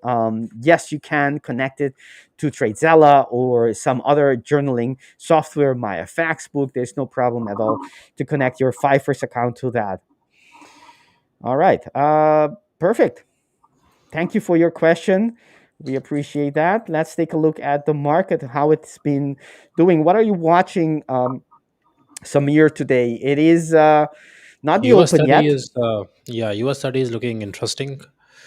I'm looking for buys, but as I mentioned yesterday, I am not trading actively because I have already secured my decent, decent percentages, what do you want to call it, so on my accounts. So I am reviewing the market, but it looks good for buys. Why? Because if you see this particular leg, we are moving bullish, you know. I mean, you can observe it. We are moving bullish, but yeah, there was a liquidity move. But then again, we got back up. Considering that in mind, I think the volume pressure is more to the upside, and this can be a liquidity point. And this is a really good breakout. And as I mentioned in stream couple of times, 200 EMA is a very good EMA when it comes to a direction. I don't even focus on the 50, but 200 is good if you're trading indices, and it also should be in line with your technicals. You cannot use it blindly, like, oh, I said it, you just you are just trading it blindly. It will not work like that, but you can definitely use it. Why my stop loss is here? Because if you see, this is a structure, this is a paper trade, by the way, so I'm just marking here. Why my stop loss is here? Because of this structure, and stop loss size is also decent. So let's see which side the volume is gonna come now. At NYSE, I know I am trading it a little bit early. My trading plan is trading in that particular time window only, but this correction looks really good. So looking for bias if I was trading.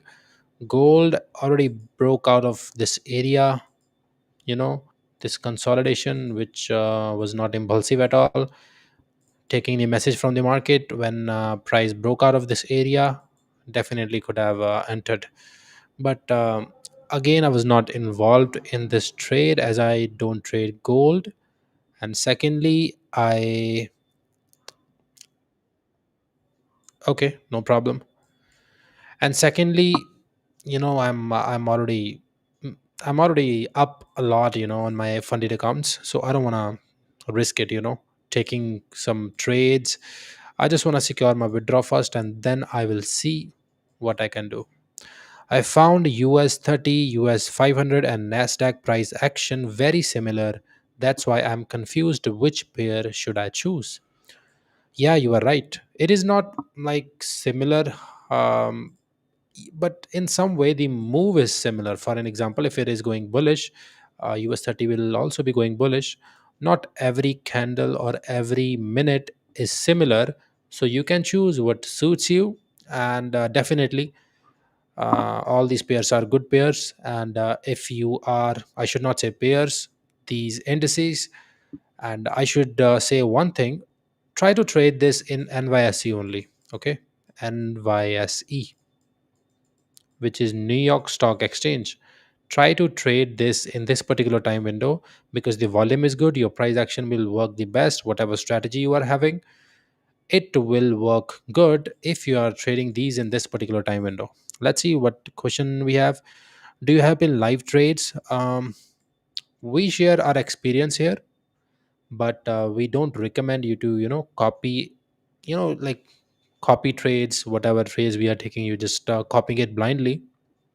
We don't recommend that. Okay, we are just sharing our experience, what our thoughts are, and rest you should learn from these streams. And you can ask question. Every mentor here, every streamer here, or I should say, has a good amount of experience, so definitely we can help you if you ask us the right questions. But we don't encourage or recommend you are copy trading blindly. It's not us, or in general, copy trading is not going to give you a sustainable results. So let's say if you're copy trading from someone and he disappear one day, then how you gonna trade? I'm considering if he's profitable. Most of the traders are not profitable in this industry at the first place.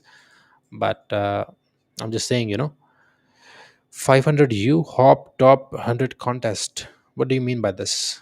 No idea. Yeah.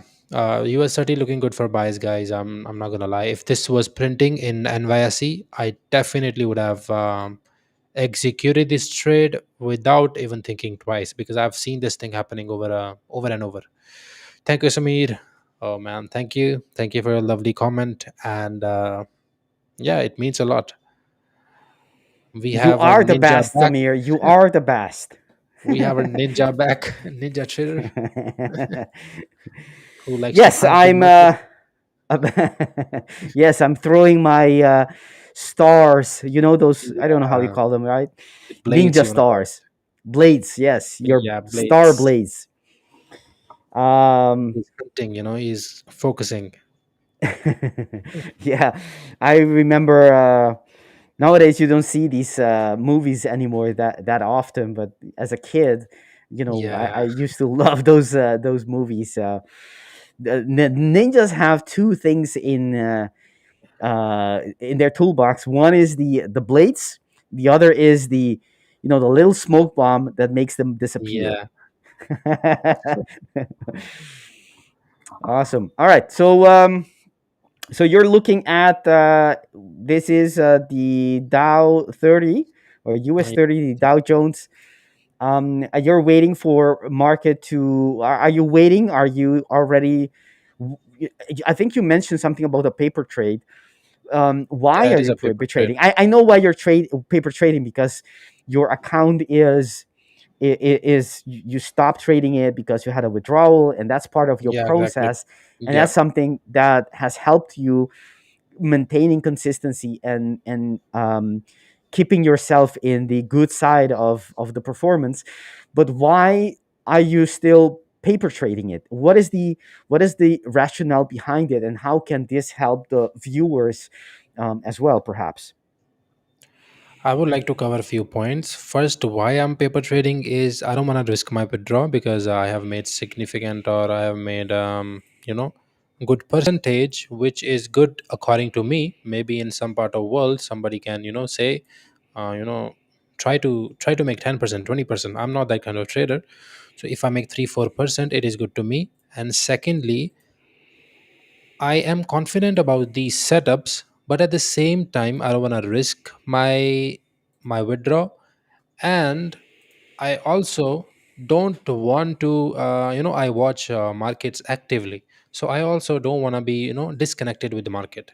So I'm seeing this setup. So I'm just plotting my risk to reward tool. I will come back into 3 hours and see, okay, what this trade did, and how can I improve if this was a loss, what thing I can include. Of course, this is not my time in trading. If this is a loss, I know why it will be a loss. The first and last thing will be, it is not my time of trading. And if this is a win, still I'm not going to change my habit or get in bad habits executing the trade early before my session, because I know long time I'm not going to be getting good results this way.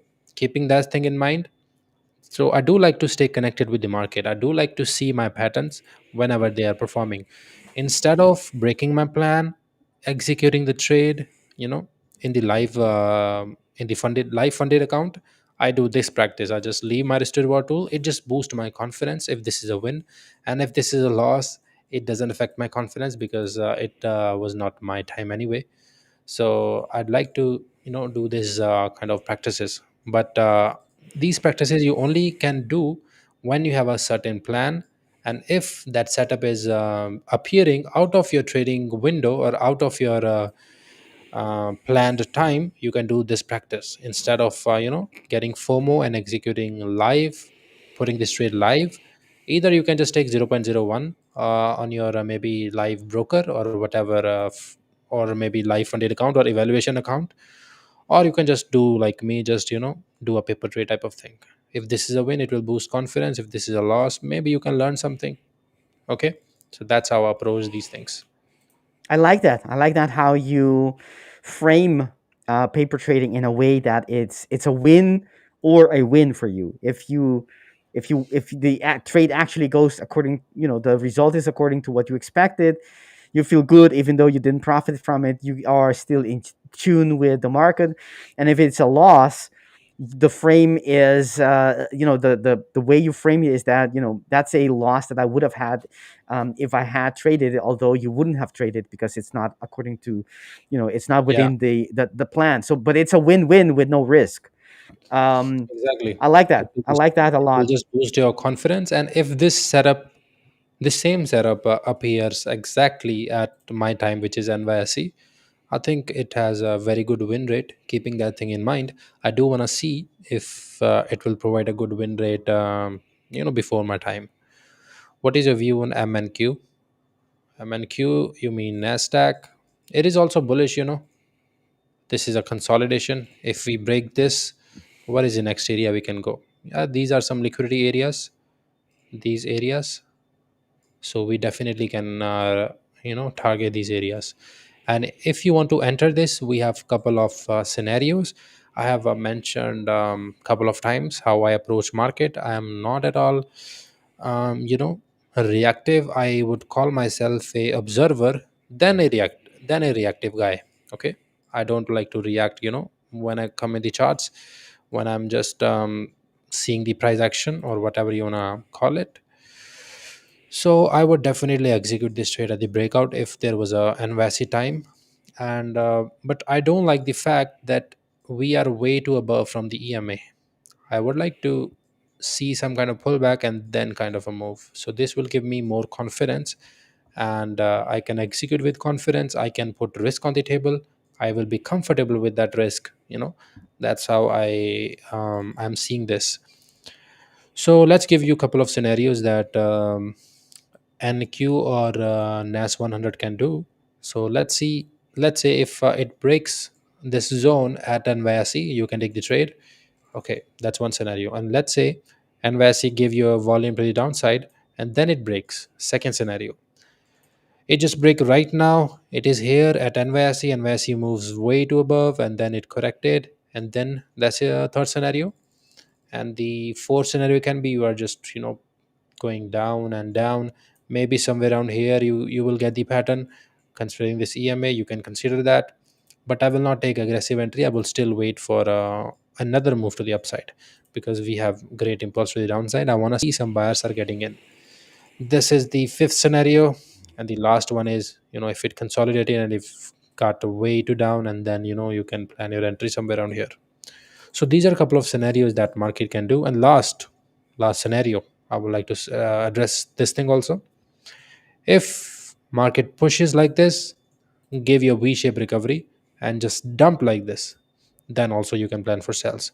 These are a couple of scenarios that I gave you on the back of the mind. I don't draw it daily, because on the back of my mind my eyes are trained to see these kind of patterns. I'm just giving you my observation.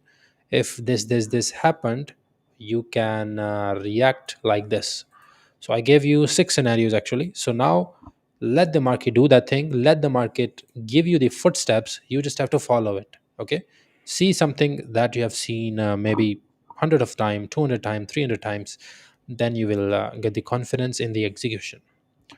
Again, I'm not gonna do a pre-analysis. What this happens, I don't know what it is gonna do. I can just mark up my scenarios. If this happen, I can do this. So I have a couple of scenarios in my head. So let's see what market does today, or where which direction, or what kind of behavior market holds today. So let's see. Yeah, I like that. I like that how you say you're acutely aware of the fact that we don't know what the market will do next. The only thing we can do is have scenarios ready, uh, Exactly, yeah. and have a plan for each scenario, right? Which of those scenarios is going to trigger me to get in? Which ones are going to trigger me to not get in? Yeah, exactly. And have them ready. And that's what you can do, right? Preparation is a big part of Preparation, yeah. a lot of activities, not only trading. You gotta be well prepared, but especially in trading, preparation is Yeah, paramount, because you cannot expect yourself to have the best plan in the heat of the moment, where the excitement is high, where the stakes are high. You're likely not 100% thinking logically at that moment because of the excitement. So you want to have these plans laid out in advance, where you have your completely logical mind thinking through everything, every step, and then it is much easier to just execute whenever of each of these scenarios play out. And that should be it. Like that's the playbook. When we talk about plays in our playbook, it is a different scenario, our specific scenarios where we want to get in the trade. But how do you have that ready? How do you execute well without missing or without forgetting things? It's by having a plan, having a play that is within your playbook, that you study, that you collect the data on, that you are versed in, that you're very familiar how it moves and how to capture it, and when not to trade it, right? That's also important. yeah. um, that's how you do it, but that's preparation, right? There's no other way. You got to be prepared if you want to have and keep your edge in the market. All right, Someone is. Victor. It was. I'm sorry. Go ahead. It was lovely to have you and me here. It was lovely stream, amazing day. But I have to go now, so I have to say bye bye to you guys and to our viewers. And if you haven't liked the stream, make sure you are liking it and subscribe to the channel. And I'll be back on Tuesday. Next Tuesday, you can catch me. And it was lovely stream as always. Thank you guys. I have to go now. Perfect, Sam. Take care. Thank you for everything you bring to the table. And for those who can't have enough of Sam, Sam has an Instagram account. I heard. I'm not too much of an Instagram myself or user, but I've heard he is hugely popular on Instagram. No, I don't know that, but I'm sure Not he is yet. very. I know he is Kind of, yeah. popular. So if you can't have enough of Sam, you want to know more about him, go to his IG, his Instagram account. In the meantime, while you're impatiently waiting for Sam to come back. All right, guys, my Instagram is Banks with Sam, so you can catch me there. If you have any question, you can DM me there also. I'll be happy to help you in your trading journey. With that being said, and I'll see you in the next Tuesday, and you can follow me there. Take care, guys. Bye bye. Thank you, Sam. Bye bye.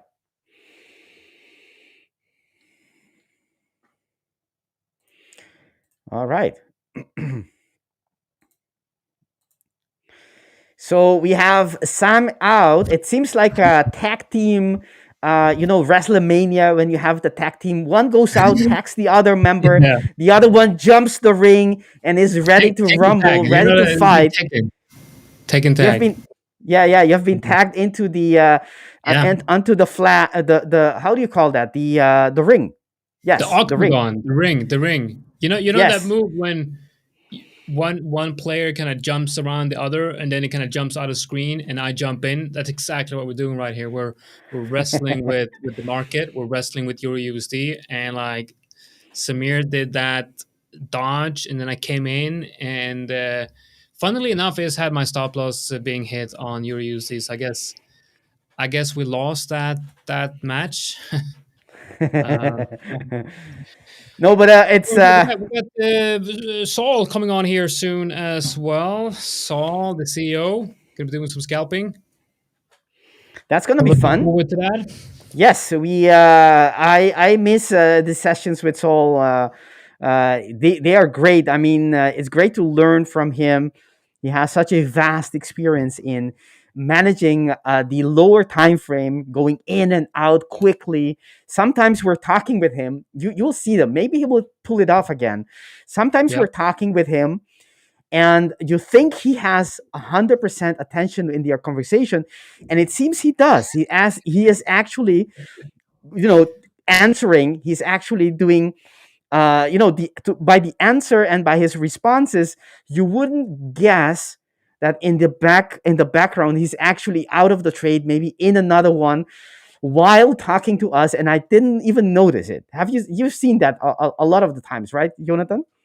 Yeah, like he yeah. I mean, I guess that's why he's the CEO as well. He's good at, I guess, managing and keeping calm under pressure. I mean, that's something you need to be able to do when you're managing a huge company with a lot of employees and a lot of things happening every day that you need to take care of and problems to solve and whatnot. And we're having a conversation and he's just looking at the lower time frames, and I'm like asking him a question. He's like, yeah, and then I'll look at his screen. He's like closing multiple positions while having a conversation. Like I would probably have a Caesar while trying to do that, trading the lower time frame. I would be laying on my floor shaking if I tried to have that type of conversation while trading the lower time frames. I would just go like, oh, I need to close this trade. Yeah. I think most traders would be that deer in the headlight, right? They will freeze, not knowing if they need to answer or attend to the trade or do the other one, and in the meantime, they do none of them.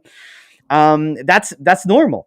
But Saul is, that's why he trades the way he does, because he's got a talent for that. So stay tuned if you are interested in watching the CEO of the prop firm in the industry trade live with us in a couple of minutes, according to the schedule. So it's going to be fun. It's always fun when Saul is with us, and we poke his knowledge and try to get as much as possible of his feed of his experience and knowledge, which is a good thing. We have a question. We do have a question. I see that you're looking at gold, and we did have. But before we go to the question from Peter, we did have one person asking about gold. I think it was no, it wasn't that one.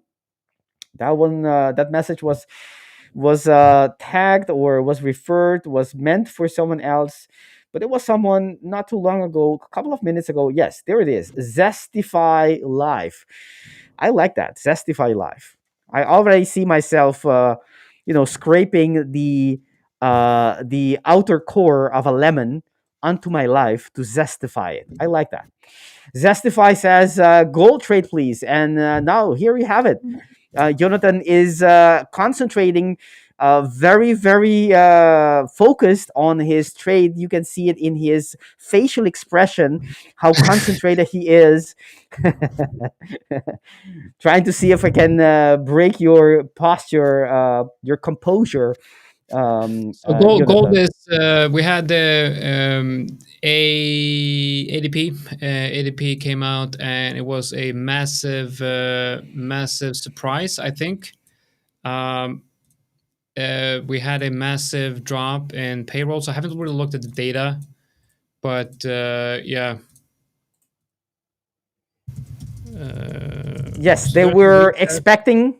The previous number was 47,000, and the forecast was 5,000, and it came in at 32,000 minus 32,000. So it is worse than expected job number.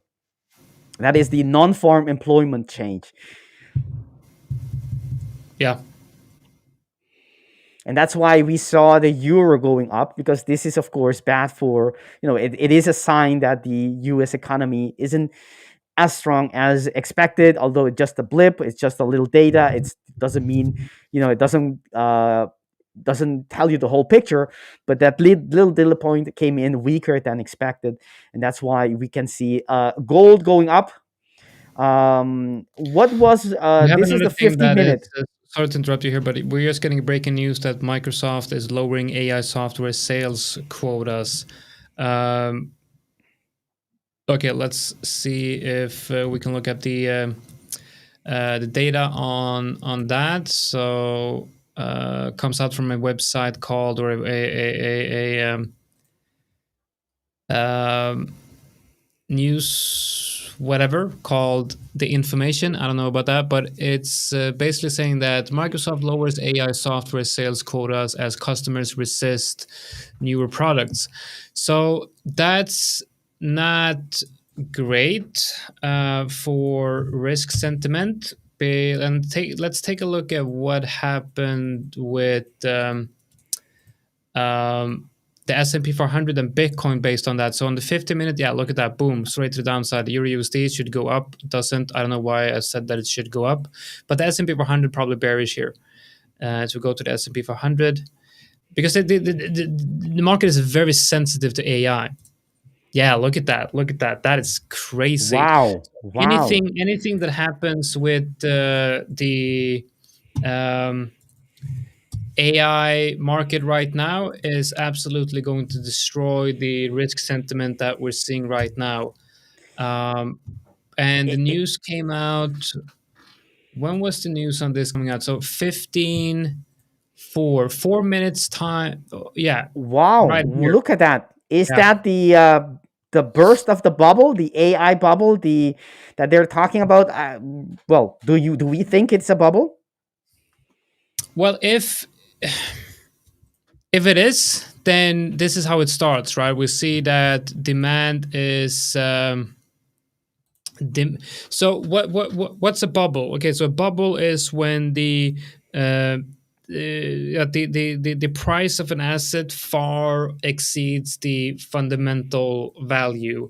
So I think the fundamental value for AI is extremely high. I mean, it's going to change the world. It's going to be like the second industrial revolution type of thing. It's going to be bigger than the internet, right?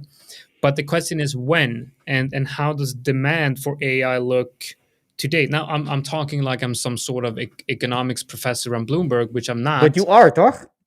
But this is me thinking, right? But so obviously, yeah, wow, you can look at, yeah, that's we're getting from financial juice here as well. So let me share that screen with you guys so we know what we're actually talking about here. Let me go and share that right away. So this is what we're currently looking at right now. We have the news came out right here when we had that right here. So this is where the news came out, and boom, strong move to the downside. So obviously, this news is very good proof of anything negative about the AI market is going to absolutely push prices down. So this is the article that they are referring to. Now I can't read the article because I have to pay and I don't have any money, so I can't do that. But we have this beautiful website called Financial Juice where we are getting that information in the headline right here. It says also that Microsoft is also revamping AI agent feature for Windows computers. I don't know what that means, but the fact that they are lowering sales quotas is telling us that maybe the demand for the AI product, so the future value for AI seems to be enormous, but what is the actual demand for these chatbots and AI services from the actual consumer? You need to have someone actually buying the products for them to be valuable, right? You need because that's how we value something, right? If enough people want to get part of a certain asset, then if enough people wants to buy gold, then the supply of gold gets eaten up because demand exceeds supply. That's the whole idea of supply and demand, and that's why prices rise. So what if we see signs of demand weakening for these AI products? And that's exactly what we're seeing right here. Microsoft lowering the sales quota means that there's not going to be as much sales from AI as what has been previously expected, right? Makes sense, right? It's simple economics, isn't it? Simple supply and demand. So that we now have the context of what we're looking at. So now let's go out in the market and actually see if we can find anything, any price movements based on this. Let me just see. We have Saul ready to join the live stream, and he is right here. Okay, so just let me know whenever you are ready to join. All right. Welcome, Saul. Welcome to the show. You're joining us at a very exciting time because Microsoft just went out and said that they're expecting lower sales from their AI product. Look at the 1 minute. This is the S&P 500. Wow. I wasn't Yeah. aware of that. Let me check that. So this dropped Whew. 0.5% in a matter of 10 minutes or so, 15 minutes. And that's because of Microsoft? Yeah, Microsoft just lowered their sales quota for AI products, which means that there's not as much demand for their AI products as they thought, and this is, we see how nervous the consumer and the investor is in the stock market. I see, I've been listening a lot about the, AI, if it's a bubble or not a bubble. And there's two kind of potential bubbles, the technology one and the financial one. And I think there's an agreement that this is not the case of a technology bubble. The technology is life changing, and it's here to stay, and faster and faster. So there's no doubt AI is going to be around a long time and part of our lives, and that's not what it's on the discussion table. But there is a gap, and if you think of the metaverse, for example, there was a lot of hype around metaverse or NFTs even, and that could be considered like not a bubble, but something that was a lot of hype around it and just didn't evolve to be the thing that stood with us. And AI is not the case. AI is staying, but the financial side of AI is still under a big question mark, because there's a lot, trillions of dollars of investment behind the technology and the servers and the chips required for running the AI models, but there's just not enough income from them. You pay your $20 a month for ChatGPT Pro, but most people are still using the free versions of them. Are just the income of the paid memberships is not even close to covering the costs of holding and sustaining all these AI services and servers and infrastructure. So that's where there will need to be like an adjustment on either the pricing or the costs of running these models, because just the financial side of this is not sustainable the way it's running at this moment. So I don't know if it's related to the to the conversation or to the movement, but yeah, there's no doubt there's going to be some financial challenges around AI companies and models and verticals and all of that. Yeah, Hi, it's Saul. very sorry. It's very related to, man. Your mic is very loud, Victor. I have to lower that a little bit. No, I think it's very related to what we're talking about. And like I said in the beginning, a lot of people are looking at the AI like the birth of a new internet or something like that. I'm looking at AI like probably the next industrial revolution. And imagine going back to that time and being like, hey guys, I got this idea that will completely revolutionize everything in the world, but it's not going to change until in 10 years. So can you invest in that? And people don't think in 10 years in the future. If we're looking at the financial markets, if you look at Wall Street, when a Wall Street trader says he's long term in a product, he's thinking like 6 months to a year. So where is the demand right now for AI? Where's the demand today?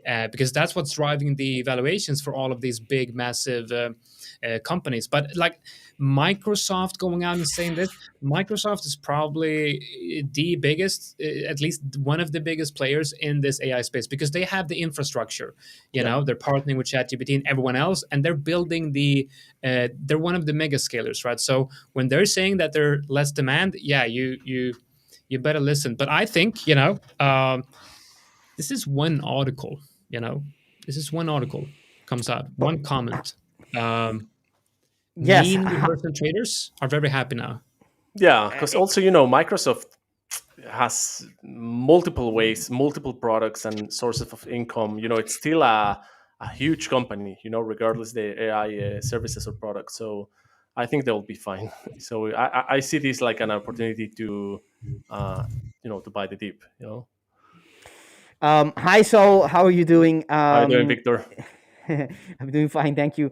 I think maybe for Microsoft itself, it may be not a big thing because, as you said, they are diversified as a company. They're not dependent only on AI for sure. But the reaction that we see it on S&P, on NASDAQ, meaning I haven't checked how the other companies, non-technology are taking this, but there is so much bet on, the expectations are so high with AI. Everyone is talking about it. Everyone knows that this is the next thing. But the with the introduction of this new technology, the problem, that's what we had with the technology bubble in the late 90s, the internet bubble, right? It is, how do you manage, how do you And that's the $1 billion question. What is it going to be in the future? How fast is it going to get there? And how will it change the players in the market? How will it disrupt the current things, the current structures and methods and things we do? And we have to make a call while we don't have all the information yet, because that's what investors are basically doing with their money. They're betting that one thing is going to work out better than the other, or the size by which they invest in the AI market in the industry. But the reaction, I think, even though it may not be, you know, it's not limited only to Microsoft, or it's not as relevant perhaps to Microsoft as it is a signal to, what the market, how jittery the market is with just one, a significant news, but just one, and they sell off as wildly as they just did. I think it says something about how intolerant the market is for bad news on AI. Absolutely. Yeah, we don't want to hear that, right? We don't want to hear AI is not good enough. No, I definitely don't want to hear that. Interesting enough, we're seeing relative strength from Bitcoin here, I would say, which is interesting because we have seen relative weakness from Bitcoin over the course of the last few, I don't know, the whole year almost. Looking at the S&P 500, we're trading back down where we were trading in yesterday's sessions, all the way down here. The move, relative to overall structure, is very strong. Very big move, but on Bitcoin it's and Bitcoin has already retraced 50% of the move. Could this be like a leading indicator for the sentiment right now, because Bitcoin often leads in bearish sentiment? So when a risk asset like Bitcoin, when there's a lot of buyers coming in and defending this despite the current bearish sentiment, maybe we'll see the S&P 500 and NASDAQ recover here as well, because we'll see. I mean, the market is very sensitive to this, but let's see. Do we have any opportunities to perhaps trade this from a forex perspective? Because I would be interested to see where we have the forex pairs that are reacting affected the to that. most. Yeah, So I haven't seen any forex pair reacting. Not the majors, at least. no. No, I don't see a similar reaction to that. I mean, if people is selling Microsoft the stock, they going back to cash, right? But you don't see the dollar strengthening across the board significantly. So I'm not sure how much in percentages is that dropping, or I mean, I don't see the dollar strengthening against euro or pound. So I wouldn't know how to take advantage of that with one of the forex pairs. No, it's an interesting time, like right now, to get into the market because we are obviously seeing a risk of move in equities and risk assets. So I guess what that could mean is we're getting a risk off move, but then right before this, we had ADP saying that the private sector payrolls drop massively, and there were talks about signs of potential recession if this continues, which then means that the bets for a rate cut went up significantly, which is good for risk assets, because that means then you're getting less yield on the dollar, and dollar falls, and then that's good for risk. And then you're getting this. So it's like we have 1 hour ago, we had very bullish news. And then all of a sudden, we're getting equally bearish news. But we're not getting that move on Euro USD. I don't think that's really, let's see. But the ADP numbers came out here. which I don't really think makes sense. And then we have, I don't know, this is really difficult to read this right now. I don't think this makes a lot of sense. But who cares? I'm Okay. looking on the lower time frames. I see a possible short scenario on EUR USD. On EUR USD to what? I'm actually looking to. I'm looking to build a long position on EUR USD. But Yeah, me too. I'm just kidding. It's long. no, but just on a very short position. But I do see. I'm not sharing my. I'm not even sharing. Wait, let me see if I can. Yeah, let's open up your short. Let me see this.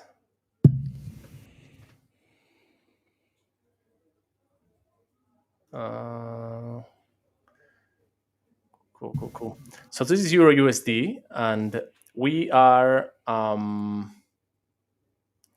I'm kind of hurt with the market because I was anticipating we would keep dropping, from this point, and of course, if we're just being ranging, it hasn't been. Yeah, me listening too. to I me. shorted that and I got stopped out today.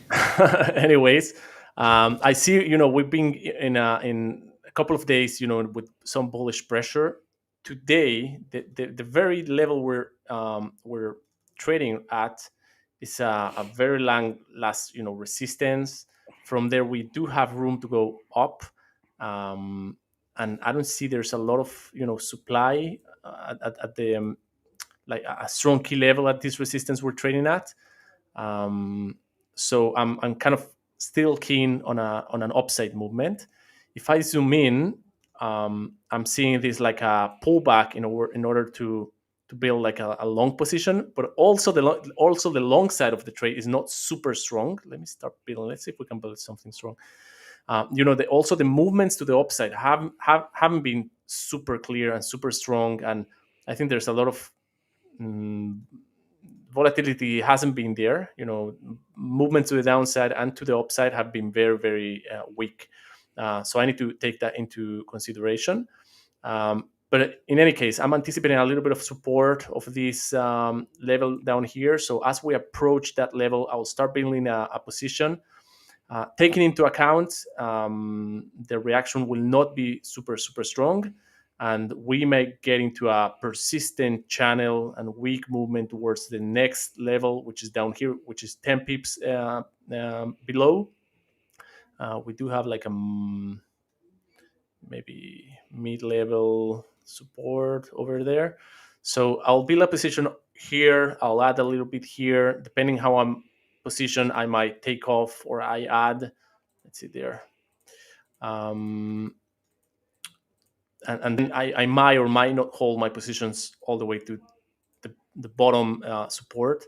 And at that level, I am anticipating a kind of a little bounce. I'm not asking for huge movements.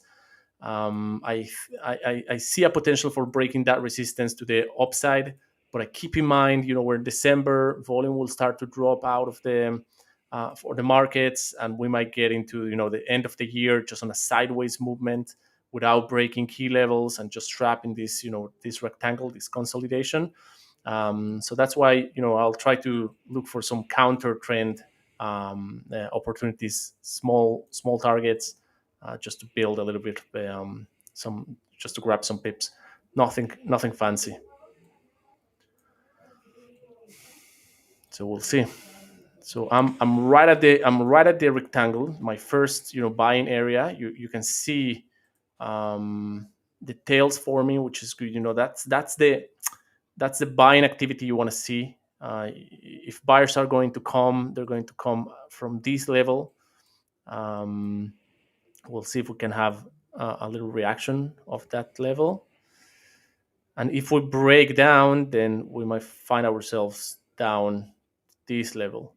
So let's see how market. We don't have any news. I haven't checked, but I think we don't have any high impact news at the moment. So we'll see. I keep reading price action. I see. Okay.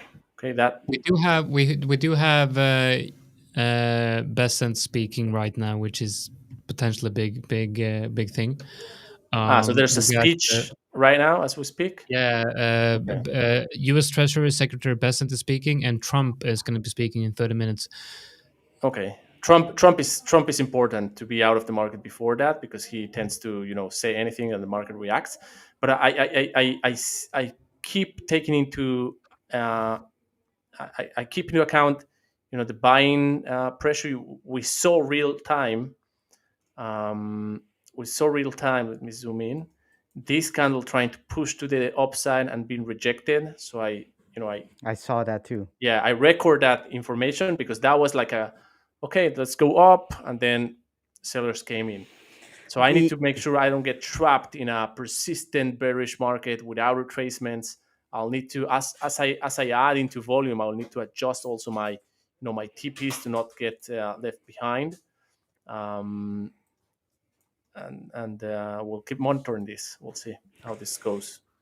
There's another level that's also important, which is on the a breakout level, level that we break out of it, which is from the swing high on the November the 13th, and we are right there right now. The level is 1.1656, 1656, So it's which right we are now. currently, which is right here, which Yep. is probably what was that little blip that you just mentioned, I think. So it's going to be interesting to see if we have a pop from that level, because it's a broken level that now will likely have some kind of a demand to it. Hopefully. You see now this tail, the attempt to go up and how it's been rejected to the downside. So I need to be careful that this does not get momentum to the downside strongly. But if I was just opening my charts, I was just starting my trading session, I won't go short right now, right? Even if I want to go short, I'm waiting for the retracement before shorting. So yes, I'm anticipating that retracement, and before the next movement to the downside happens, I'll try to already capitalize on the retracement to the upside. So buying right now is what makes sense for me. Okay.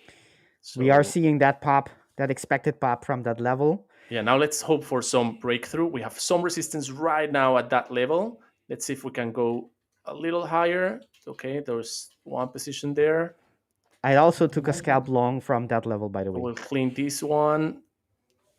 I forgot to enter it. And that's the... Okay, now let's see if now this continues to the highs. We might grab a couple more pips. So I was in two trades. I took one took profit, one I closed manually for almost break even, tiny profit, and we just missed this these TPs. Let's see how this evolves. By a pipette, almost. Yeah, but at least I'm already sized down in my lot size.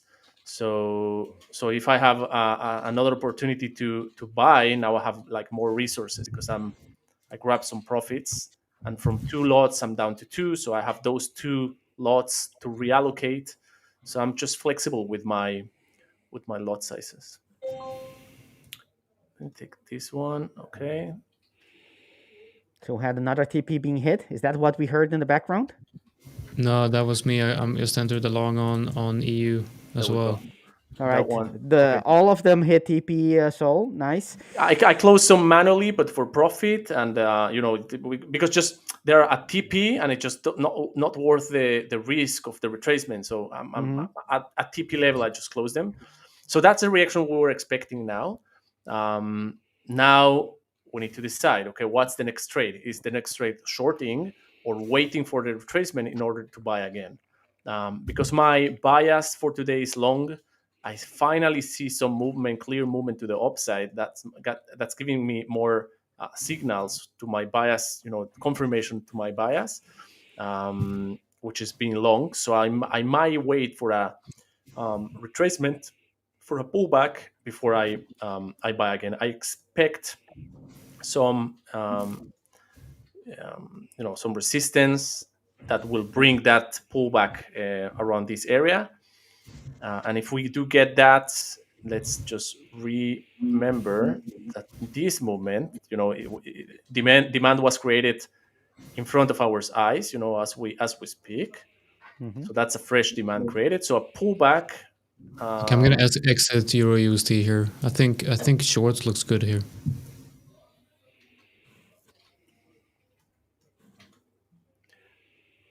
Okay, so you're shorting here. Yeah, I just closed my long. Okay. And I think I want to Market short. reacting nicely to your short there, Yeah. So, Jonatan. so that's the. How So this Jonathan short. It's the pullback. I'm looking to go long. Okay, so which is a win-win situation. Now let's nice. see price action and if we get some deceleration here, I'll try to jump on a long. Yeah, it's still looking pretty strong. There's heavy momentum to the upside. It doesn't want to concede that any pullback is quickly getting bought up. Yep. Yep. That's a strong. That's the break point. Strong candle. If it continues here, it's gonna pop probably next couple of seconds if the market doesn't push it back. Because we're at the level we already reacted. Okay, nice. Okay, it's holding, and if not, we have room to go to maybe this level. Wow, that candle must have closed bearishly like in the last second. Yeah, less than a second. That's a fraction. That was actually what information is that to you, Saul? When you saw it right there, like the last fraction of the second, right before the close. Yeah, you the just ignore candle, that, right? the candle was very bullish. Was a pin bar, small body, long downwards wick, but when it closed as a bearish bar with not so big of a not so impressive down wick anymore. What information does that tell you that the sellers came in right there right before the close? Does it tell you something? I don't really care about the close. I think we've discussed this. The fact that for me ticks and the market is timeless. I don't care about the price, the candlestick formation, because in my understanding is kind of arbitrary. Ticks come randomly to the market, and the time division of them is what makes the candlesticks. Yeah, and especially when 99% of that candle was bullish, and then just less than 1% was selling pressure, it's still a very bullish candle. So it's actually a very interesting aspect of candlestick analysis where we're looking at the 1 minute here, but if you were able to go in and actually look at the balance between the buyers and the sellers, which you can do with things like volume profile and other candlesticks, where you actually see the order flow within the candle, you can actually see if because a bearish candle can still be dominated by buyers. Absolutely. But I don't know. Looks like we're getting that pullback. I mean, price is pausing, right? Price is definitely at a equilibrium point, because it's both of them are showing flexing, but not going really anywhere. Yeah. Yeah, it's kind of resting now sideways instead of resting as a pullback. So let's see. Now we have this little consolidation box that we need to wait for the breakout of it. I think, however, we can take the higher time frames or the overall structure of the last couple of days or today's structure of the market. We could definitely say that it's rather bullish, right? So for me to short here, I'm not trading with the trend.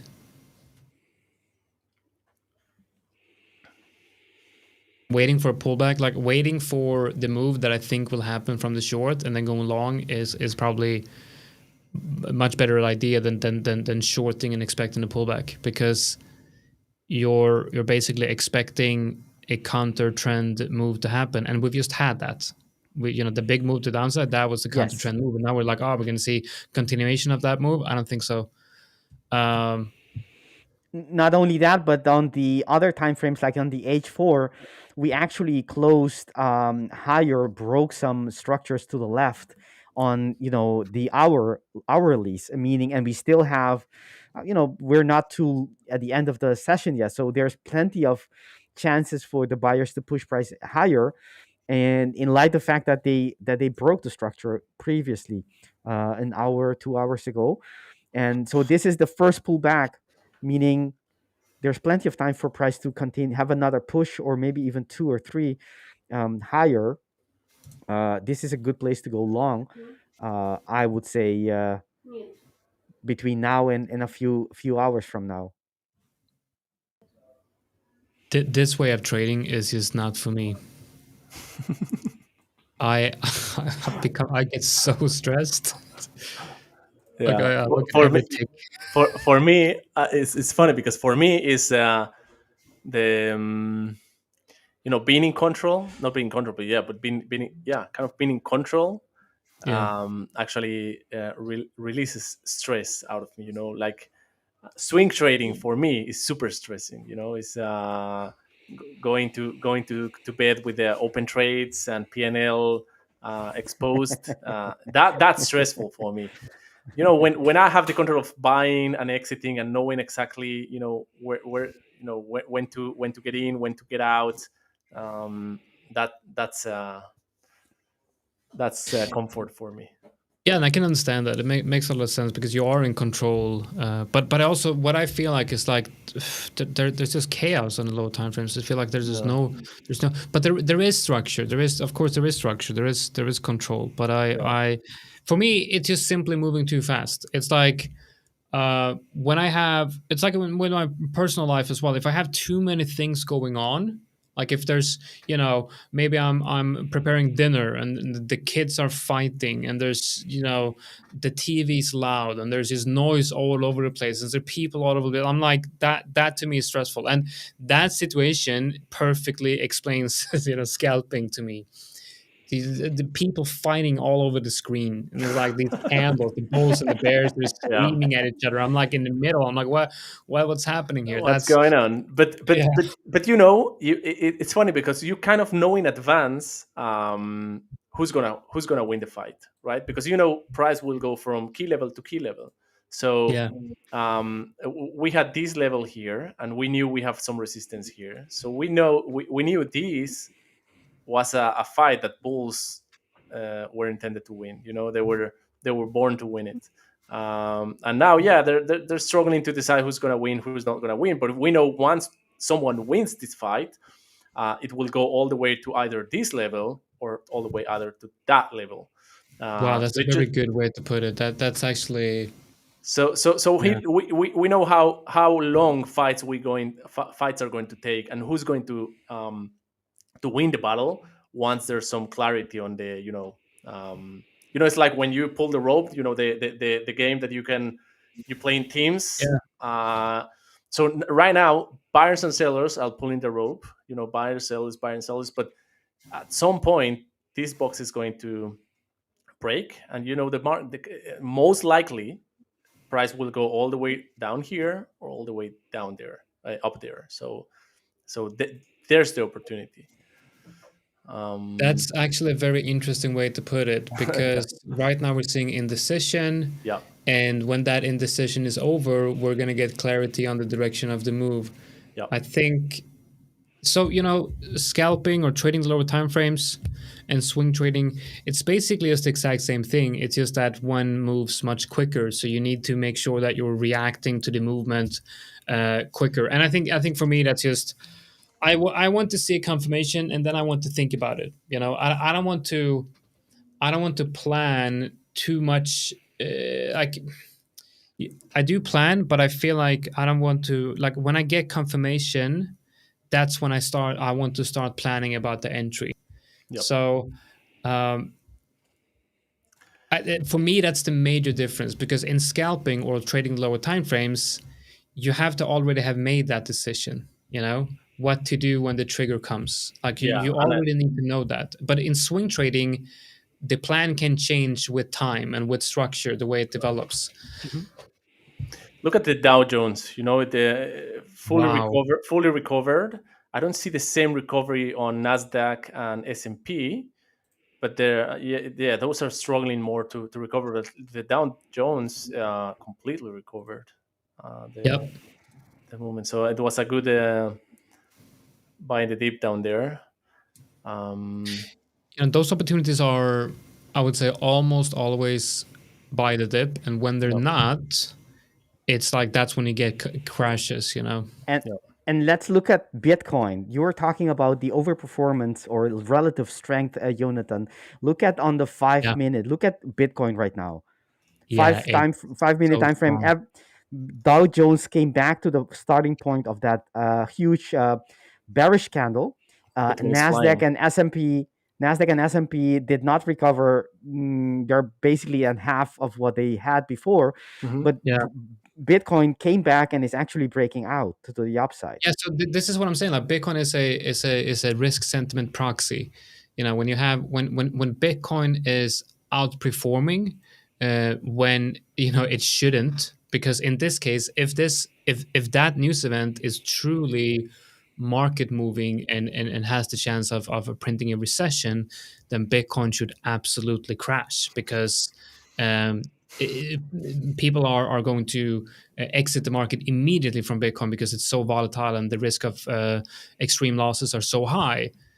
Where you kind of get those liquidation cascades in these moments, but that never happened, and now we see Bitcoin actually outperforming on the day.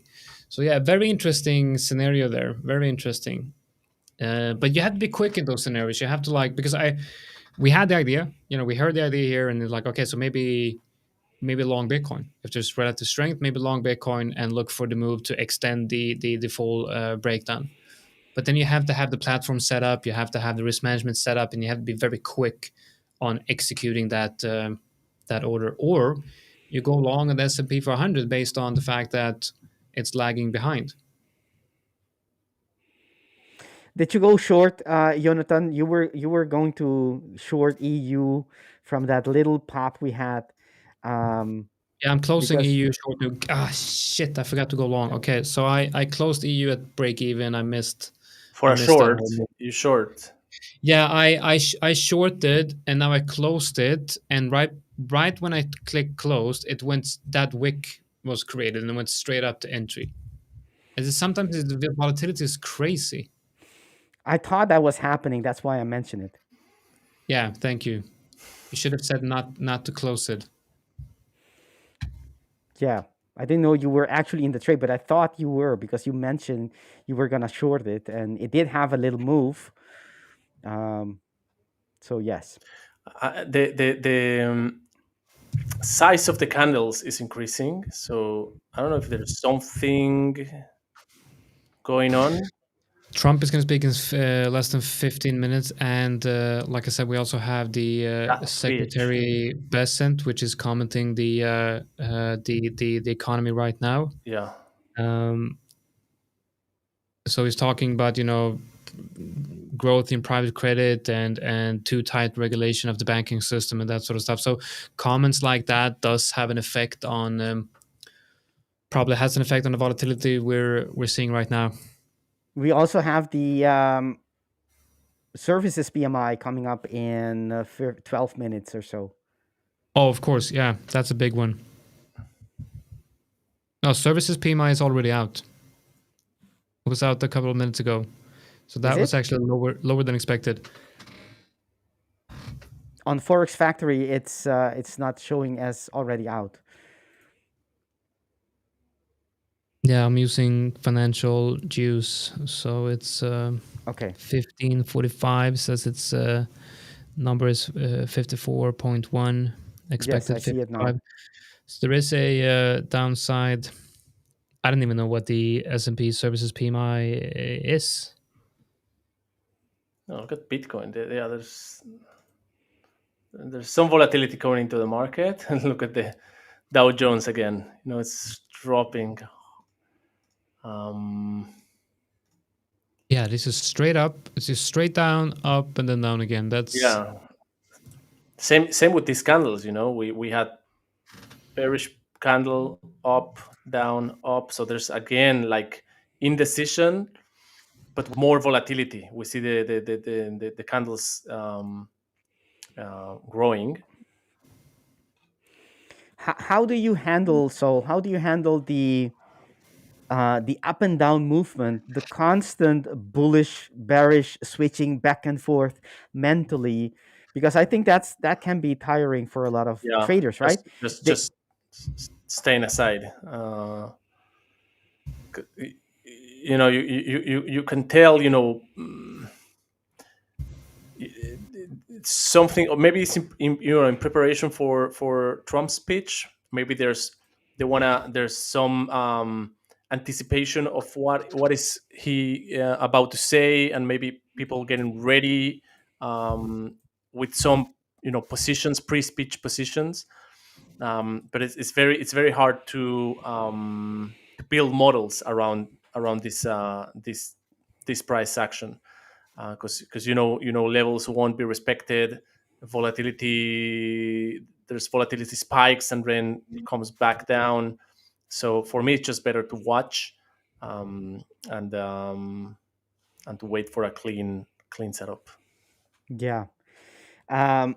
Trump speaking, though, the expectation, the actual speech, and the aftermath is actually a blessing for us, right? Because it's gonna create a lot of volatility, and with volatility will come trapped traders, Yep. which will push the market will push traders up to their pain points, forcing them to force the weaker hands to let go.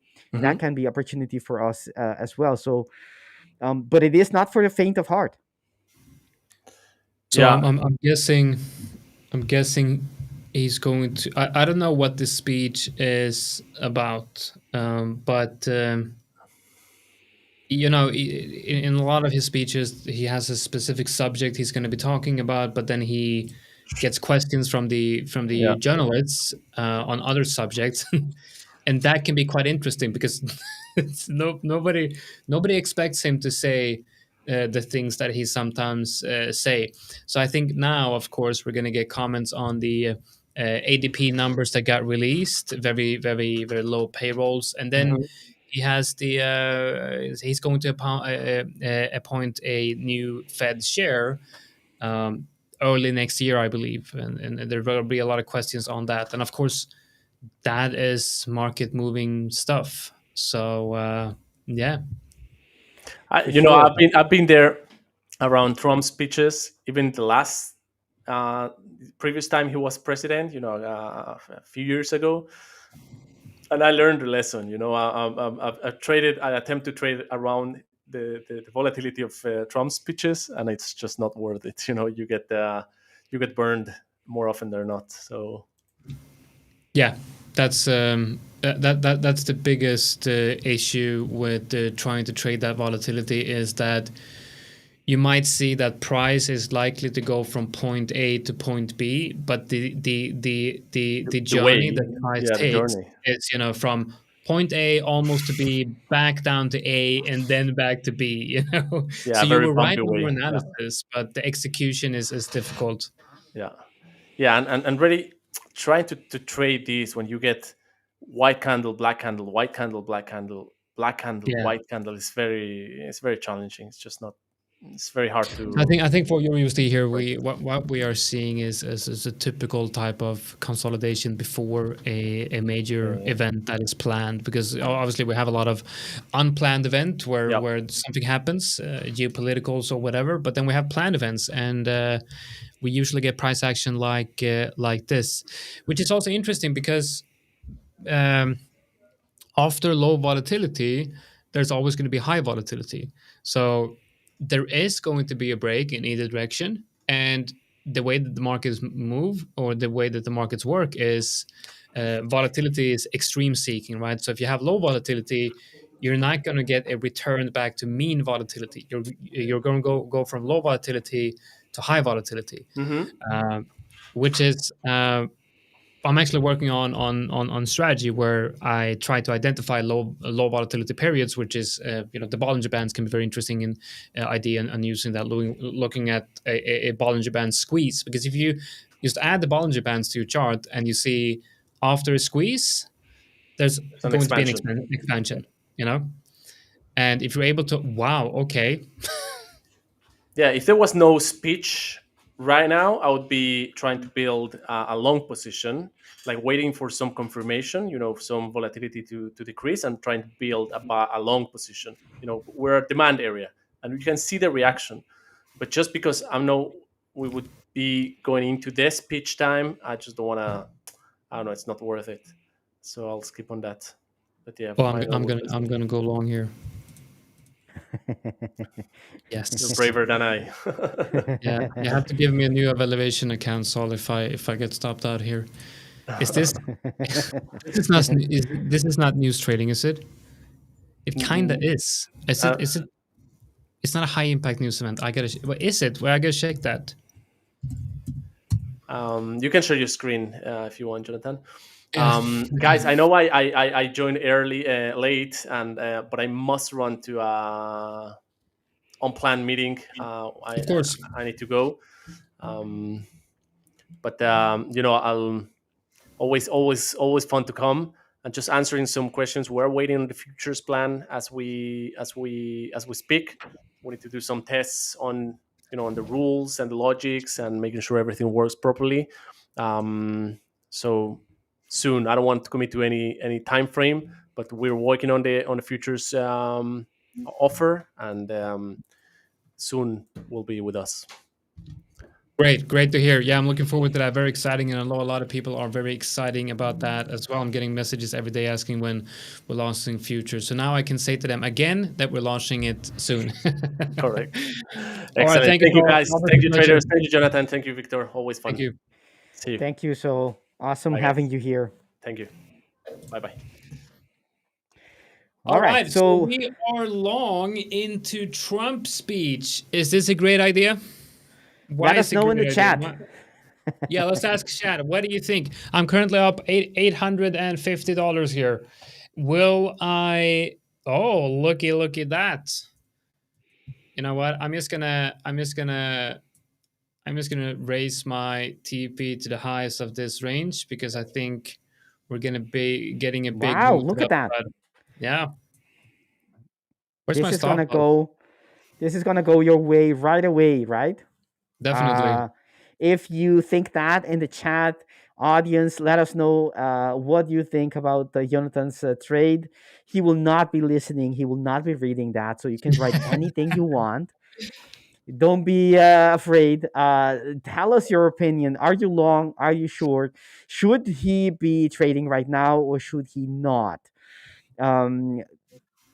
Yes, we'll be waiting for your answers. In the meantime, it is 3 minutes and a few seconds to the end of this live stream. I hope you have had a great time with all the hosts, but mostly with the CEO, who is very, very busy, but still had made the effort to be with us a good deal of good part of the hour and sharing his trades as he took, I think, if I counted correctly, about four, at least three, but I think four, maybe even five winners right there in a couple of minutes while he was leisurely talking to us I'm like closing this nothing. trade here. All right, so let's see. What do we have on the history for today? 60, 60, 66, minus 10, 40, so 60, 100, about 90 to $100 in profit today. Look at that move to the upside. I should have not closed that one. Whatever, let's go. But the other trades are long trades, like swing trades, or yeah. The other ones are, I have a long position on gold, this one right here, and then I have a long position on Euro NCD. That's a long, it's a daily, based on the daily, this one right here. And then I got AD NCD. That's also a long trade, like this. Swing trade. This is very high. Obviously, it's a $10,000 trade. It's a big one. That is wow. That's a big one. That's a. I'm gonna pass that phase of the evaluation. So actually, this is not my main account. This is a 100K bootcamp evaluation account, and I'm trading this with much higher risk than I'm trading my funded account. Have you checked the dollar yen I in our little chat we have, I told, do you remember I mentioned on the 20th of November that I'm looking into shorting euro, dollar yen, I mean. Yeah. That was in that candle there. Exactly. My entry was about 200 pips where we are currently. Nice. Yeah, this yeah, looks like it's breaking down. Yeah, I'm actually looking to take a trade on USD JPY here to the short side, but I need to first see this daily structure breaking. I'm not really sure exactly what I'm looking for, but it's getting close. It's getting close. All right, guys, I think we're coming up to top of the hour here, and we're not going to stay for Trump's speech because there's going to be an intro, and then he's going to be talking about something. So all the interesting stuff in that speech usually happens at the later part of the speech when the journalist is starting to ask questions. So I would like to thank you all for joining here today, and thank you, Victor, as well, for staying for these 2 hours here till at end of the live stream. And everyone, make sure that you do like and hit that subscribe, and we will see you all tomorrow. Indeed. Bye bye. All right, take care. Bye.